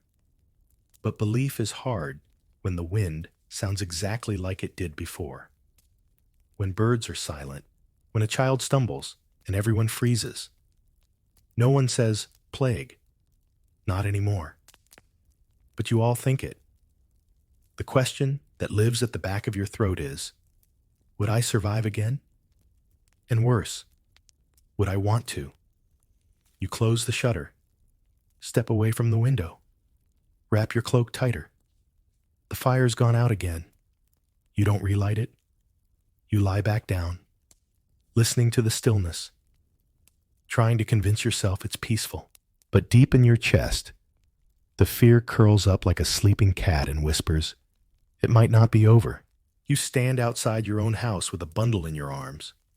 Not treasure, not tools, just things. Things you can't keep anymore. A shirt, a bit of lace, a comb, a pair of shoes that still smell faintly like lavender water, a wooden cup carved with initials you don't want to say aloud. You've held on to them longer than you should have, told yourself they were useful, or sentimental, or too nice to waste. But now you've seen the spots on your neighbor's neck, and the coughing has started again. And the child at the well had a fever in his eyes. So you walk. You head toward the edge of the village, where the old fire pit still smolders from when the plague was last here. The earth there is blackened, cracked, and still faintly warm beneath your boots. You drop the bundle without ceremony.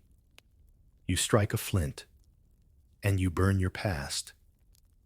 Because survivors burn. They have to. They burn sheets. They burn pillows. They burn love letters and wedding tunics and baby bonnets and whatever else once carried someone's warmth. It's not just superstition, it's survival. The physician said it. Destroy what touched the sick. Remove the miasma.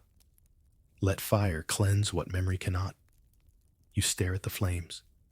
The shoes go first, curl inward like they're grieving. The shirt smolders, then catches, twisting into something unrecognizable. The lace melts slowly. The cup blackens, cracks, splits. The comb bursts into flame and vanishes before you can blink. You smell wool, wood, smoke, and lavender. Just for a moment.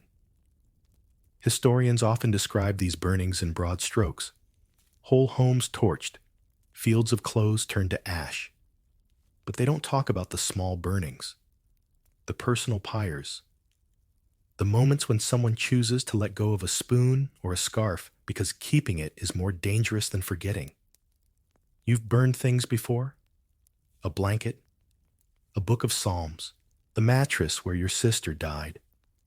But this time feels different. Because this time, you're not reacting. You're preparing. You don't know if the sickness is back, but you feel it. The shift in the wind, the way the birds avoid the village, the way your chest tightens when you try to sleep. And even if it's not coming, burning the past feels like the only way to have a future. The flames die low.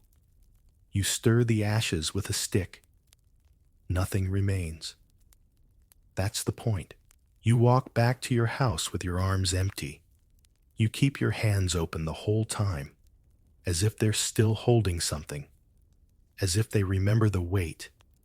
You enter the house and breathe. It smells like bread, and smoke, and morning. You sit down. Wrap yourself in the cloak you didn't burn. Yet, you think about what's left. A spoon, a comb of your own, a scrap of cloth that doesn't smell like anyone anymore. You wonder what it means to live in a house where everything you touch them with is gone. There's comfort in the emptiness, and sorrow. You lie down on the wooden boards, stare at the ceiling, and whisper to yourself, that was all I could do. And maybe it was. The widow's daughter got married today. You didn't go. You stood at a distance, just beyond the hedgerow, close enough to hear the music, but too far to be seen. Not that they would have minded, probably, but it didn't feel like a place for you. Weddings after the plague are different, not joyous, not grand, not sacred, just necessary. Before, a wedding was a village affair. Music, meat, dancing until someone tripped into a barrel of ale, flowers in the bride's hair, coins tossed to children, a priest with a full stomach and a half-empty wine cup. Now it's two survivors exchanging names like rations. One has land, the other has goats. One has hands for weaving, the other has strength left in their back. Love. Maybe. But it's not the first requirement anymore. Historians like to write about how marriage patterns changed after the plague. More choices, looser rules, young women marrying older men, widows remarrying quickly, fewer dowries, fewer eyes to judge, and more room, more urgency to simply rebuild. But from your vantage point in the hedgerow, all you see is loneliness, trying not to be lonely anymore. You remember the last wedding before the plague. It was loud, colorful. Someone sang terribly. The bread was fresh. The couple couldn't stop grinning. You danced. You haven't danced since. You watch as the new bride, barely 17, kneels beside her new husband, who's already gray around the temples. Their hands are joined. Someone's saying words, but there's no priest, just the blacksmith's sister reading from a scrap of parchment. There's a meal afterward, boiled beans, maybe cheese. They pass bread around like an offering. It's simple. It's enough. You turn to go before they notice you. It's not bitterness, just distance. Because now, when people marry, they don't just think about children. They think about how many graves they've dug, how many shoes they've cleaned for the dead, how many times they've heard the phrase, "It's probably nothing," before it became everything. You walk home slowly. Along the way, you pass a cottage with 3 locks on the door. You don't ask, you don't knock. Maybe someone inside is waiting for the fever to pass. Maybe they just don't want visitors anymore. You understand. Later, by your fire, you think of what it would mean to marry now. You'd have to talk about who you lost. You'd have to say their names. You'd have to answer questions like, do you still dream of them? Do you still hear them when it rains? And the truth is, yes, always. You still sleep curled to one side. You still catch yourself making portions for 2, even now. So you fold your arms around yourself and watch the fire's last flickers. You feel no envy, just quiet awe that anyone can still say yes to anything. Yes to more mornings. Yes to sharing space. Yes to letting someone else's breath live beside yours. Maybe one day you will too. But not today. Today, you sit alone with the bread you made, the spoon you carved, the silence you've trained to stay, and you whisper, bless them. Because even if you couldn't be at the wedding, you can still wish them a life where no more names are added to the list. At night, the village is quieter than it has ever been. Not just quiet, but the kind of quiet that presses against your ears like water. The sort of stillness that makes even the snap of a twig feel like blasphemy. You lie awake on the wooden boards of your floor, arms crossed over your chest, listening. There are no dogs barking, no carts rattling, no fire crackling. Even the wind seems to have stopped out of respect for the dead. This is what they never tell you about surviving a plague. The way the silence moves in afterward, not as absence, but as presence. It has weight. You shift slightly, trying not to creak the floorboards. You stare up at the low ceiling where a cobweb shivers in a draft you can't feel. You used to share this room with someone, maybe two someones. Their breathing used to lull you, their murmurs in the dark, the way someone would cough and someone else would sigh in response. It was a language.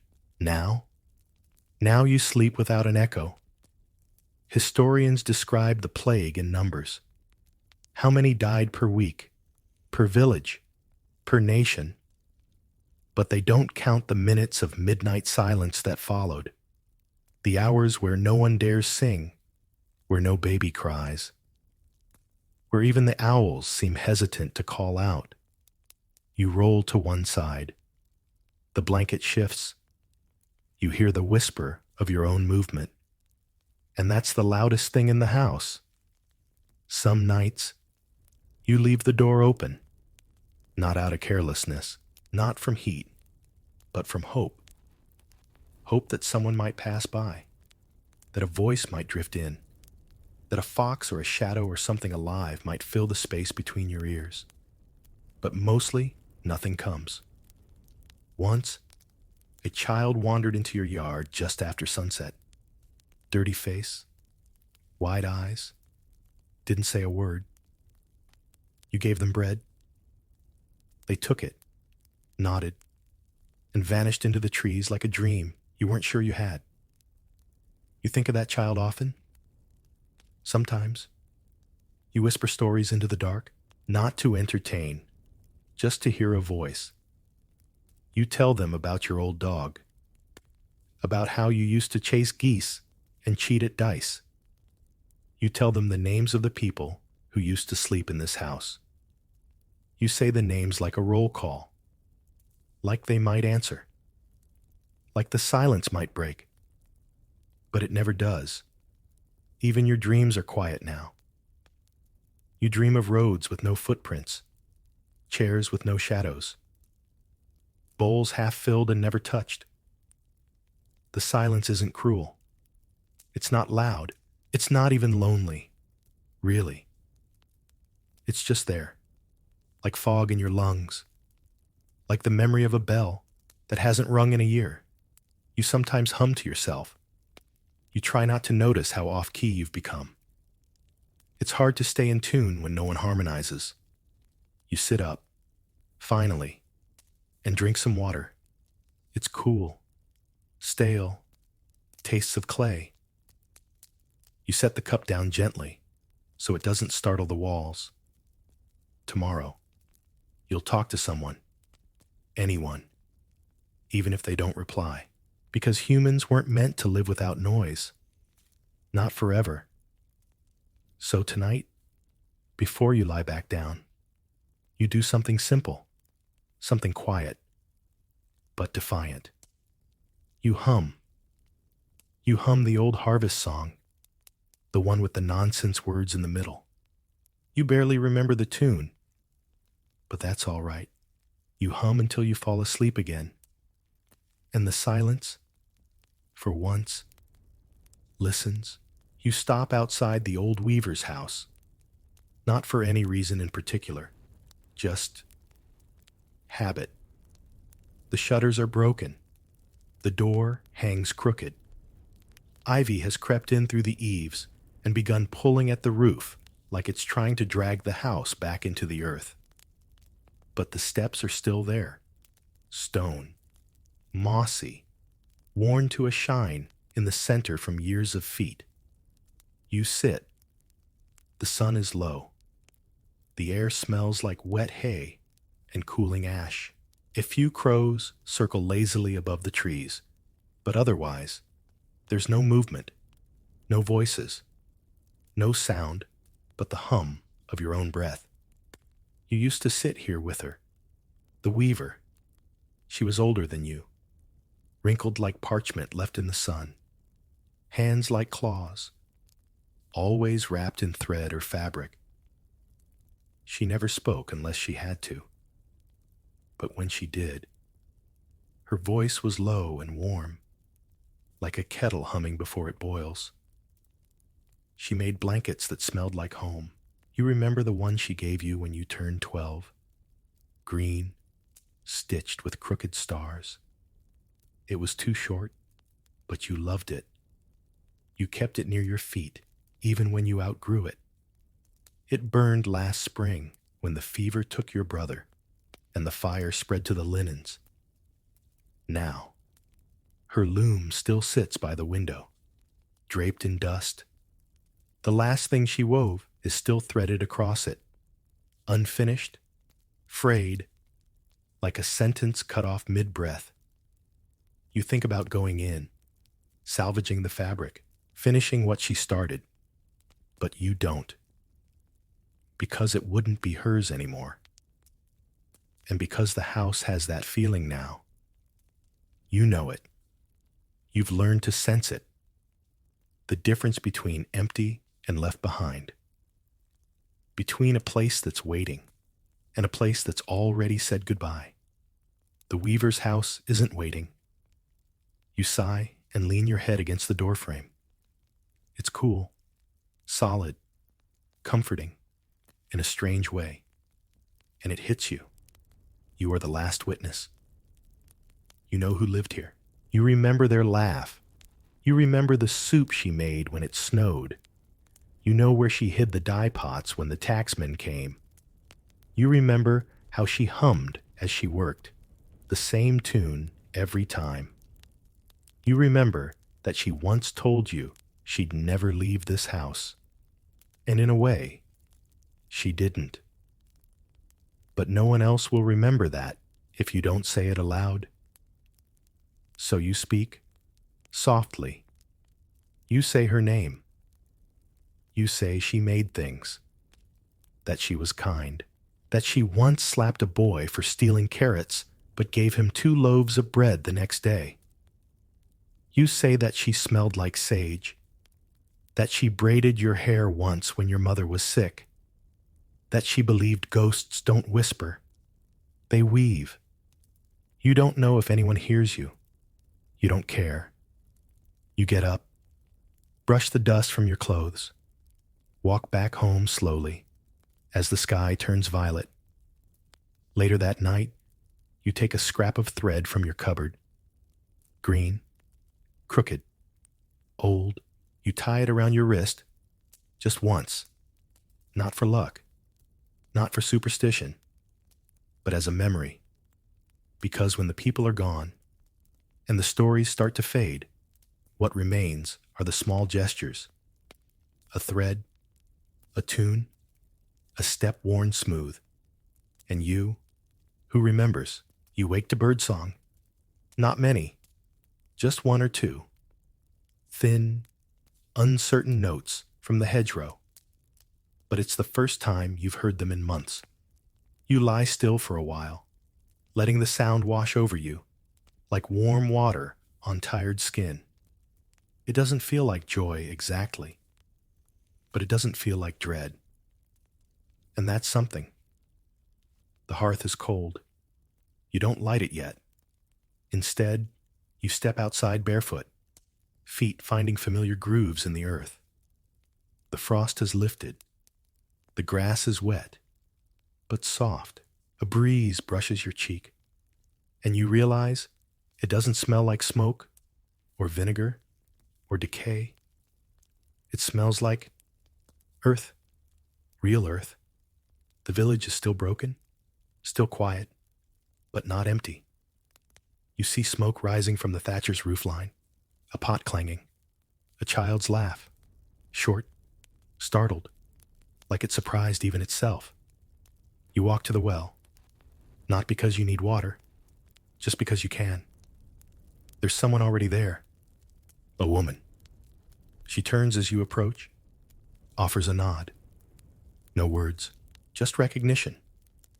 Not the kind of glance that says, "Why are you alive?" but the kind that says, "I'm glad you still are." It's different now. The silence isn't gone, but it's changing.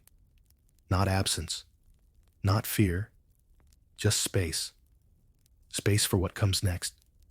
Historians will say you rebuilt, that life returned, that towns flourished again, that populations bounced back, wages rose, peasants gained power. They'll list facts, dates, charts, but they won't know this part, the way the air felt when the rot finally faded. The sound of your own breathing without fear behind it. The way your body still aches in strange places. But now, it heals a little more each week. They won't write about the moment you plant onions again, or how your hands tremble as you press the seed into soil. Not from weakness, but from disbelief. They won't record the afternoon you laugh, genuinely, for the first time, because a goat made a noise like a drunk priest and nearly fell off a barrel. They won't document how long it takes for your dreams to change from funerals to forests. But you will know. You will remember. You survived. And slowly, quietly, painfully, you returned, not to the person you were before. That person is gone. But to someone who still cooks, still hums, still lights the fire before dusk, still names the birds she hears again. Someone who writes names in the dirt with a stick, not to mourn, but to remember. And maybe one day, someone will write your name and say, they lived, they endured, and when the silence passed, they stayed.